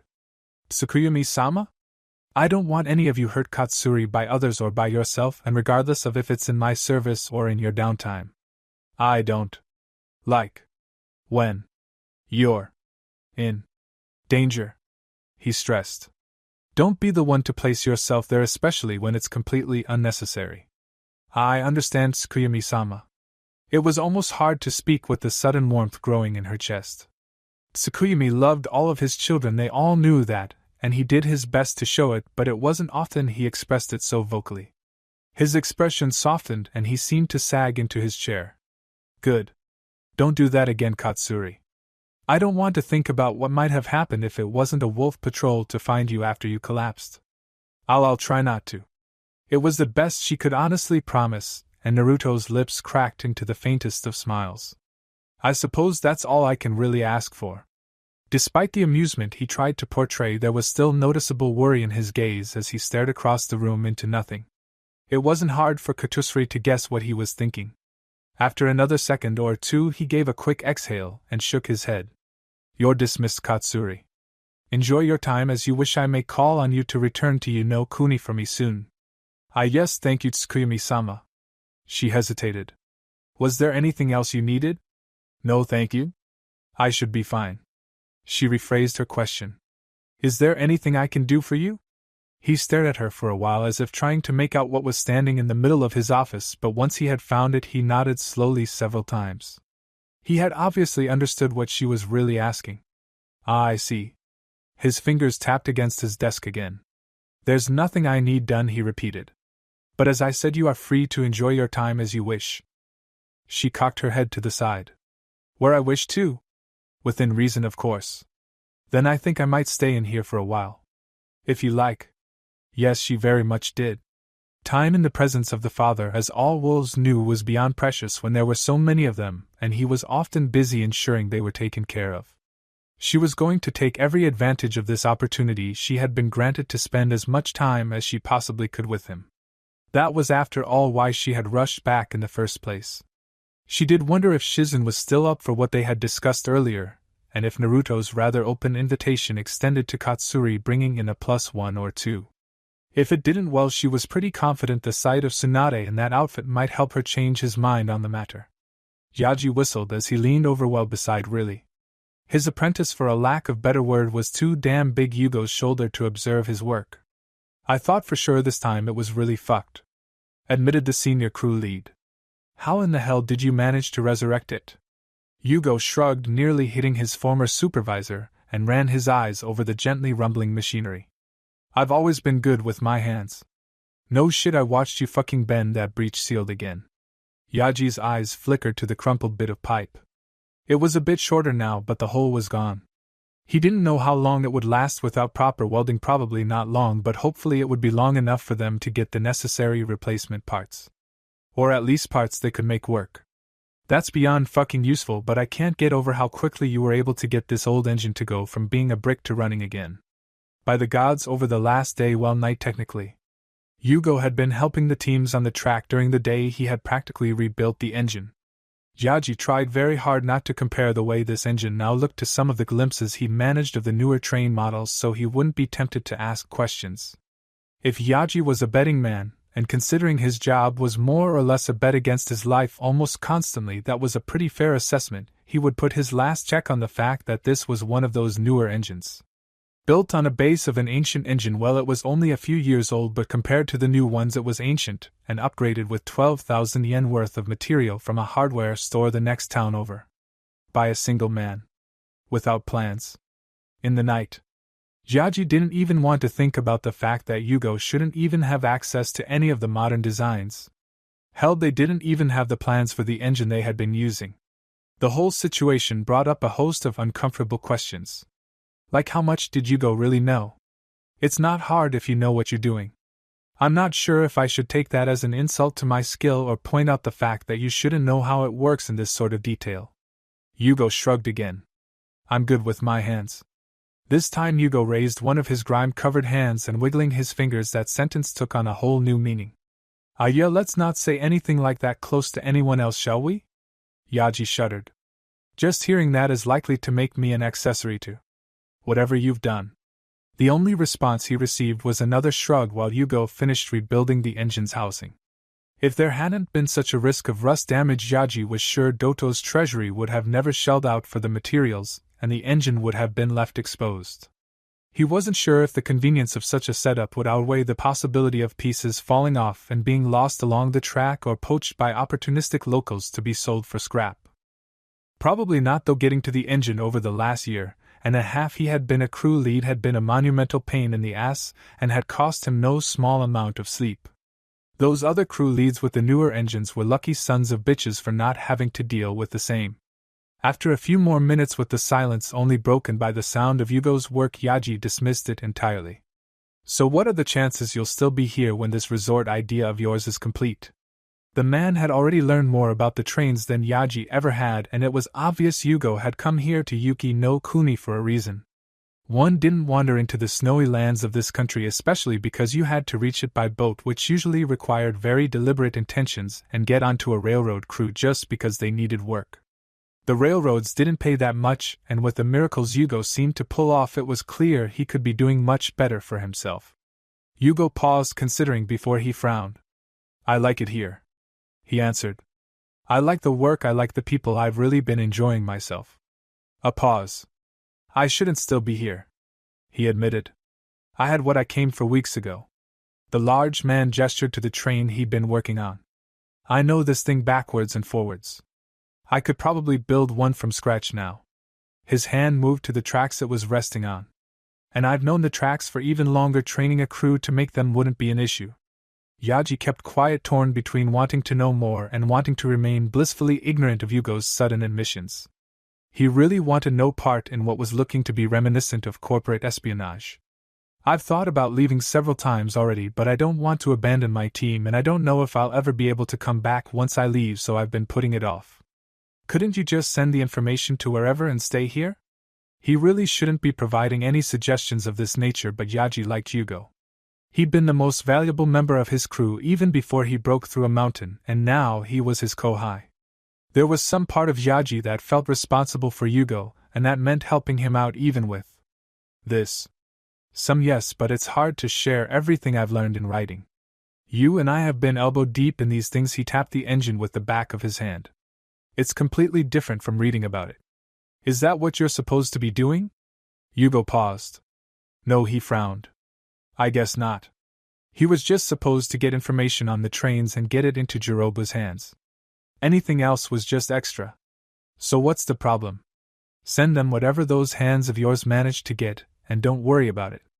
It was tempting, very tempting, but at the same time he was here indirectly on the orders of Orochimaru, and Kimimaro was still back in Oto. Staying here felt like abandoning him, and one didn't cross Orochimaru even if his brother spoke so highly of him. Orochimaru simply wasn't a man to trifle with. "It's not that simple," he voiced. "Some of the people I work for, they aren't the kind you turn your back on. I keep wondering if I'm going to have one of their agents show up to find out why I'm not back yet. I don't think I want to bring that sort of thing here to you guys. You could send what you have back and ask to remain here?" Yaji didn't know what else he could suggest. "Maybe." Yugo didn't think it was likely. Jiroba might not care, but Orochimaru would want the information directly from the source, or so Kimimaro had told him, and that would mean returning to Otogakure. You could try to offer whoever it is, and Yaji would not be asking thank you. Something else so they don't need you to come back. A quizzical look was sent Yaji's way. "Like what?" "I mean, if you've already gone above and beyond to the point where you've backed yourself into a corner, you might as well go a bit farther, yeah?" Yugo blinked. He wasn't narrowing his eyes. Yugo asked a very important question. "You're not suggesting what I think you are you?" Yaji raised both brows challengingly, arms crossed. "Am I? You really think I can manage to steal an entire train?" The look he got in return was utterly flat. "Yugo," Yaji stated blandly. "You punched a hole through a fucking mountain. That was a fair point." "Come on," Mito Karura prodded. "Naruto already gave me permission to have guests, and it's not like you aren't already in here." The fox Biju gave her a rather unimpressed look. "I'm in Naruto's seal," she specified.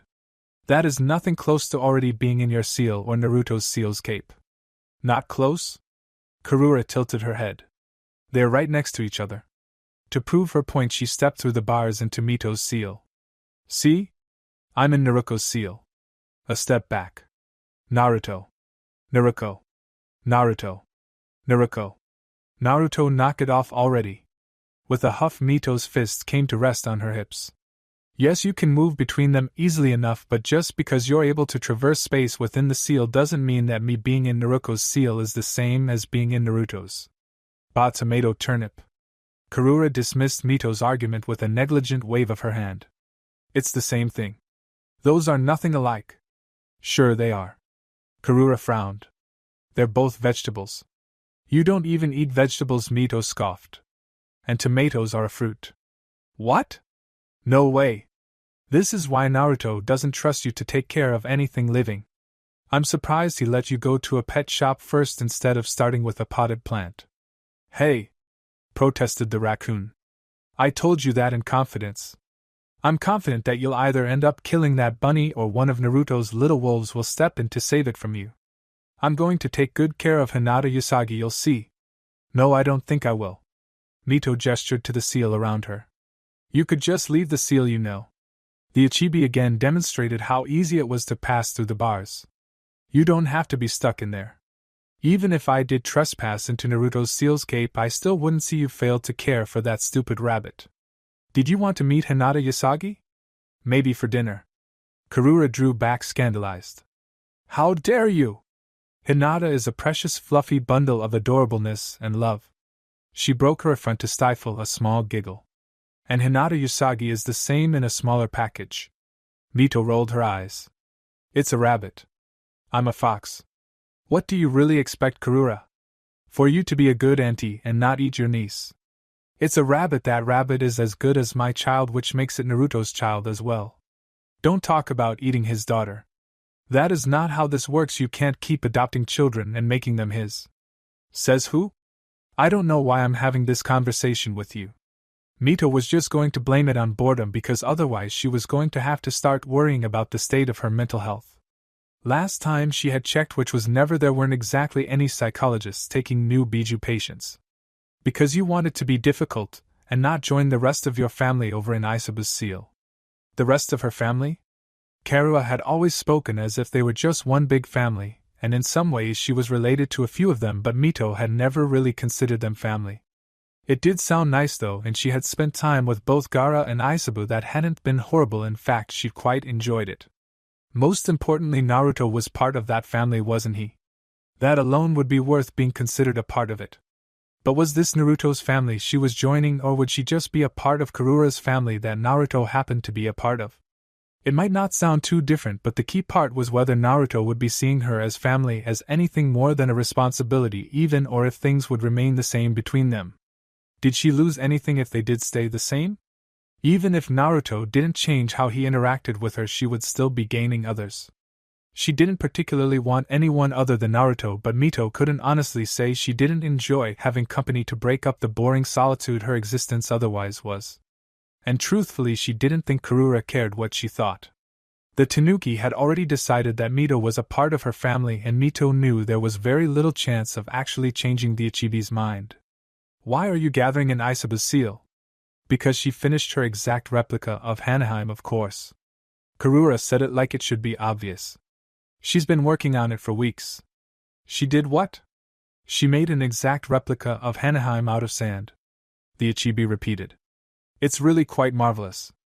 Mito had never seen this Hanaheim, but she knew it was both a city and was currently serving as Naruto's home, so that did sound mighty impressive and a hell of a lot more interesting than Mito's little cage here.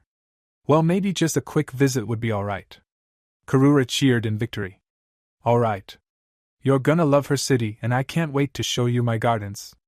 The raccoon paused to glance conspiratorially to either side, even though they both knew there was no one else present. Maybe we'll even sneak down into my palace and I can show you the dungeons Naruto made for me. I think we can skip those.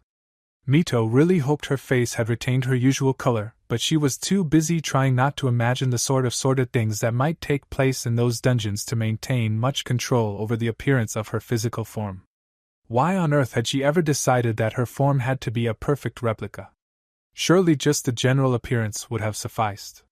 She blamed it on a perfectionist streak and many years of boredom. She'd been quite pleased with what she had managed to accomplish, but now she sort of regretted it. Skip them? Karura seemed to take personal offense to that suggestion. Those dungeons are the greatest part of the combined seals. Are you just saying that because of what you've done in them? Maybe? Mito rolled her eyes, but she couldn't deny she was just the teensiest bit curious as to what Naruto had created down there. She also couldn't help but think her own punishment might be better in that sort of dungeon, but that probably wouldn't qualify as punishment at all. I'll come see Isaba's city, Mito relented. But no promises about the dungeon. Kara shrugged. Your loss. And Karura? Yes? You're taking the blame if Naruto doesn't like it. That's fair. Kara agreed. A second later her expression was a mix between mischievous plotting and hopeful daydreaming. Maybe he'll even take me down to the dungeons to punish me for it. Mito rolled her eyes again and desperately tried to convince herself that she wouldn't try to follow them down for the chance to watch. You said it was a model. Mito's tone clearly expressed her disbelief. No, corrected Karura. I said she made an exact replica. It's different. A replica implies it was a model of the city, not a city. Replicate is the same as copy. She made an exact copy. That's replicate. A replica is an exact copy, usually at a smaller scale. Usually Karura grinned as she took the opening she had been provided by her sister. That doesn't mean it always is. If you assumed something else, that's not on me. Why didn't you just tell me she had made a life-size city? I did, the raccoon defended. You just didn't understand. Mito looked up at the massive sand palace that hung in the distance over the skyline of Hanaheim, making note of the perfectly formed trees that encroached upon its sides, and then turned back to her sister Biju. You didn't say anything that would have let me expect this. What else would you expect? Karura spoke as though it should have been obvious. Perhaps to her it had been. I said she had been at it for weeks after all, and Isabu is the absolute best at making sandcastles. Rather than continue the argument about Karura's description, Mito cocked her head to the side and narrowed her eyes slightly at the Ichibi as if in deep thought. What? What is it? Oh, nothing. Mito returned her attention to the perfect replica of Hanaheim, waving her hand to dismiss the matter. After a second she offhandedly commented, I had always thought sand was your thing, but it's understandable you're not even the best at that either. Why? Karura's eyes widened significantly. She never even considered that. I don't know what I should have expected there. Of course the turtle whose domain is the ocean would be better than you at your own element. Mito continued. That's not what? Mito arched an elegant eyebrow in challenge. Not true? Really? The evidence speaks otherwise. I'll show you. Karura's declaration was paired with a huff as she stomped off to find a place to create her own art in the sand, and behind her Mito smiled wickedly. Now to go find those dungeons.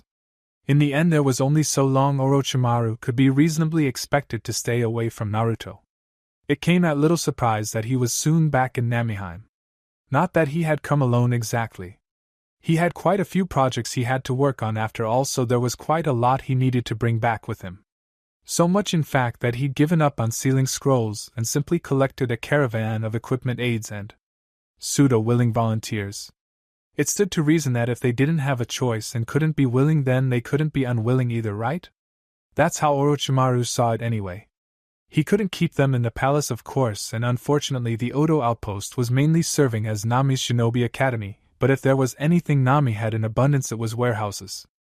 Most of them tended to be full, but considering how much everything fluctuated as it was brought in and shipped out, it hadn't been terribly difficult for a man of Orochimaru's character to convince one of the owners to stop using one of them for some time and move his own things in there after it had been emptied. Granted, he probably could have just had a new warehouse built for that purpose, and he didn't necessarily need one by the ports because he wasn't moving goods about, but that sounded a bit too boring for the snake Sanin. It had been quite some while since he'd had any excitement. He needed to enjoy what he could. Terrifying property owners in the body of a genin wasn't the best substitute, but it would do. Like his volunteers, he didn't have much of a choice but to accept it. But that was fine. One of his projects was specifically to fix that issue. He'd be lying if he said he didn't consider it to be the highest priority. More importantly, however, was that he returned to Naruto to inform him he was back. Not that Naruto would be unaware. His wolves had probably notified him before Orochimaru had even reached the docks, but it was only polite for him to present himself in person. Well, and Orochimaru wasn't about to pass up on the opportunity to spend even a second around his beloved godson. That had been the plan anyway. Things hadn't gone quite as he'd expected. Maybe that's what he got for wanting excitement and tempting the universe. It had a cruel sense of humor. What are you doing here? There was no mistaking the venom in those words. Orochimaru was simply momentarily confused who would be directing that at him here on the lowest floor of Naruto's palace. Then he turned to the source, and only found himself more confused. Uchiha Mikoto? One of Sasuke's eyebrows rose as Orochimaru voiced her name like a question. Aren't you supposed to be an aim spying on Akatsuki? And what would you know of that? If her voice didn't properly convey her displeasure at his presence, then her expression certainly did. Orochimaru hadn't the faintest idea what he'd done that had in any way affected this woman in particular, but he couldn't exactly say there wasn't the possibility he was at fault for something. He really was a busy man, and he had ruined many lives. He could hardly be expected to keep track of the consequences of all his projects now, could he? The brow only raised a bit more. That you're supposed to be an aim spying on Akatsuki, was his flat reply. He spoke slowly as if explaining to a child.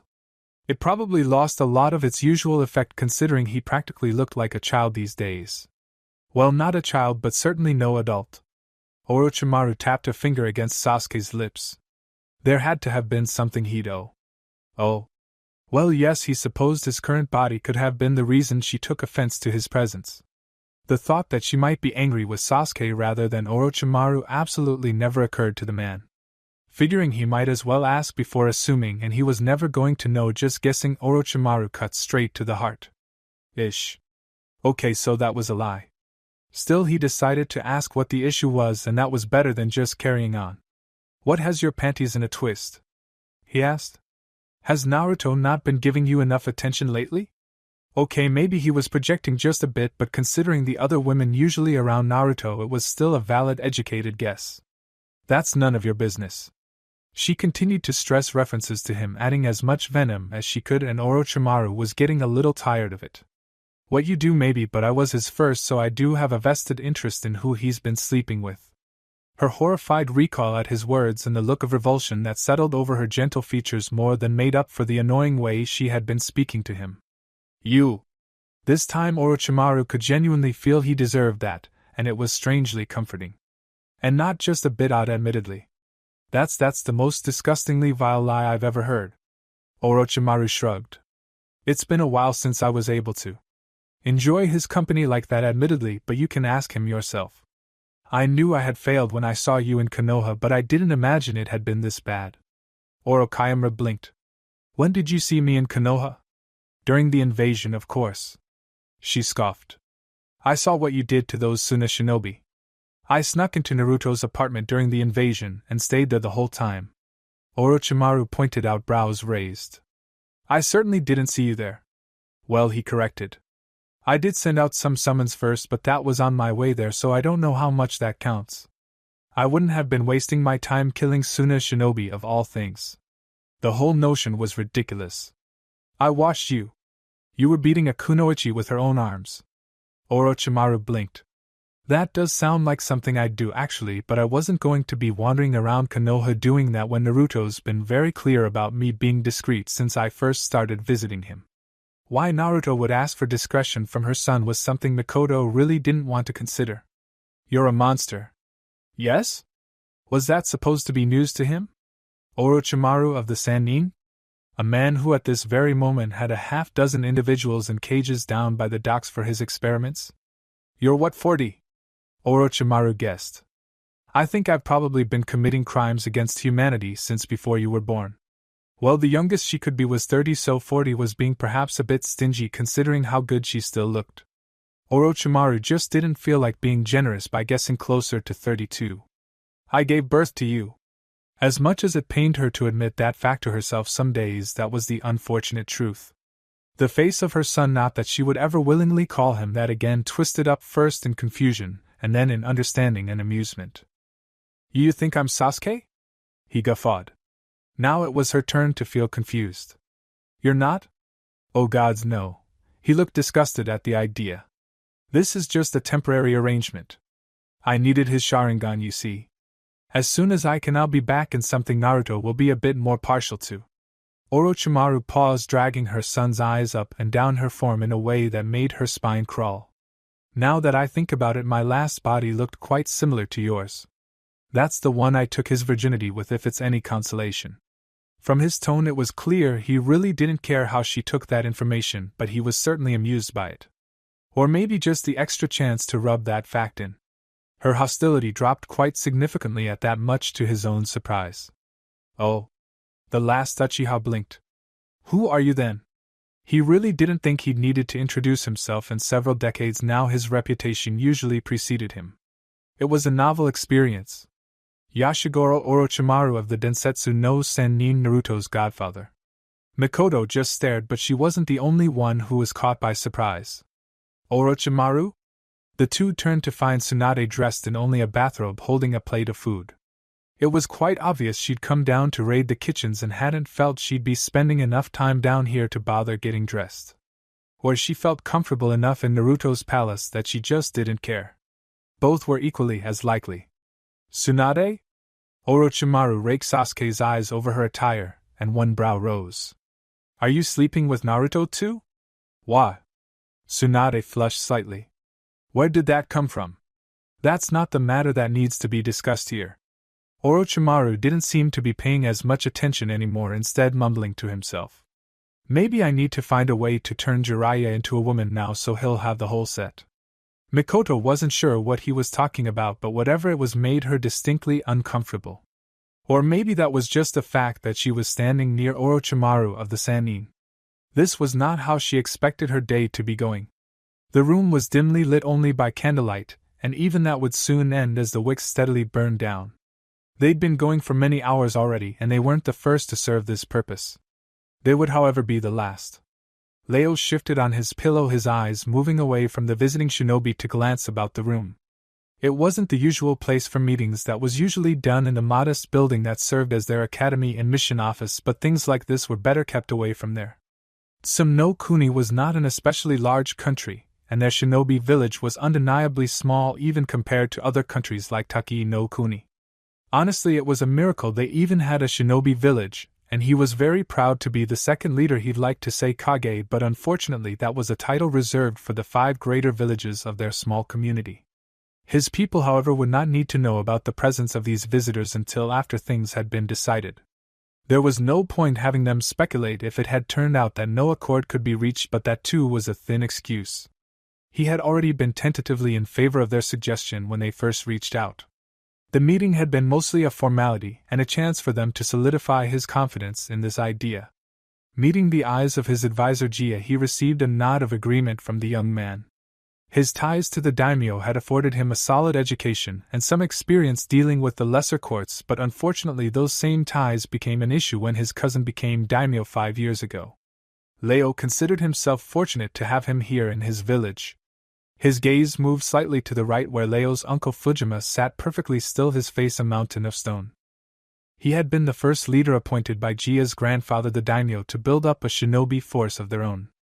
As far as Leo was concerned, the man had done a fantastic job when he had never really been a shinobi himself. Of course, shinobi were hardly the only sorts of warriors to exist within the world. They were simply and ironically the most prominent. Some much for their past discretion, but that was to be expected. It had been quite some time since chakra had become a thing, and shinobi, the greedy bastards, had been the first to get their hands on it. Their ways had been bound to change after that. Just as Jia had, Fujima gave a nod. It conveyed a solemnness Leo doubted he would ever be able to replicate. There was more power in that simple gesture than he'd ever managed to express in one of his own speeches to his people. Still, Leo took the counsel gracefully, reminded that he still had much to learn. His own grandfather was next, his eyes nearly fully closed as he was supported by a small pile of pillows. His eyesight was hardly affected, he'd gone blind nearly 3 decades ago. His hearing was still sharp as ever though, and so was his mind. His advice was just as valuable as Fujima's, and indeed he had been the one to serve as his uncle's advisor while the village was founded. It took longer for the elderly man to take action, but in time he too gave a brief nod. It was decided then. Leo's attention returned to their guests. 3 shinobi sat across the table from him on pillows of their own. 2 of them were merely bodyguards, escorts if you preferred, and they had taken places slightly behind their village's spokesman, and remained completely silent throughout the duration. Leo appreciated that it reminded him of how his own shinobi had been taught to behave. More like the shinobi of old than those of the present. He and his uncle hadn't had much of a choice considering they didn't have decades of jutsu to provide to them. The other villages were hardly about to share any of theirs either, not to direct competition. "Have you come to a decision?" asked the shinobi, scratching lightly at the stubble that covered a strong jaw. "We have." Leo nodded. "The shinobi of Tsum will stand by you in this." His guest nodded seriously and offered his arm. A fine choice. Really, it hadn't been much of a choice at all. Kaze no Kuni was their neighbor to the south, currently crawling with her Hai no Kuni conquerors, and Nami no Kuni was a smaller country already taken over by the wolves. It was no secret the wolves were a noble house of Hai no Kuni, a member of the Imperial Fire Courts. It was only a matter of time until they also expanded along other small countries, and with a supply of allies already in the nearby sands, the chances some no Kuni would be targeted were simply too high to ignore. Leo reached out to grasp the forearm, trying not to wince as the much larger man wrapped fingers around his own. He didn't even seem to be trying to exert pressure, it was simply the weight of his hand. With a single shake of their combined arms, the pact was struck. The alliance of Tsum and Iwa had been made. It was unlikely to be the last. Chapter 147 Trade. "What are you doing here, Orochimaru?" Tsunade questioned. The form of Uchiha Sasuke reeled back as if her question had been some sort of insult. "What am I doing here?" he repeated back, shaking his head. "I've been here since the beginning, Tsunade-heim." "What are you doing here?" "Last I heard you were wallowing in self-pity or something back at the Senju compound." He really should have been keeping better tabs on his former teammates and fellow Sannin, considering they had both been quite formidable in their prime, but with Tsunade seemingly uninterested in the shinobi lifestyle and Jiraiya's time mostly taken up by his career as an author, Orochimaru had somewhat neglected to do so. Mostly he just relied on the usual rumors to remain vaguely aware of their whereabouts. Standing before him was evidence that his methods were somewhat wanting. "I work here," she defended her presence, doing her best to cross her arms without spilling her plate. She had moderate success. "I was hired by Naruto." "Well, of course." Orochimaru agreed easily enough. Why would he have anything but the best medic working for him? It was obvious enough to the man who thought his godson deserved the entire world. The last Senju raised a single brow. "Then why did you ask what I was doing here?" "Bah, it makes sense if you were hired by him. You could be here warming his bed for all I knew." His eyes narrowed suspiciously when a slight tinge of red spread over Tsunade's cheeks. Had he missed something while he was away? He had a feeling both that he had and that it had been something spectacular. Hopefully Naruto would at least tell him about it. "Get your mind out of the gutter, Orochimaru. You're as bad as Jiraiya. Where Naruto is, I am," he shrugged. "That makes this palace home. It's perfectly acceptable for me to be talking about that sort of thing here. If you've been around Naruto any, then you know the lower floors here are open to the public for the administrative duties of Nami's civil servants. That's not private. I don't care that there are guests in the house, it's still where I live, so I'll act as I please. If they don't like it, they're free to leave. Improper is what it is. These aren't even your guests, they're Naruto's." That was a good point, and Orochimaru found himself frowning. "Well said," he conceded. "I suppose you win that argument. I'll restrict it to the upper floors." Sasuke's face suddenly split into a large grin. "Care to go upstairs to continue this?" Tsunade and Mikoto both shuddered at the sight. Orochimaru was disturbing enough, but it looked even more unsettling on Sasuke's face. None of them had really known him personally after the massacre, but there was something inherently wrong about the way his face twisted to accommodate Orochimaru's smile. "Not particularly," Tsunade grimaced. "But I was going back up anyway, and I'm not exactly dressed for going out into Hanaheim." "Excellent." Sasuke's hands clapped together, his grin never fading. "It's been so long since we had a chance to catch up, you'll have to tell me all about your time with Naruto." Part of her didn't want to know, but what is that supposed to mean? "I don't know, Tsunade." "Should it mean something?" "On second thought, maybe I'd be better off just going into town naked." She wasn't just saying that either. The last Senju was contemplating it as a possible escape, and it should come at little surprise that it was proving to be the more attractive option. Now, Tsunade." Unfortunately, it didn't look like Orochimaru's grin was going anywhere. "If you're gone, who will be around to look after Naruto's needs?" He practically purred that last word, adding suggestion it shouldn't have. Once again the two women were in agreement that it was more than a little disturbing. Whether that was due to Orochimaru or the current body he was using, however, neither was quite certain. I'm sure Shizen could see to them just fine. Shizen? Orochimaru questioned. Your apprentice, was it? He held Sasuke's chin in his hand and tilted it in thought as he tried to remember some of the details surrounding his old teammates. Kato, I think it was right? Dan's niece? Yes, well, she may be a more suitable age to be seeing to Naruto's needs, and she was still older than Naruto if Orochimaru remembered correctly, so that seemed to fit his taste still too. In that way at least. His suggestive tone continued to send uncomfortable savors down Tsunade and Mikoto's spines. But what of his medical needs? Should something happen, you'll need to be readily available, Tsunade. Bah, she's plenty capable. Tsunade dismissed his argument. Besides, she's his head physician, it's her job to be available, not mine. That caught both Mikoto and Orochimaru's attention. Wait, she's the head physician? Really? Tsunade crossed her arms defensively and huffed. She was hired first. When I was given an offer, the position was already filled, and she had tenure. Tenure? Mikoto's brow rose. How long was she working for him? I don't know. A few months? A year? Whatever it was, he wasn't willing to replace her as head physician of the wolves, so I was offered a position as her assistant. Mikoto hardly looked to be satisfied by that answer, but Orochimaru seemed barely able to contain his amusement. Senju Tsunade. Junior physician? Sasuke giggled in the most disturbing of manners. That's one of the greatest things I've ever heard. It seems the student really does surpass the master as Tsunadeheim? Shut up, that just means I did well choosing and training her. None of your assistants have ever proven to be worth a damn. Orochimaru stopped mid-giggle, Sasuke's expression returning to something a bit more natural for him. Kabuto would be quite insulted to hear you say that, I should think, but I can't say you're entirely incorrect. A thoughtful expression settled. It's probably not too late, though. Mikoto and Tsunade shared a look. Maybe you two should go catch up, Mikoto suggested. Before he has a chance to put more thought into that. Yes, Tsunade glumly agreed. This is probably my responsibility now, isn't it? Mikoto nodded. Fine. Huffed the slug princess. Come on, Orochimaru, let's go up to Naruto's private library. I'll tell you about Shizen tying Naruto to his bed again, and maybe if he isn't too busy he'll even stop by to join us. That of course caught Orochimaru's attention immediately. Yes, it would be good to see him, Aga. He paused. Did you say Shizen tied him to his bed again? Well, not exactly. She corrected herself. The first time it was her bed.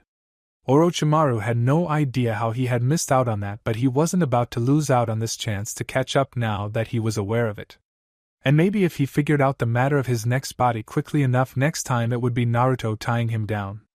Neither woman knew what Orochimaru was thinking, but based on the expression on Sasuke's face, they really didn't want to. What do you mean you've lost a train? Yaji paused in the hallway as a raised voice reached his ears. He had come back to the main office to fix an issue with Bucher's last paycheck. The massive man was not someone you wanted coming after you for the rest of his money, and one look at a picture of him had the payroll manager very much in agreement. Added to his next check had very quickly become, "We'll cut a new check immediately for the remainder." Yaji thought that had been a pretty wise decision on their part, but what he was hearing was much more interesting. Just that, boss. We took it down a few miles to town for drinks after work, paid for the fuel, and everything all proper like. We got back out of the bar round 2 or 3 in the morn, and we'd only had a bit each, I swear, but the train was gone. Those things are too complicated for just anyone to climb on and drive away, you bonehead. Didn't you have the engine locked? Course I did. Even removed the braking lever so they couldn't be undone till we returned. That's why I kept the drinks low. There's no way it should have been able to leave, least not all quiet like. We'd have heard the squeal of brakes from across the valley if anyone had tried. So what you trying to say, someone wandered by and picked the damn thing up? Well, there was a single set of footprints near the tracks. They followed them until where we stopped the train and then walked off towards the docks. Yaji couldn't see it, but he could feel the glare the supervisor was giving whoever was on the other side of the door with him. You seriously expect me to believe someone picked up the train and then just got on a boat with it? How stupid do you think I am? I don't know what else to tell you, boss. Ain't no other explanation unless the gods reached down and scooped it up for themselves. It was at that point Yaji continued on he'd heard quite enough. Unfortunately for that rail worker, he was probably more right than he realized with his first explanation, that is. Yaji didn't know about any gods, but he could think of a man who might pick up their engine and walk away with it. It would explain why Carrie had been the one giving orders when he walked by the train crew earlier, but of course no one was about to question the woman who was without a doubt Yugo's favorite crew member. Honestly, Yaji was just surprised she hadn't gone with him, though judging by the scowl she'd been wearing, maybe she hadn't known the young man's plan.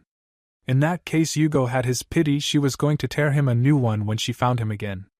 Yaji was a bit jealous, though their make-up sex would probably be the stuff of legends. Lucky bastard. Carrie, in fact, was absolutely fuming. Yugo had been gone from their shared room that morning, all his things packed, and he'd not shown up to work on the tracks. She'd quickly taken charge to ensure they wouldn't miss their deadline, but their work on the tracks had been the furthest thing from her mind. To make things worse, Bukra had been shorted nearly 3 days of work on his check and had been livid. With Yugo's team led by Carrie and Yaji's team working on the same project at the moment, that had meant even less work had been done that day. The bear of a man that was Bukra had been about a stripper's thumb away from throwing entire rail ties at the team's engine, or the architects marking out plots on the hill. Coincidentally, strippers had been what the man was planning on using that money for. He was not pleased to be denied his favorite form of post-work relaxation, and it was only Yaji taking one of the engines in order to sort things out at the main office that allowed him to settle down.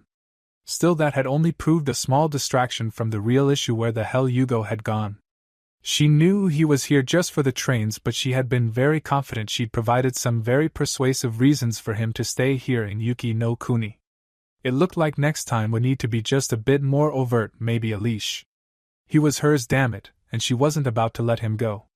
As soon as things were settled here, she'd be going after him. Unfortunately, that was going to have to wait for Yaji to get back, because she had a feeling he would have some idea where Yugo had gone. That was fine. She still needed to figure out if she was dragging that sweet ass of his back here or if she'd be tying him down somewhere else. She supposed it depended on where he'd run off to, really. Maybe she'd go a bit easier on him if it was somewhere good. Okay, probably not, but she wouldn't be as mad for quite as long at least. A tropical island and some fruity drinks, and she'd only need a few days to forgive him. Sex on the beach in particular was sure to cheer her up. Of course, she meant that in more ways than one. A shiver ran down Yugo's spine as he huddled on the deck of a boat against a massive crate that absolutely was not the latest model of Yuki no Kuni's train.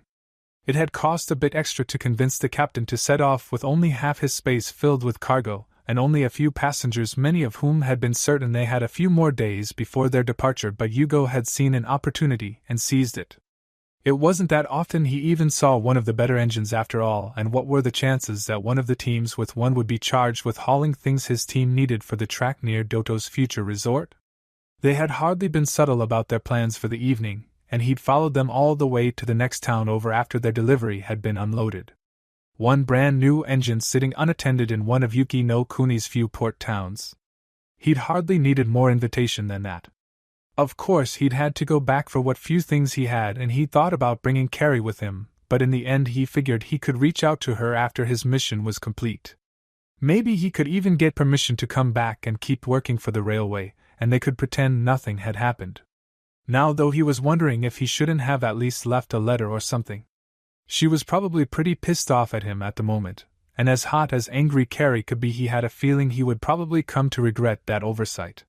Maybe he should make sure to have a gift on him when he saw her again that probably wouldn't hurt. He just had to figure out what the hell would be enough to turn all that anger into delight. Or most of the anger anyway. It would be a shame to get rid of all of it when the sight of her scowl always got his heart racing. He also knew how she liked to work out that anger, though usually it wasn't directed at him, so maybe this wouldn't be quite the same, and he was always happy to help with that. She wouldn't work out her anger at him with someone else, would she? The thought left him with an uneasy feeling. Maybe that gift needed to be a ring. And a house. How was the housing market over in Nami anyway? He didn't have that much saved up, but maybe Orochimaru would be willing to help him with a loan if Tsukuyomi was pleased with his gift. Stranger things had happened in situations involving the Snake Sage after all, and Yugo was sure he could find suitable work on the docks to help him pay a mortgage. How was Orochimaru's credit? Better question, who would give Orochimaru a line of credit? Maybe he'd be better off going to Kabuto for help with that. Or just directly to Tsukuyomi. Yugo might not have any credit, but it wasn't like Tsukuyomi didn't have money to spare. If Jirobu was right about the trains, then the daimyo would probably be in a good enough mood when Yugo asked. Hopefully. Actually, it's probably for the best that you're here, Tsunade. And why's that? Because I was already planning on trying to use your grandfather's cells to make myself a new body. Having a medical professional around is bound to make things go more smoothly. Tsunade stared at him. Why on earth would I help you with that? Are you doing anything else? Yes, actually. Oh. Sasuke blinked, conveying Orochimaru's surprise. Huh. Anyway, he shook it off. If you help me get a better body than this, I'll even let you join in on my Naruto time. Tsunade gagged. I did not need that image. What on earth are you talking about? Orochimaru seemed genuinely insulted. I'll have you know I choose only the best bodies. My last one was absolutely gorgeous, and you would not believe what she could do with that tongue of hers. Sasuke's face twisted into something lecherous. Naruto certainly couldn't. You should have seen the face he made when I know no stop. Tsunade waved her hands before her as if to ward away Orochimaru's words. That is more than enough information, thank you. As Orochimaru was stopped by her interruption, something else the man had mentioned caught her attention. Wait, she? Well, of course. I couldn't convince Naruto to sleep with me as a man, now could I? She sent him a flat look. Was that seriously your consideration for your last body? Of course not. The indignation quickly gave way to a salacious smile. That was simply an amazing benefit I was more than happy to take advantage of. But it's the focus now. Well, yes. Sasuke folded his arms. I have what I've been after. I intend to make my next body permanent if I can. And your permanent body is that of a woman? Is there a problem with that, Tsunade? I can identify however I please. First, that's not identifying. You would have a biologically female body. Tsunade rolled her eyes. Second, there isn't a problem with it. I just didn't realize you wanted to be a woman. You never struck me as the type. What exactly is the type? Orochimaru questioned, one brow rising challengingly. You know what? Forget I said anything. So you want my help making you a female body, and in exchange you're offering me a threesome with you and Naruto. Even assuming Naruto wanted that, why would you think I would? Tsunade. Orochimaru looked into her eyes, completely serious. You want to? He assured her. Not only is there the fact that you'll be with Naruto, and it seemed that as far as Orochimaru was concerned that was more than enough reason for it. But like I said, you would not believe the things I can now do with my tongue. As tempting as that is, Tsunade returned flatly. I think I'll pass. Though if it gets you to stop talking about your plans with Naruto, I'll help. Sasuke shot her a wide grin and clapped his hands in delight. Excellent, this will make things much easier. Yeah, she grumbled. Just because she agreed doesn't mean she liked it. Why are you so obsessed with talking about it anyway? Her immediate answer was a pout which, while oddly fitting on the face of one Uchiha Sasuke, disturbingly so actually made Tsunade rather uncomfortable. She almost regretted asking. I'd partaken in those pleasures a bit when I was younger, of course, but I had been focusing on other things for decades before my last body, and being a new gender, well, it was practically new to me. I enjoyed it immensely, you know, but then I had the opportunity to get the Sharingan. His eyes flashed into crimson pinwheels for a second. And I went for it. I had rediscovered my sex drive. I'm always around. The one who brought it back. My current body is that of a teenage boy. Tsunade winced at that. Yeah, that probably wasn't helping. And Naruto won't even touch me now. Well, Orochimaru offered a sheepish smile. I guess that should have been expected. I might have had some chance even as a boy, but Naruto happened to know this body before I got my hands on it, so that isn't helping me any. But do you know what's worst of all, Tsunade? I have absolutely no idea, she admitted. My boobs are gone. She probably shouldn't have said anything, Tsunade later realized, but in the moment she couldn't help herself. Have you tried giving your current body breasts? It probably wouldn't be too hard. Do you think Naruto might be more comfortable with my current body if I did that? I don't know, but I can hardly imagine he would dislike boobs. That's a good point, Orochimaru nodded. Do you think we could make this body completely female? He'd considered it before, but he wasn't really sure how he would go about doing it. Well, no, not doing it, but doing it properly. He didn't just want it to seem female, he wanted it completely female. That was the only way he was going to be able to have more Naruto time in the near future. With a sigh, Tsunade condemned herself to her fate. Between the both of us, I'm sure we can. She tried to cheer herself up some with a joke. If we do, I guess we'll have to use that on Jiraiya too. Maybe he'll be so busy looking at himself he'll leave other women alone. Exactly. Orochimaru exclaimed, and Tsunade was briefly taken by surprise at the enthusiasm in his words. She quickly had her explanation for it. I was just saying earlier that we needed to turn him into a woman, then Naruto can have the full set. I have no intention of being had and collected, Orochimaru. The snake sage waved off her protest unconcerned. You'll come around, Tsunade. Don't worry. Honestly, she was much more worried that she might. Hopefully Orochimaru didn't go around planting any ideas in Shizen's head, or Naruto was going to end up walking into his room to find a trio of Sannin tied to his bed. The look on his face would probably be worth finding herself in that situation, but she didn't exactly intend to figure that out firsthand. Could be a worthwhile reason to learn the Kage Bunshin though. She'd think about it. I don't see why you're going in the first place. Mai frowned. Having a hidden base there is fine, but you're still keeping most of the wolves here at the moment. It doesn't make any sense. I'm going to be gone, so Iroh becomes nervous.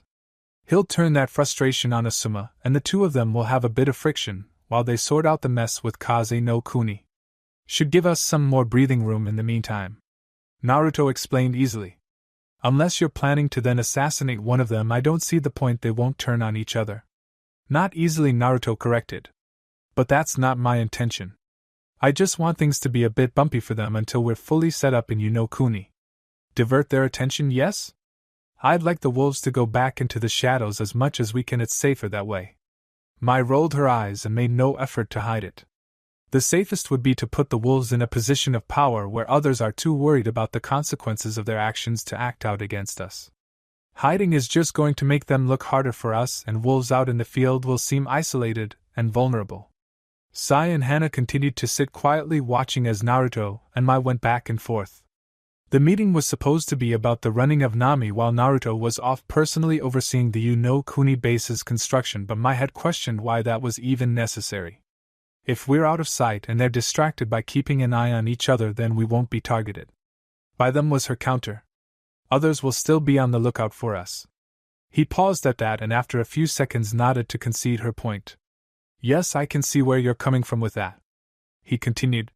Still, I think it would be for the best if I were to slip away from the spotlight for a bit. Most of the focus for the wolves is on me anyway. Let's see how the world responds to me being gone. Maybe they'll grow bold, maybe without sight of me they'll take the House of Wolves less seriously. What is that supposed to accomplish? We don't get anything useful from that. Naruto only offered a shrug, and it occurred to the room's other occupants that there was something that could be gleaned from this. Whatever it was though, Naruto hardly seemed interested in sharing that information with them. Sai and Hana had uneasy feelings about that but knew it wasn't their place to question. They could leave it at that. Mai, however, had a much worse feeling about it, and it was her place to question. In fact, that was arguably her most important duty. Of course, Naruto had a trump card. Can you trust me, Mai? Hana and Sai shared a look. This argument was as good as over. Of course I can. She crossed her arms, insulted he'd asked, but more than that she was distracted by thoughts of times when she hadn't trusted him, and worse, of the times he had trusted her only to be let down. Then trust me. I'm going to Kuni for a bit to oversee construction. I'll be leaving Nami no Kuni and the wolves in the hands of you three. He briefly met the eyes of Hana and Sai. I know they'll be well seen to. Of course, Naruto. Sai reassured him. We're more than capable of taking care of Nami and the wolves. Naruto smiled. I know. Something about it seemed off, but no one there could say exactly what was wrong. I'll be heading out in the next few days just as soon as I sort out some of our guests. By which you mean the myriad of strange people you draw to yourself, right? Teased Hana softly. Careful, Sai pointed out. Technically you're one of them. She considered it for a second, head tilting before she shrugged. Well, maybe we aren't that strange then.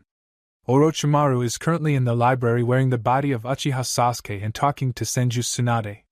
Naruto pointed out. He'd been avoiding it for that reason. Orochimaru was still pretty clingy. If he went in there without a deadline, he'd never be able to get away. Unfortunately, there wasn't exactly anything else he needed to see to at the moment. Never mind. That's not too bad. Sai shrugged. Naruto's currently funding his sister's girlfriend in a mission for a village he reduced to ash. That's strange. Hana hummed in agreement.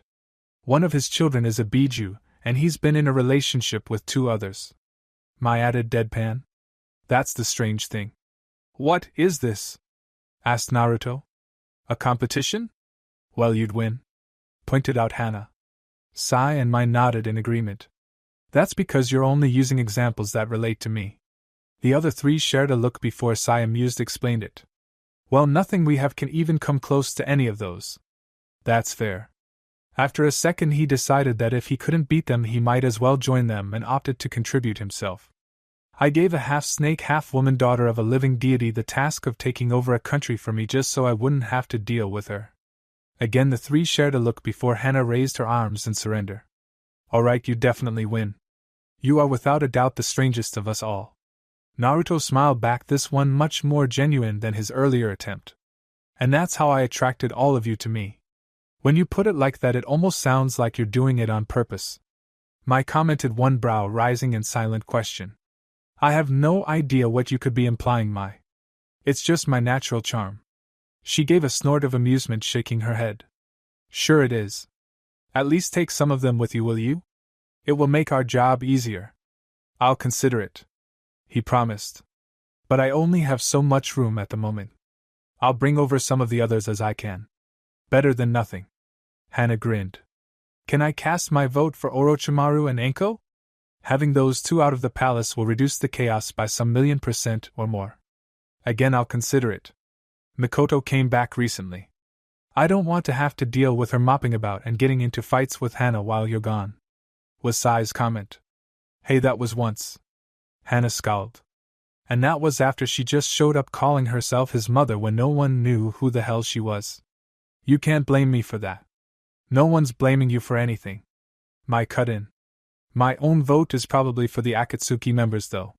You can include Mikoto if you like, but I'd feel better if the Mad Bomber wasn't in Nami. That was a fair point, but Hana spun it another way. Do you like the idea of him in a small bunker with Naruto anymore? Mai grimaced. Never mind. Maybe it's best that he stay here for the time being. Then again, Hana continued. We did want a palace for Naruto to return to, right? Do you think we could trade him to someone else? Sai asked. Who would we trade him to and who would we trade him for? Asked Naruto, genuinely curious who Sai had in mind.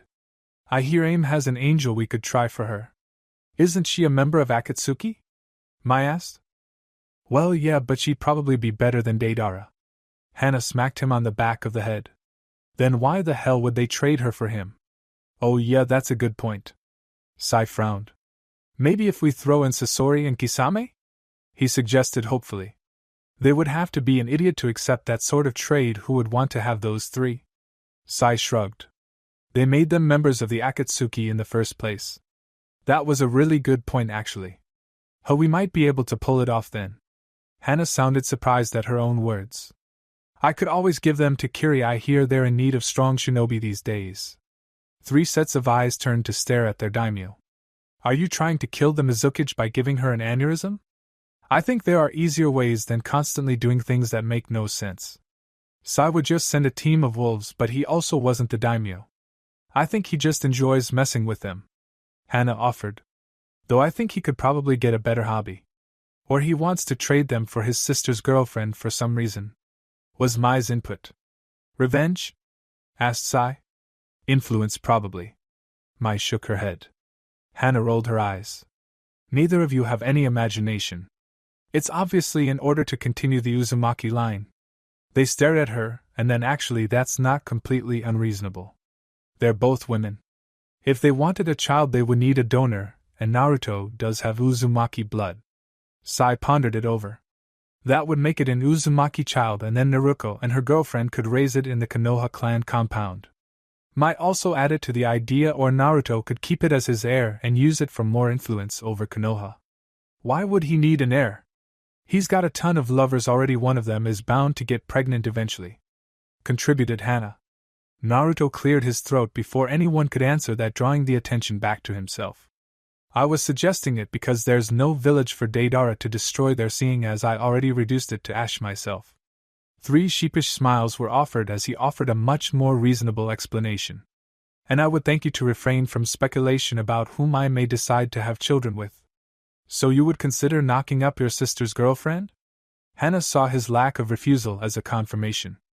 I will leave Anko here and let her know it was because of you.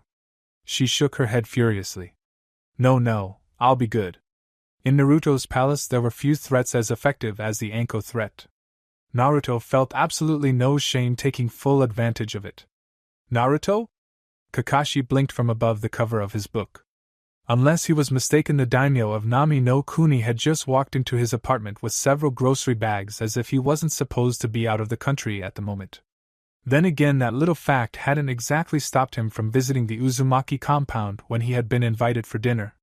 Kakashi still didn't know how he had managed that, and he really didn't intend to ask. Yet anyway. Kakashi. Naruto returned with a nod, setting his bags on Kakashi's kitchen table. Take your shirt off. Kakashi blinked again. Why, he paused, rethought his question, and then shrugged. Okay. Slipping a bookmark between the pages, he set it down, and quickly brought his shirt over his head. Good. Sit. Naruto turned his attention to the contents of his bags and Kakashi gave another shrug. Using his hips to push himself away from the kitchen counter he had been leaning against while waiting for his coffee, the real reason he was always late, but he refused to repair or replace the ancient machine, he draped his shirt over the back of a chair and took a seat. Should I ask what any of this is for? You could. Naruto didn't offer anything else and Kakashi only hummed, deciding not to push for anything more. With silence only interrupted by the rustling of the plastic bags, Naruto eventually withdrew the things he needed and set them out for use. Kakashi felt one of his brows rising. A seal? Yes.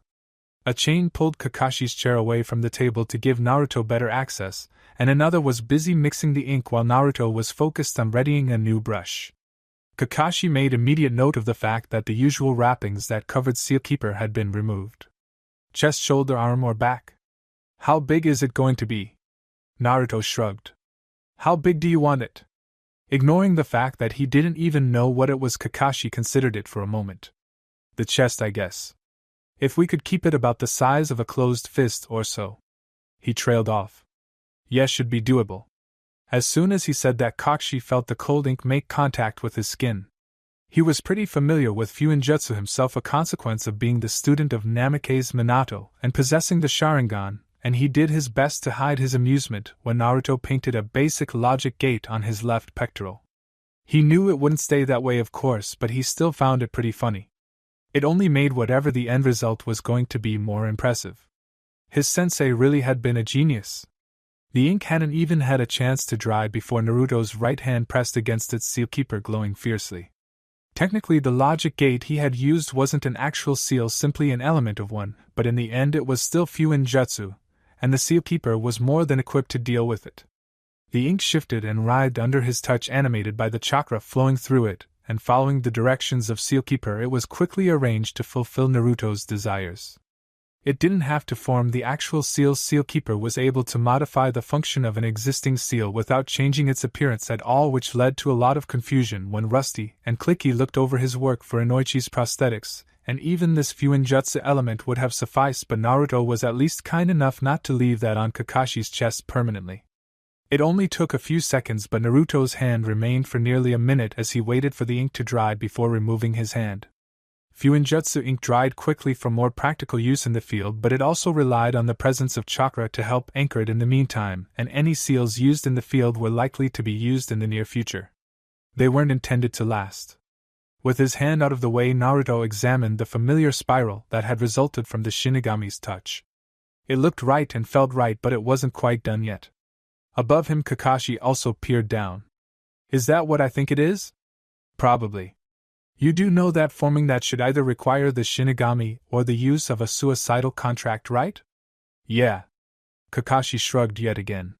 So long as Naruto was aware of how impossible this should have been, Kakashi supposed there was nothing else to it. So you probably need me to send some chakra to it to tie it to me? Kakashi had not missed the fact that the seal wasn't active at all, something that should be impossible, as even the most simple of seals required the barest amounts of chakra to be contained within them so they could be activated later. It's what differentiated seals from any other scribbles. So it stood to reason Naruto wanted it done before activating it for whatever it was he was doing. Yet just a bit. Naruto's hand hovered over Kakashi's chest, ready to disable the seal on the off chance Sealkeeper, or more likely Naruto himself, had made a mistake. We just need to make sure it ties into your chakra system properly. That made Kakashi hesitate. What are you tying into my chakra system? It's just a pass-through. Naruto waved him off. To ensure there's always chakra running through it. We don't need it failing because it wasn't able to draw enough chakra to stabilize the space-time manipulation over such a distance at some point. Of course, wouldn't want that. At some point, Kakashi mused maybe he really should ask just what the hell they were doing. Nah. Where was the fun in that? Directing his chakra towards the seal, Kakashi wasn't surprised when he felt it momentarily pulled from his control to make contact with the seal. Just as soon as it seemed to go into the seal, however, it also seemed to come right back out, rejoining with the rest of the chakra naturally circulating his body. And nothing else happened. So, is it working? I should hope not. Both of Kakashi's brows rose. Then what was its inert by intention? Explained Naruto. Its only purpose is to tie an existing seal to your physical location. Okay. Kakashi nodded. And what's the purpose of? He was interrupted by a brief cloud of smoke and a cry of beloved. By the time it had cleared, Naruto was lying on his kitchen floor with a Biju very happily snuggling into his chest. I'm just going to assume that means it worked. A seal that launched women was certainly very strange even in Kakashi's opinion, but he couldn't exactly say he disapproved. Say they aren't going to be appearing in my shirt while I'm wearing it, are they? It's unlikely.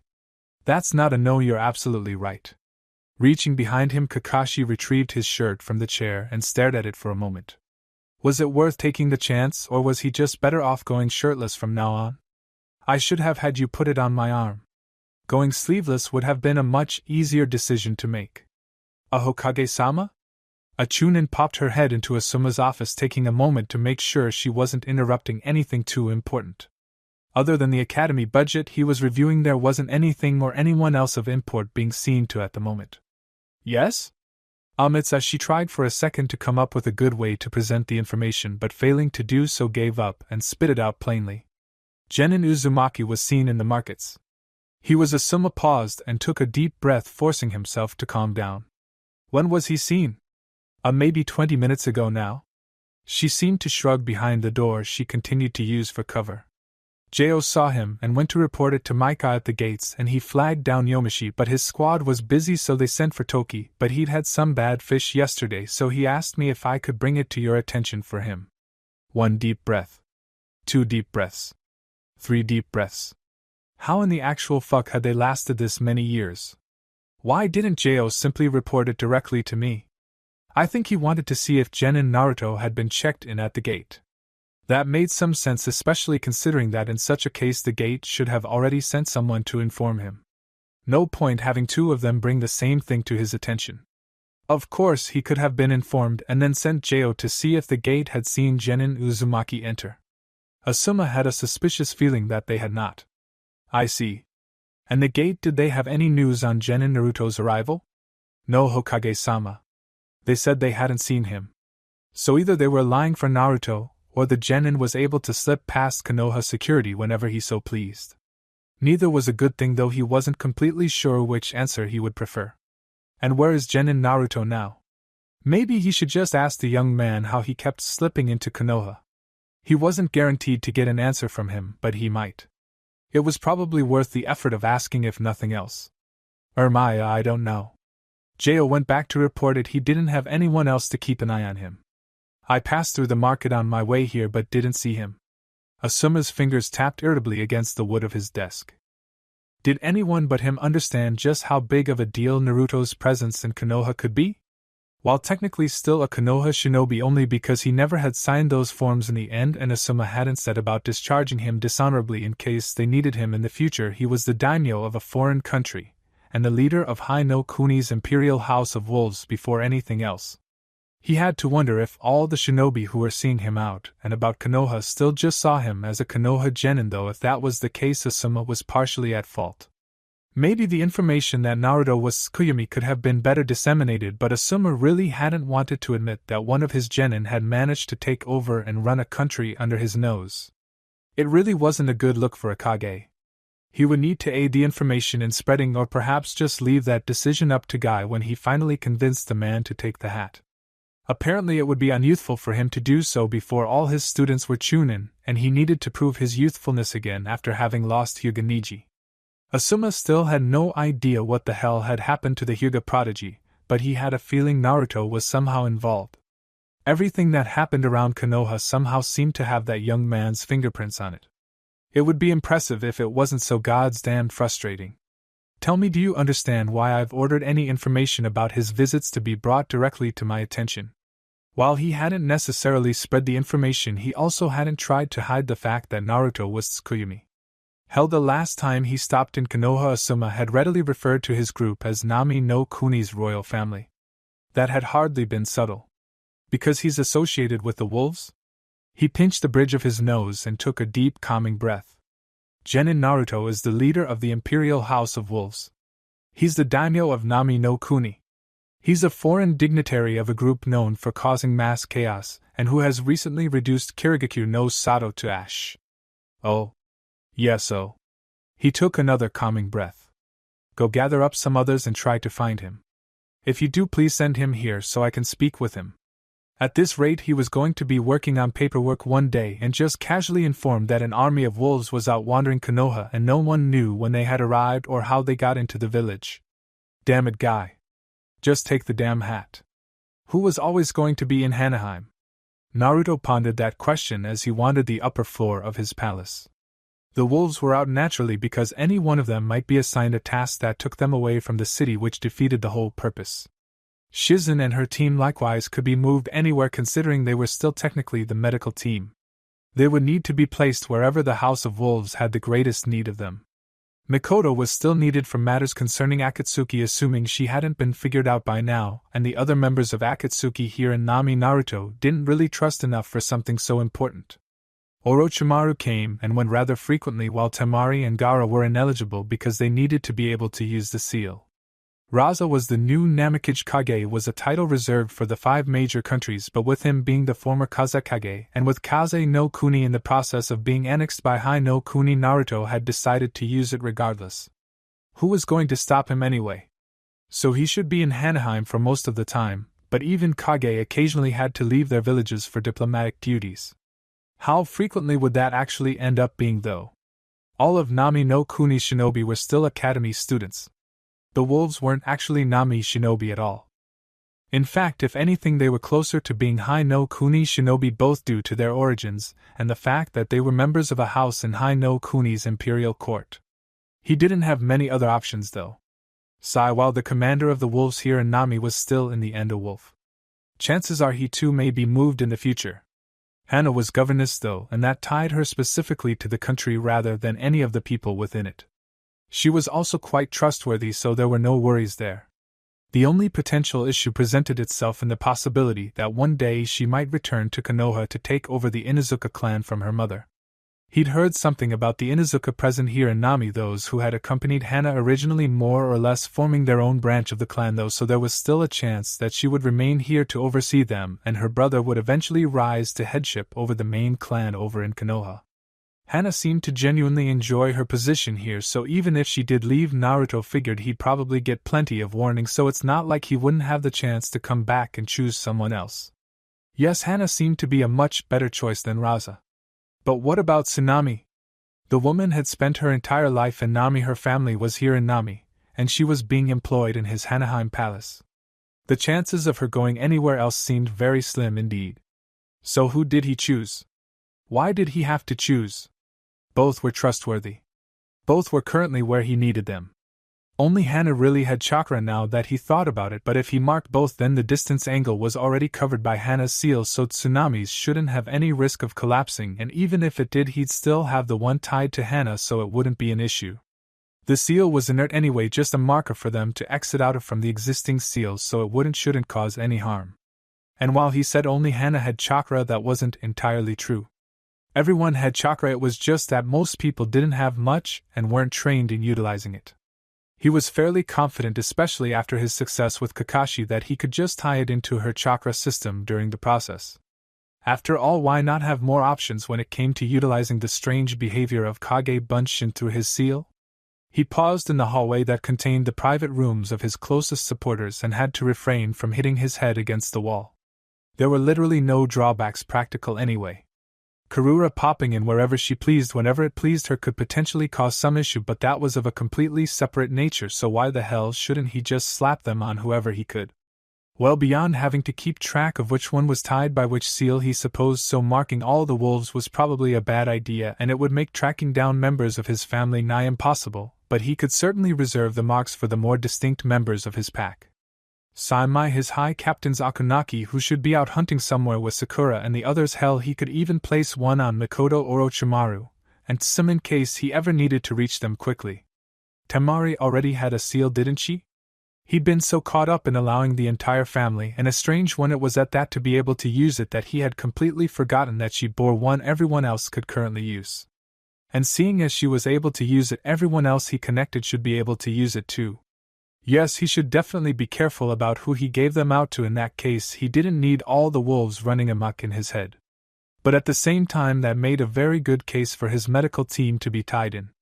He could hardly think of a better use of the seal than being able to summon a Kage Bunshin of a medic right to your location. The medic, being a Kage Bunshin, was at no real risk regardless of the situation, and could provide immediate aid. And if his high captains were able to do that out in the field when their teams were injured, abruptly Naruto spun on his heel and marched back down the hallway. He suddenly had quite a few people he needed to track down and remove the shirts of. Tsunami, take off your shirt. The woman in question blinked in surprise as she turned to the voice in the doorway, a basket of freshly folded laundry held to her chest.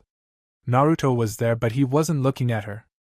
Instead, he closed the door and moved towards a dresser where he laid out an armful of materials she couldn't begin to guess the purpose of. My shirt, Tsukuyumi-sama? Your shirt, he continued, still not looking over to her. It was an awfully forward request, and now that she considered it, he had never been the one to initiate anything between the two of them. Maybe this was just how he normally went about it. Still, there was a remaining issue. I'm not wearing a shirt, Tsukuyumi-sama. Now he did turn around, brow already raised in question, and he quickly realized his mistake. Oh, you're dressed then. Naruto tilted his head to the side for a second in thought. Or just pull it down, I suppose. Whatever's easier. Does it not need to be all the way off? She questioned. Well, no, of course not, it was a dress. It didn't even really need to be pulled down, but she had never been dressed at all during the other times. Maybe he was just in a hurry. Not particularly. He shrugged.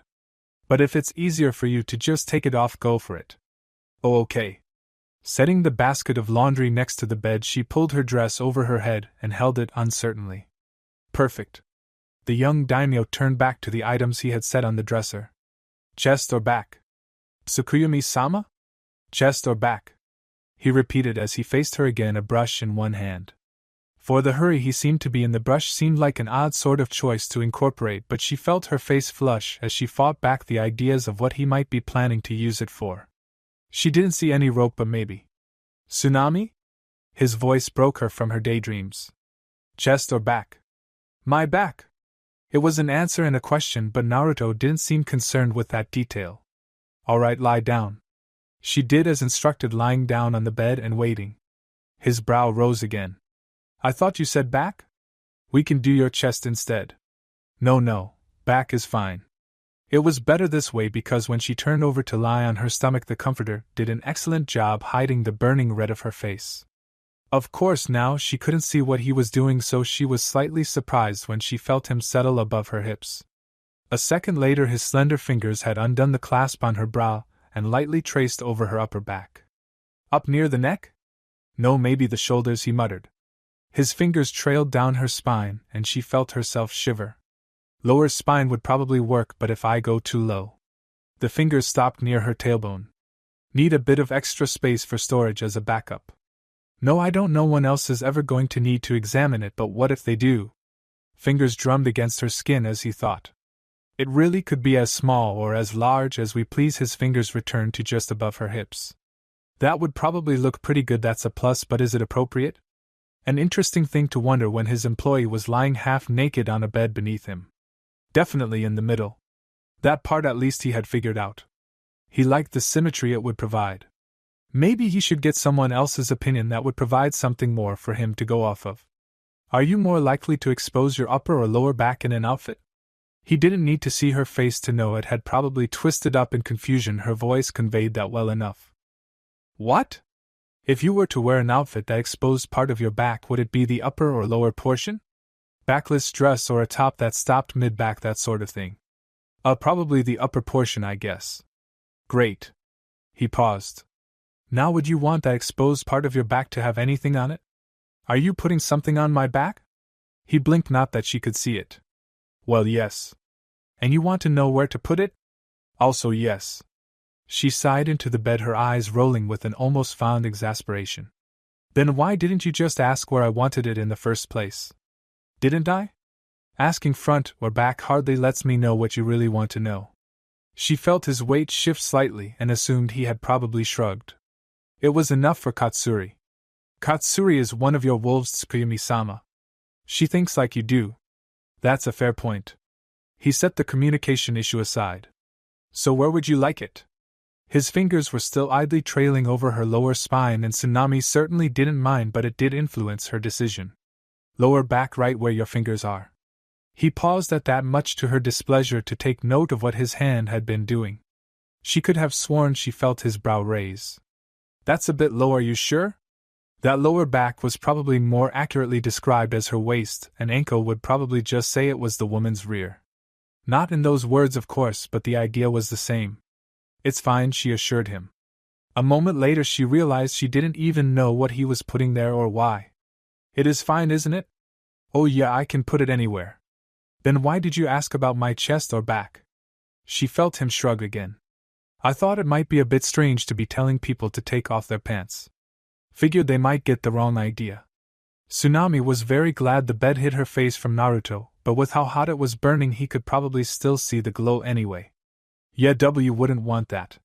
He hummed in agreement, and a second later something cold and wet tickled her skin. Unfortunately, it wasn't nearly as nice as his fingers had been, though she shivered all the same. Just for a different reason. Do try to hold still.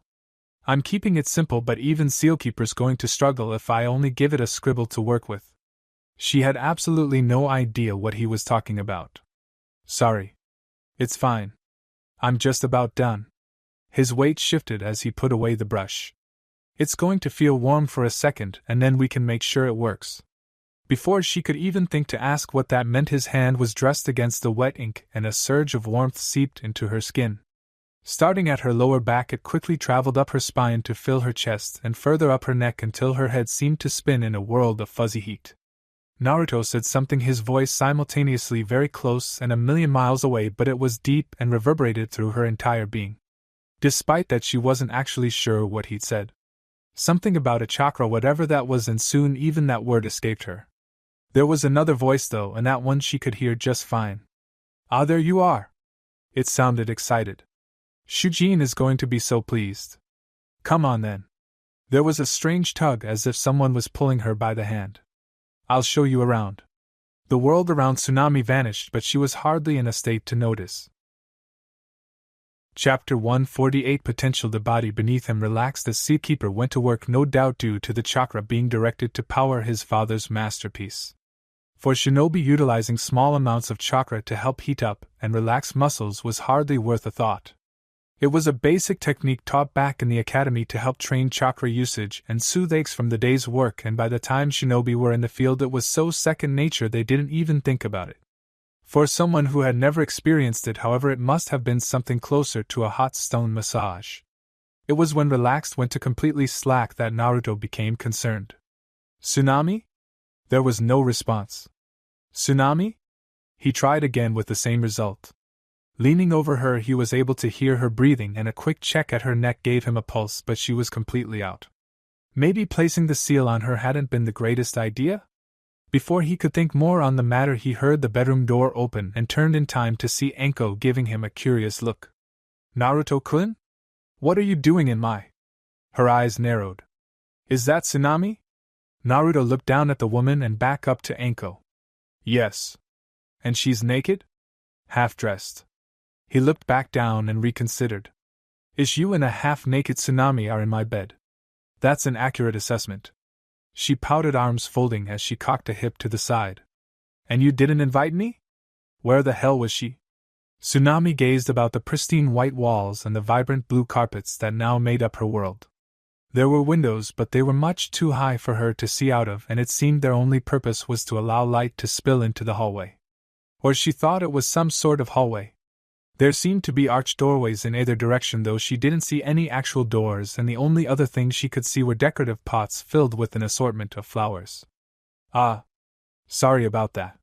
There's usually a bit more resistance. I guess I pulled too hard. There was that voice again, and it was familiar. Not in the sense that she knew the speaker, but more like she had overheard them speaking to someone she did know. A woman stepped out from one of the archways and made her way over to Tsunami, a sheepish grin pulling at her lips. She had been right. Tsunami didn't know the woman, but she did know of the woman. She had seen her actually at one point. She was pretty sure she had seen a dozen of her around the palace, usually in the presence of Naruto. Correction, almost exclusively in the presence of Naruto. Where am I? Oh, this is my palace. The woman beamed. Naruto-kun made it for me. I'd be happy to show you around later. How did I get here? The last thing she remembered was lying on a bed with Naruto behind her. I pulled you here, of course. The woman said it like it was obvious, and maybe it was. Tsunami hardly knew what was going on or what had happened, so maybe everything did make sense, and she was just out of it. I really wanted to see if it would work since you don't normally use chakra and all. The woman's head tilted curiously. Say, what's that like? Not having chakra? Tsunami really didn't know how to respond to that, but fortunately she wasn't going to be given an opportunity to anyway as they continued speaking. I can't seem to wrap my head around not having it myself, but I'm also entirely made from chakra. She frowned at that. Oh. I guess that would be like you asking me what it's like to not have real flesh, wouldn't it? But I have flesh. It's just not the same. I guess it's like that with you and chakra, huh? Now the woman paused, awaiting a response, but Tsunami still didn't have much to offer. I guess so? I'm sorry I never got your name. I'm Karura, the mother of Naruto-kun's children. Karura smiled. You're Gaara-sama's mother then? That's me. Well, it's a pleasure to meet you. I'm Tsunami. I take care of Naruto-sama's palace. Things were still weird, but Tsunami was starting to feel a bit more comfortable with the situation. It's a pleasure to meet you too. I'm sure the others will agree. Others? Oh yes. All the other people in Naruto's head. Never mind. Still no word on them? Pain did his best to mask his mounting frustration, but it still managed to seep into the undertones of his voice. He may have been a god, but gods had always been vexed by the affairs of mortals. They were such infuriating little creatures. Nothing. There was a similar frustration in Zetsu's voice, and one didn't need to look at him to know he was frowning deeply. First Tobi wanders off, and now I can't find any sign of Sasori or Deidara. The first one wasn't a problem at the moment, her role came into play later, but the other two were supposed to be tracking down the Ichibi. The Biju didn't have to be sealed in ascending order, but from what Zetsu understood it would provide the greatest stability. Just throwing them in there would put a lot of stress on it, and then they risked the Biju managing to escape, or heavens forbid one of them might manage to take control of the Geto Mazo, which would be an absolute mess. The plan could still be salvaged, but it wouldn't be pretty, and the delay would probably be measured in decades. Zetsu was of the opinion that he'd waited quite long enough, as it was thank you. By capturing the Biju in ascending order, the Geto Mazo had a chance to reacclimate itself with the Biju's chakra, and as it did, it would grow stronger for the next Biju it needed to contain. At this point though, Zetsu was wondering if a middle Biju could just be captured and left to sit for a bit longer, as they figured out what kept happening to all their organization's members. Akatsuki had never been large, the main body anyway. There was a massive team of Akatsuki members who oversaw more administrative tasks, a necessity considering Akatsuki's leader was also supposed to be running a village, so with 3 members, gods know where, a 4th dead, and a ring in the possession of Orochimaru, they were at about half capacity. I've had Kakazu and Haiden move to Kaze no Kuni to see if they can find any hint of the Ichibi, or our wayward members, but considering Sasori and Deidara had reported no sign of him in Kaze no Kuni before they vanished, I'm not holding much hope," continued the plant man. His darker half picked it up from there. "We still have the Nibi's location, but with AI and the Eight Tails sticking close by, it's doubtful we can swipe her covertly. It'll probably be an assault on Kyuubi. Something they'd wish to avoid, honestly. Kyuubi didn't really have allies, but an organization of Nuke Neen getting bold enough to attack them openly was going to concern the other villages enough that they would focus on Akatsuki. Hell, it might even be enough to bring them together for a time. That was nearly the piece Pain was after, not that he would see it that way. Are we skipping to the Sanbai then?" Conan asked from her customary spot behind Pain's right shoulder. It made more sense when the man was at his desk in Zetsu's opinion, but he was rarely there, so he had to wonder how Conan had gotten into that habit. "That's in the possession of the Mizukage," Pain mused. "It's a similar problem as with Kyuubi. Actually, Black Zetsu started and White Zetsu proceeded. Yagura is dead. The rebellion came to an end finally, he was one of the casualties." Black Zetsu pipped back up. "Well, the civil war, I suppose? Since the Bloodline faction won and all." "Dead?" Conan's surprise spoke for Pain as well, and he was glad to not have to voice it. Most of their information for the outside world came from either Zetsu or from Sasori's networks, and with Sasori missing, well, they were in the dark about a lot of things beyond AIM's border at the moment. "Those wolves joined him," White Zetsu explained. "And as expected, they turned on him in the end." Black Zetsu almost sounded amused. "Kirigakure is nothing but rubble. So the Sanbai is going to have to reform." Pain frowned. "This is going to cause further delays. They had teams for a reason, so that they could keep tags on all the hosts and move very close together to capture them and remove the biju they contained. Preferably they would have them all done in a single 2-month window at the absolute max, the less time the better, because it would limit responses from the countries long enough for Pain's plans to come into effect. Once they had their weapon, it wouldn't matter what any of the countries or villages did, because Pain would be able to wipe them out in an instant. He wouldn't do it to all of them, that was far too much, but one of the major countries, whichever one was more prepared to act against them, should be enough show of force to stay the hands of the others. And then he just needed to give the weapon to one of the minor villages. It would see more use then, but that would ensure a substantial enough scar on any survivors that they would never dare wage war again, and when that scar started to fade, well, the weapon would be ready to remind them why they were better off keeping to themselves.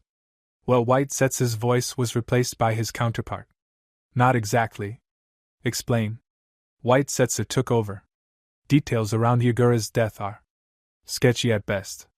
The people of Kirigakure seem to be under the impression that Terumi may ended him, but none of the higher-ranking shinobi ever seemed to talk about that." Black Zetsu's turn. "Personally, we suspect it may have been Tsukuyami who actually ended him, but we're still not sure what method he employed or what was done in those final moments." "Why does that matter?" Conan asked. "No matter who killed him, if the host is dead, the Sanbai will escape and reform." Black Zetsu grinned. "But there were no sightings of the Sanbai's chakra from what we've gathered. Not a single one. That sort of thing is kind of hard to miss. Even if your village is on fire," added his other side. "Bright green among the flames is going to stand out, especially from the only surviving structure." "So what do you think happened?" Pain knew Zetsu wouldn't be bringing this up unless he had some sort of idea. "Well, considering that no one in Kirigakure seems at all concerned with tracking down a seal master to take care of the Sanbai when it reforms, either they're putting it off, which I find hard to believe considering the rarity of few ninjutsu users these days, or it's already been sealed." By Tsukuyami. "Exactly. Nami is not a major village," Pain mused. "Even if it is allied with Hai no Kuni, I doubt there would be too much of a response if we were to go collect it." "Probably not." White Zetsu agreed. "Hai no Kuni is still busy dealing with the annexation of Kaze no Kuni, even with Kirigakure sending their shinobi to help. Still, Tsukuyami managed to kill Yagura. We don't know how, but we should probably assume he's at least Kage level. That's not taking into account the fact that Yagura was a Jinchuriki with perfect control of the Sanbai, so he'd be harder than most to slay. He could prove difficult, especially because we don't know where he sealed it. If he knows we're after it, he may be able to delay us enough for it to be taken away. I would expect him to do something like that. He strikes me as the spiteful sort," Black Zetsu added. "And because it's one of the lower tails, there's a good chance it could have been sealed into an object. That's only ever a temporary solution, but it's much easier to hide than a person. An object isn't going to have any needs or a will of its own. It could be locked away anywhere, and with evident sealing ability, while there could be a seal on a rock at the bottom of the ocean containing the object the sandbite is trapped in for all we know. That's the worst-case solution, Conan pointed out. It could just as easily be in one of his wolves. Setsu nodded in agreement. It could be, we just don't know which one in that case. So either way, we're delayed on that front. We need to confirm that the sandbite is sealed and not waiting to reform. Pain was getting real tired of waiting. Is the Yanbi a viable option? We know he's wandering somewhere in Tsuchi no Kuni, so he won't be under as much observation. Having to wait for the others anyway, we might want to grab him and hope Iwa doesn't look into it too hard when they eventually learn. That should be fine, assured Black Zetsu. I can reassign Kakuzu and Haiden again, or I'll see to it myself. Conan and Zetsu were equally surprised at Pain's declaration, but neither thought to question it. It did, however, betray just how impatient the man was beginning to get. In that case, we'll resume our search for our missing members. Kisame came back recently, so we can use him to scope out some of the higher tails in the meantime in our place. Zetsu sketched a brief shallow bow. We'll be off. He melted back into the shadows and was gone. Even so, the remaining Akatsuki members in the room waited in silence for a minute more before daring to break it. You know, Conan mused gently. Perhaps having members primarily defined by having gone rogue from their own home villages wasn't the best of choices. We probably should have expected this. AIM isn't exactly producing any outstanding shinobi. Pain reasoned, but he agreed completely. He hadn't gathered the most trustworthy of individuals to aid him in his plans. Orochimaru's defection and more recently Itachi's murder were prime examples of it. Maybe we should have focused our resources and attention there then. Maybe we should have. He agreed after a moment. Unfortunately, it was too late now, and Pain was tired of waiting. He would have his peace, and he would have it soon, even if he had to personally collect all the biju to do so. Soon the work of decades would finally bear fruit. Hidden deep within the bowels of AIM, his true body ached with a weariness he could not soothe. He was looking forward to the end of his labors. Oh, she is so precious. Spinning around, the little turtle Tsunami brought her in for a tight hug. Isn't she? Karura beamed. Don't be shy, Isabu dear, this is Tsunami. She's the woman who takes care of Sama's palace. The sandbite considered that for a second, wondering what that actually made the woman in relation to her, but in the end she couldn't figure it out. Deciding it must be unimportant, and with her mother assuring her it was fine, Isabu's little arms wrapped around the woman as best they could. Tsunami practically melted. Inari was growing up to be a fine young man, but maybe she was still young enough for just one or two more. She'd have to let some of the girls start working the upper floor, but she was sure Naruto probably wouldn't mind. All she needed to do was find a father, but she had at least one option in mind already. A little girl with long silver hair would be just as adorable as the little angel in her arms, she was sure. Back in Konoha, Kakashi felt a shiver of dread shoot down his spine. The hardest part about trying to determine if one could seal away kami, it turned out, was not finding mythical artifacts in which to contain them. No, the hardest part ended up being finding lesser kami to actually test your theories on before moving on to regular or greater kami. It wasn't that there weren't kami, but rather that ever since mankind had been gifted chakra, they had done their best to keep from sight. That, upon consideration, was probably the best evidence Orochimaru had that chakra could be used in some way to affect them. Hopefully it was in one of the ways he was planning to utilize. Still, just because kami liked to hide didn't mean they couldn't be found. It was just a pain in the ass. Orochimaru's solution to the problem had been to collect heirlooms from families across the elemental nations and whatever remnants of dilapidated shrines he could get his hands on. The hope was that there would be minor or even regular kami tied to such objects, which would allow him to transport them all to a single testing location. It was much easier than journeying to each location for a single test at a time. Of course, there was another option too. If the Shinigami could be summoned, then it stood to reason that lesser kami would absolutely be summonable. He just had to figure out how. There was also the option of bringing up some of the more mild denizens of the deep cells to try these on too, but it was one Orochimaru was very much keeping in reserve. He wasn't that desperate, not now anyway. Those things weren't even kami as far as he was aware, not in the traditional sense, but they were similar, and the results should be close enough to be workable. Still, it was far too large a risk when he still had other options. The problem with any kami tied to objects, unfortunately, was that they still weren't showing themselves. Offerings, commandings, even trying to ward them away from the objects so they would be pushed into the physical world had provided few results. The most success they'd had was from an old Hishaku * recovered from one of the shrines. It had been inhabited by a rather energetic water sprite, and while they had been unable to contain it to the warehouse they were using, it seemed to have taken a shine to Kabuto, and enjoyed flitting about his shoulders, spraying mist around his head at random intervals. The young man in question didn't seem overly thrilled by this development, but Orochimaru found it amusing enough, and it did represent at least some minimal progress in this project. That progress, in fact, had been enough for Orochimaru to pass that part of the project off to some of his underlings, including Kabuto.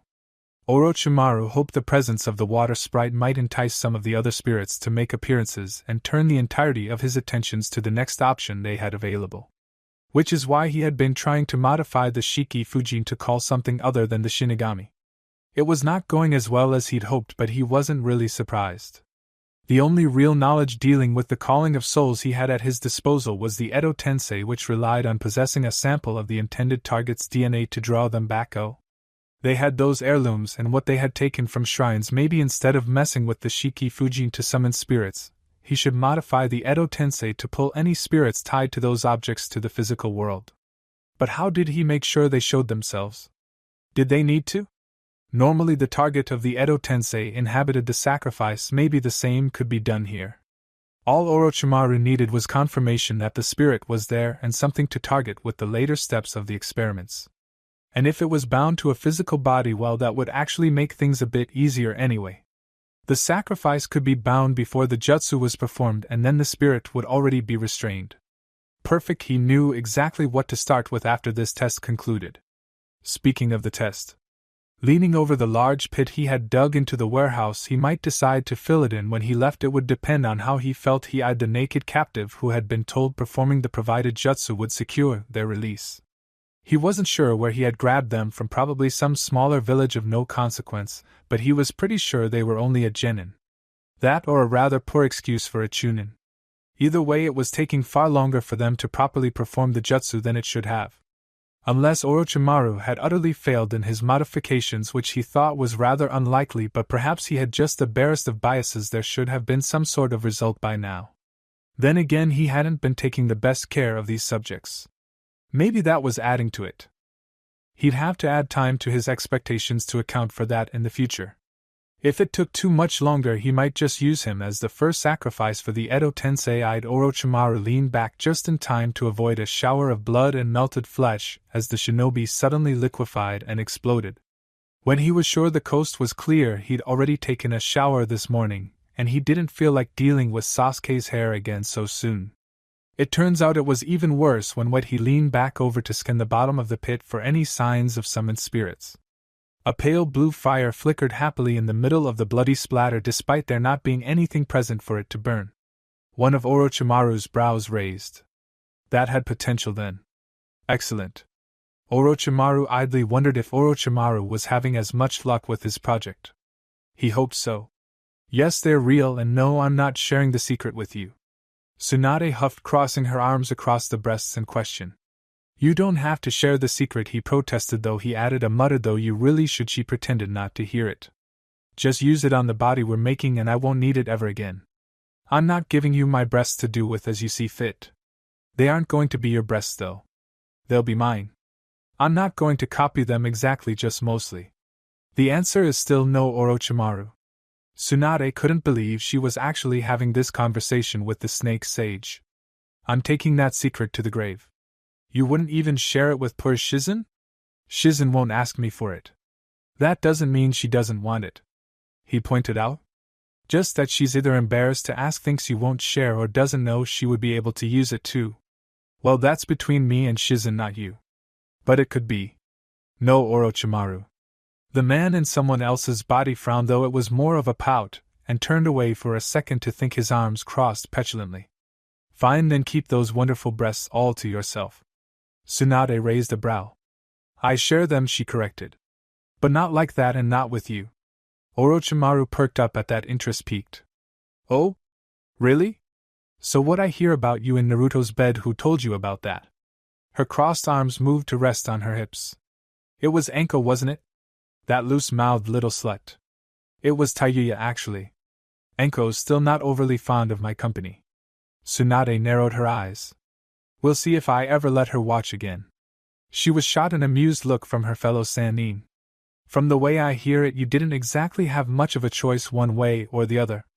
It would have been Shizen who allowed her to stay and watch. She waved his point off. Semantics. I won't let Shizen allow her to watch next time. Pretty sure Shizen's still in charge. It's mutual, was her protest. It was his turn to wave her off. Sure. Whatever helps you surrender to her ministrations, I suppose. Before she had a chance to retort or punch him, he pressed on. But if you won't share the secret of those breasts, give me the one for your ass. What the hell are you on about? He gave her a flat look. Oh, don't give me that, Tsunade. Retaining such a perfect shape at that size? That's exactly the same as those breasts of yours. You have to have done something. So what is it?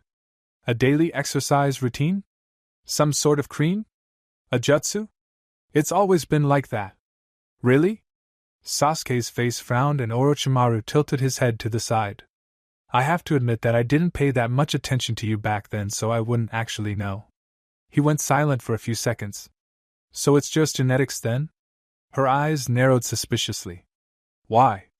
Well, if you have any eggs left, I'm sure we could use them as a good base. The mix of Senju and Uzumaki is already promising. I am not about to allow you to use the body of my daughter as your own. But would it really be your Orochimaru?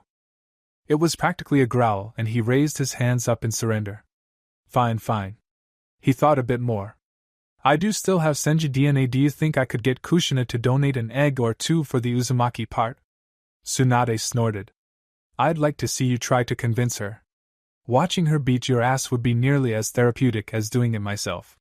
So that's a no, pity. Guess I'll have to see if I can get Mikoto to aid the cause. She looks similar to my last body, so that might be for the best anyway. I doubt Mikoto would let you do that. Then what else am I supposed to do? Make a body from scratch instead of just trying to copy one from someone already in the palace? She suggested dryly.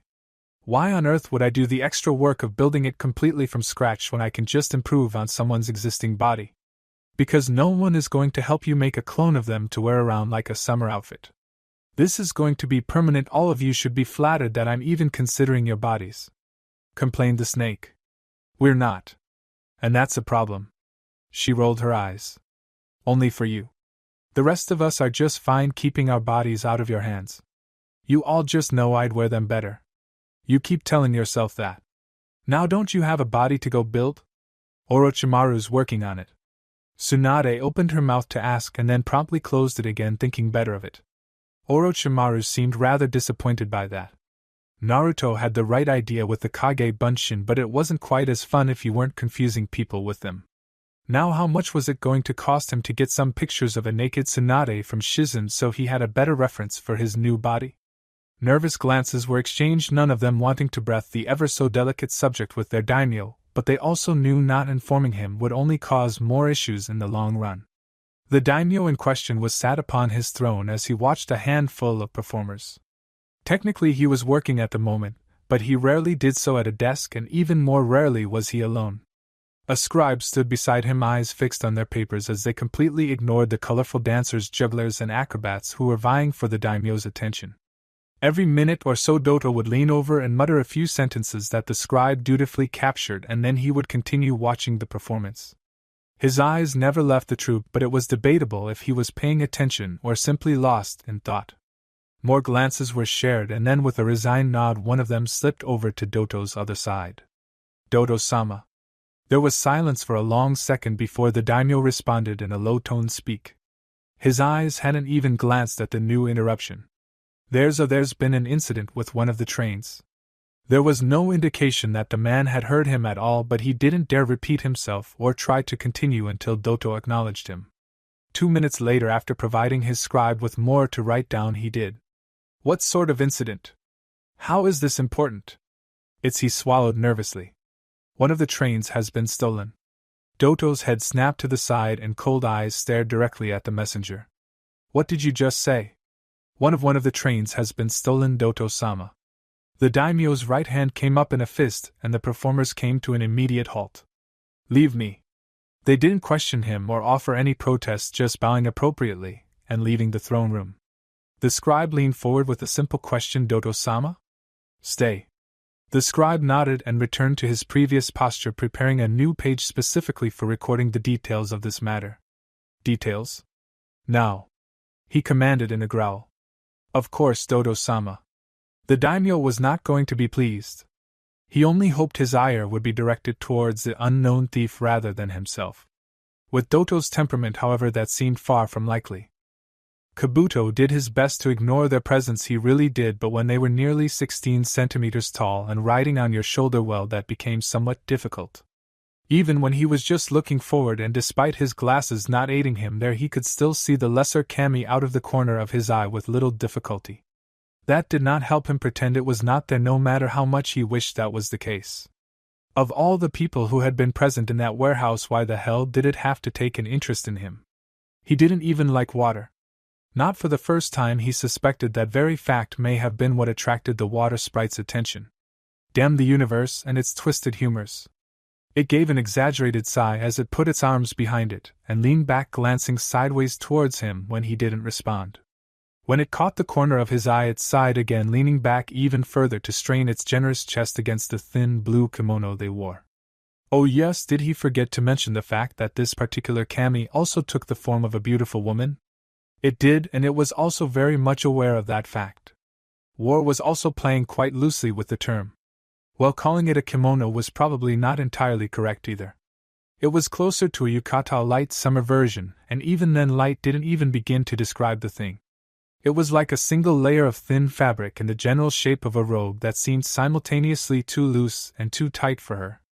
Tight in the sense that it hugged her as if it was wet. Fortunately it was not, otherwise his shoulder would be perpetually soaked, and loose because the damn thing seemed to always be slipping off of her, and only barely managed to hold on by the previously mentioned tightness. Her spilling out of the damn thing seemed to be the only thing keeping it on her body, and he couldn't wrap his head around it.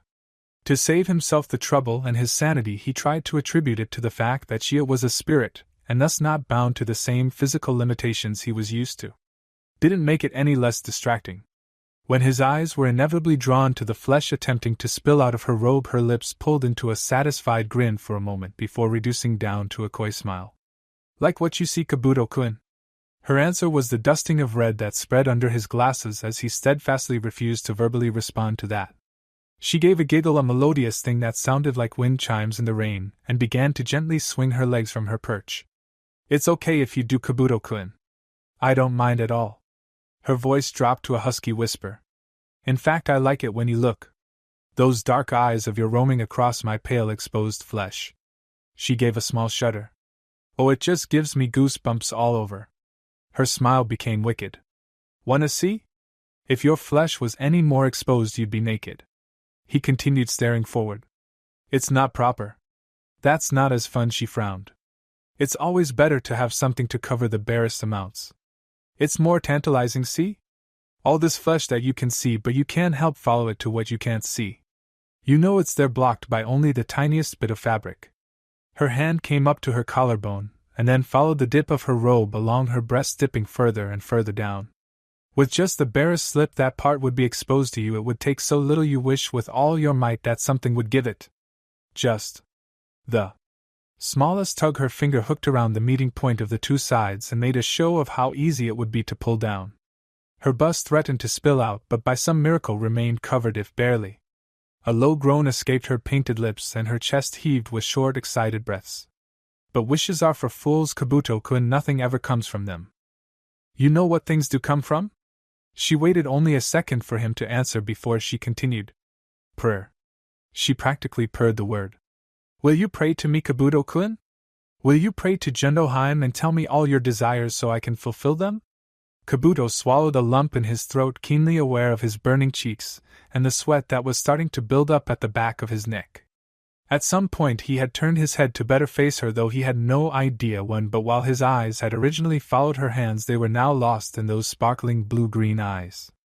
Her hand left her chest to hover before her face, where she gently kissed her palm and then held it before her as if to blow a kiss. A sudden spray of mist struck Kabuto in the face, soaking his bangs and clinging to his glasses as her laughter bubbled out like a brook. "I can't believe you fell for that again, Kabuto-kun." She smiled brightly at him, mischievousness sparkling in her eyes. Sufficiently cooled off, Kabuto returned his gaze straight ahead, and she pouted at the loss of his attention. His cheeks were still tinged the slightest of pinks. "Ah, don't be like that, Kabuto-kun. You know I'm just having a bit of fun. If you really wanted to see, you only have to ask. I thought you came from a Hishaka asterisk," he mumbled. "Shouldn't your ties to the Chozo asterisk lead to you being pure or something?" "Oh, Kabuto-kun, you sweet little thing," ironic considering he was by far the larger of the two. "I'm a water kami. The water is used to purify during a Chozo, but where do you think all those impure things go?" He gave a resigned sigh at the realization. "In the water." "Exactly." She smirked. "Inside me. Do you want to be inside me too?" "I'm not answering that." Her grin stretched from ear to ear. "I'm wearing you down, Kabuto-kun, and it's only been a day. You'll be mine inside the week." "If you say so." Honestly, it wasn't an entirely horrible prospect, but why did she have to be a kami of the water? The universe was laughing at him, amused by its own sick humor. He just knew it. "Ah, so this is where you all went." Naruto was mainly referring to Tsunami, who had fallen unconscious on him in the real world, but there seemed to be plenty of visitors to the seal at the moment. Aisabu was sat in Tsunami's lap with Gaara nearby, wanting to be close to his beloved sister but not quite close enough with Tsunami to want to be sat pressed against her. Karura was between Tsunami and Gaara, while Temari seemed to have stopped by for a visit and was across from the Biju. Not far away, he was pretty sure he saw both Katsuri and Shizen admiring some of the flowers in Karura's garden, while Kigo and Sai were quietly discussing something as they leaned against the palace wall. Sai noticed him and gave a quick wave, either unfazed by the strangeness of this whole situation, or having had enough time to grow accustomed to it. He wasn't sure how the latter would be possible, but it was Sai, so he was willing to remain open-minded. Considering the trouble the wolves got into and the fact that he'd been working with Naruto for years, well, perhaps he was just more used to strange than your average shinobi, which was really saying something if you thought about the absolutely stupid shit your everyday shinobi could pull off without any consideration. Was that Mito and Naruto speaking with Taiyuya?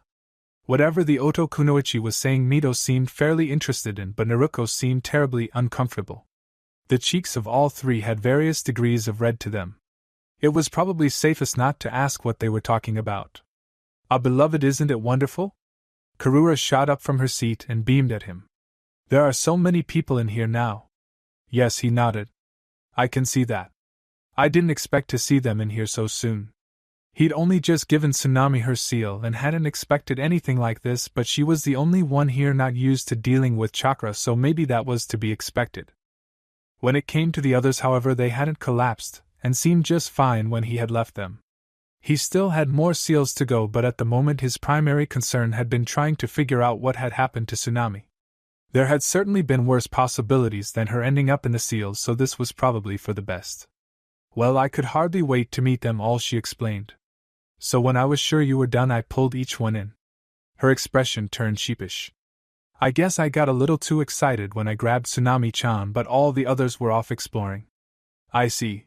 He gazed about the palace courtyard. "Are they still here by choice, or are they stuck?" In the corner of his eye, Kigo shrugged, obviously having overheard him. "I have absolutely no idea how to get back." Next to him, Sai nodded in agreement. Karura looked surprised, as if she hadn't even considered that a possibility. Maybe things were going to be a bit more complicated than he thought. For an exception measure in mere minutes, Naruto had possessed his own seal for the entirety of his life. His chakra had always flown through it, and he dealt with that since his earliest experiences with chakra manipulation. Accessing it and severing that connection had come to him as almost second nature, and he'd had plenty of practice visiting Mito and now Karura and Aisabu. Naruto similarly had always had her part of the seal and had specifically trained in the use of Mito's chakra. Whenever she needed to leave Mito's seal, or by extension one of the seals on Naruto, she only needed to cut her established connection to her own seal. Gaara was also someone used to dealing with his seal, and after being called and dismissed by Karura almost nightly for a few weeks, managed to get a hang of it himself. The others were a different story. Temari, the first of them to be connected to the seal, usually came in with either Naruto or Gaara and always left with them too. When they severed their connections, she was brought out with them. On the few times she had visited by herself, Karura had been the one to shoo her off, usually because she was expecting a visit from Naruto and wanted to enjoy that time privately. Or as privately as one could when there were other occupants of the seal who came and went as they pleased already, and seeing that it was Karura's seal, she was able to expel most visitors at will. The issue of someone not being able to leave had never occurred to any of them. Well, no, not being able to leave wasn't the issue, because they still could leave, just not on their own. They would require Karura or Naruto or Isabu if they were on her beach, or Mito if they were in her little abode, to remove them when they wished to return to the physical world. That wasn't exactly practical, especially if they needed to get going, but Karura was feeling lonely or chatty and didn't want them to leave. Calling for Naruto each time simply wasn't going to work. To remedy that, Naruto had spent what felt like several hours working one by one with the shinobi in his seal to help them sever the connection themselves. They hadn't exactly been the one to establish it. Karura had done that when she pulled them in, something Naruto hadn't realized she was actually capable of, and it turned out she hadn't known until it worked either. So reversing that connection was a bit more challenging, but it did ensure they would be able to leave if Karura ever did something like that again. She promised she wouldn't, of course, but Naruto was also well aware that she could be more than a little impulsive when she got excited, so the chances were that she'd end up doing it before she even realized she was breaking that promise. He couldn't exactly hold that against her, so it was better to just have contingencies in place in case it did happen. As an additional contingency, he had managed to obtain agreement from Mito that she would help sever the connection to the seal for anyone who came to her abode for help with it. Because they would be in her seal rather than Karura's, and weren't Naruto the only one she couldn't expel from it, they would be sent back to the physical world immediately. Naruto didn't think that would ever be necessary, but better safe than sorry, and made it seem like an accomplishment, when in reality she was more than happy to do something so simple for him. Well, she seemed more than happy to do anything for him, and as genuine as she seemed, and as much as he wanted to believe she could be trusted, he was simply unable to completely set aside the memories of the last time he had given her too much leeway. While he had suffered, ultimately it had been Tatsuki that paid the real price. Not learning his lesson from that would have been an insult to her memory, but there was also the chance that Mito had learned a lesson of her own. Whether that lesson was to not do what she had before, or if it had been to simply be more subtle about it, well, that's what made it hardest for him to put his trust back in her. With all the shinobi taken care of, however, that still left Tsunami needing a way out. Unlike the others, she had absolutely zero experience with chakra, and it generally took the academy 2 years to get would-be shinobi to a point where they could be taught E-rank jutsu. Granted, 8 months of that was theory for chakra weapons taijutsu, and trying to drill both the shinobi code and some common fucking sense into the brats, but still it took much longer to train someone to use chakra than Naruto really had time for, and that wasn't even taking into account the fact that he would have to artificially increase her chakra coils in order to be used this far into her life, and that was a process that could take years alone to perform safely. It was also only theoretical, no one had actually ever managed it. So unless he could just give her a brand new Naruto paused. He couldn't he? His seal. He hadn't even tested his seal yet, but if it was already doing what he intended without being activated, then Tsunami never had to activate it either, right? His original plan had simply been to create a room within Karura's palace that would be tied directly to the seal he'd already placed on Tsunami, which in theory would send her consciousness back to the seal. Rather than creating a Kage bunch, and seeing as she wasn't capable of it, she would instead simply return to her body. Probably. A second option had been to essentially create a sub-seal within Karura's that he made exclusively Tsunami's domain, then she could eject herself at will. Seals within seals were supposed to be impossible, but so was half the shit he did with Sealkeeper, so Naruto was hardly concerned with not being able to pull it off. Of course, if he was giving her control over a piece of Karura's seal, he also wondered if it might not be a good choice to just give her influence over the whole thing. He wouldn't tell her either of them at that, but if Karura was going to be pulling Tsunami into the seal, it might be nice if some of the things Tsunami wanted to change could be changed without requesting it from Karura or himself. She might not even notice it, but that was hardly the point. She was already in charge of his palace in Nami, why not give her the same sort of authority over Karura's? She was far more likely to identify problems here than either of them were, and if she had authority over the seal, they could be fixed as soon as she noticed them. Naruto actually had to wonder with the whole space-time aspect of seals coming into play if she would notice the issue before it was changed or if the seal would simply pull the correction from her mind before she had a chance to see it.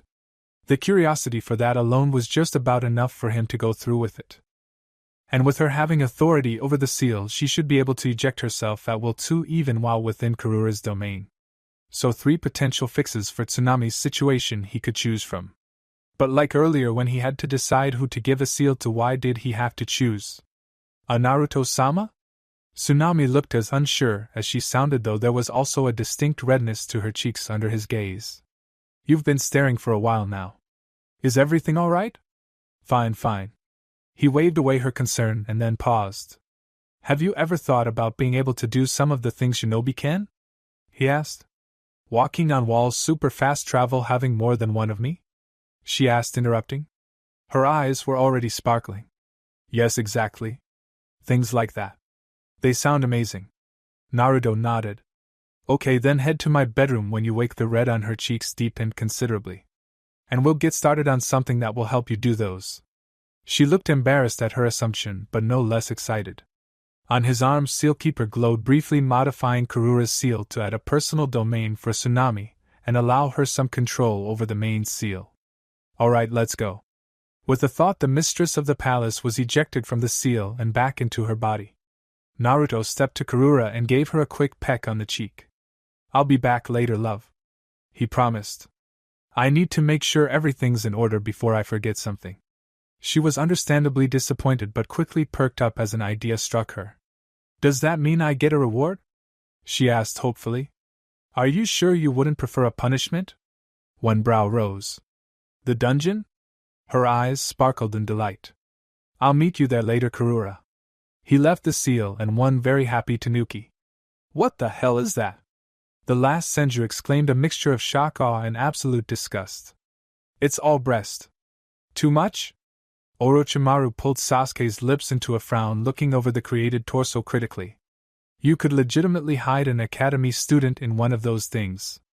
I think you might be exaggerating just a tad. A graduated academy student. Tsunade shook her head. What the hell were you thinking? Orochimaru shrugged. I was just playing around a bit. I have the option to do whatever I want, so it would be remiss of me not to test out some more extreme possibilities. A suspicious gaze was sent his way in response.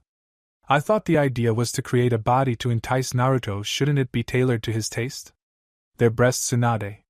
Orochimaru defended. Possibly the most wonderful thing to exist in this world. I can hardly see him complaining about having more of it. Tsunade crossed her arms and leaned back slightly, her face settling into a challenging expression. You're the one apparently enamored by breasts. I'd have thought having a regular pair would have made you aware of the associated drawbacks. She relaxed slightly. Besides, I'm fairly certain Naruto's more of an ass man anyway. The breasts are just a bonus. Orochimaru waved her off. I get to build this body from scratch, Tsunade. I can eliminate, or at least greatly reduce, those drawbacks. He paused, frowning. And you might be right about his tastes. The look became suspicious. Wait, how do you know that? Quickly looking away, Tsunade tried to change the subject. Never mind that. What was that about negating the drawbacks of large breasts? Just some modifications to increase natural support in the back and spine. Orochimaru waved his hands dismissively, obviously not considering it all that important in the end. How? Hers weren't exactly natural, pretty close, just encouraged, and they came with all the issues one would expect. If there was a solution, she wanted to get her hands on it. Oh no, Orochimaru wagged a finger. If I can't have the secret to your breasts, you can't have my improvement for them. Raising a brow, Tsunade gestured to the torso. You hardly seem to need it. Give them a feel. What? Give them a feel and then tell me I figured it out. Oh my god, why does it feel like that? It was somehow both like sinking your hand into wet dough, and she didn't mean as opposed to dough that had dried out, but rather something that had been dropped into a sink full of water and trying to compress an overly inflated balloon, giving in to your touch, and then suddenly pressing back with a disturbing hardness while almost sticking to your hand. What the fuck are these things filled with? I modeled them after a pufferfish, actually. Tsunade's look was absolutely horrified. Why? She managed to whisper. Orochimaru shrugged. There are no limits to science, Tsunade. If I allow you to model the body after me and give you the secrets to my breasts, you have to promise to share your method of strengthening the back and then promise to never ever do something like this again. Orochimaru grinned. Deal. For some reason Tsunade had a feeling he had done this on purpose, but at the moment she couldn't bring herself to care. She just wanted this abomination gone. When Tsunami awoke from whatever it was that Naruto had done, she was feeling a bit sore throughout her body but strangely energetic. It was almost like she was anxious or excited but not quite, and she had a hard time trying to understand it herself, let alone explain it. Her whole being seemed to hum with something she should be doing but which she had no idea what or how to do. To be honest, it was a bit uncomfortable, and she hoped she would grow used to it soon. Rising from her bed, she realized. She took a glance around her room. Naruto or one of the wolves must have moved her here after she had lost consciousness. Of course, she hadn't been fully unconscious because unlike an average person, her awareness had the opportunity to slip away into Naruto's head as Karura had described it, where she had been able to spend some more time with the woman. It was nice to have a friend who seemed to be about her age. Tsunami really didn't have any of those. Well, she thought Karura was about her age, but she wasn't about to ask. That would be rude. A glance to the clock revealed that it was only mid-afternoon, which meant most of the day's work should be done, but there would still be plenty for her to oversee as the palace started winding down for the evening. The lower floors, at least. Naruto and his wolves kept strange hours. It had been her plan to check up on the girls to make sure the regular duties had been completed up to standard, and then tried to catch up on her own work up here on the top floor, but a letter on the floor by her door caught her attention. Tsunami didn't get mail. Ever. There had been one letter from her father when he'd reached Konoha to let her know he had made it safely and would be on his way back soon, but beyond that nothing ever came addressed to her. Bills and invoices occasionally reached the house, but those had always been in her father's name, and usually delivered by private courier because Nami didn't exactly have a mail system under Gato's rule. For some reason Tsunami highly doubted that her father had written to her when she was still here in Nami. It would have been much easier to just stop by, and assuming he wanted to keep his distance from the palace, it wasn't as if she didn't stop back at the house regularly. In fact, she cooked dinner for them at home 4 or 5 days a week on average, and on other days sent food made by the palace kitchens to make sure they were well fed in her absence. If he needed to tell her something, he had more than ample opportunity on those evenings. Sitting back on her bed, she opened the envelope and pulled out the letter it contained. The handwriting was lazy and possessed an almost looping quality she initially found a bit difficult to read, as if the writer couldn't be bothered to fully raise their hand after individual strokes, and only made it partway up before moving on, but she soon managed to figure it out. It was from Kakashi. That alone was surprising. She hadn't heard from him since his team had helped defend her father, despite later learning he'd stopped in Nami for a time after Tsukuyomi, and the wolves had been in Mizuno-kuni. She was still not entirely pleased he hadn't taken the time to stop by, so she had hardly expected him to write to her. What ended up being more surprising, however, was what he was asking her to do. She felt her face grow hot.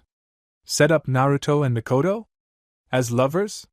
That was certainly a tall order, and considering the woman constantly proclaimed herself to be Naruto's mother, something about it seemed decidedly wrong.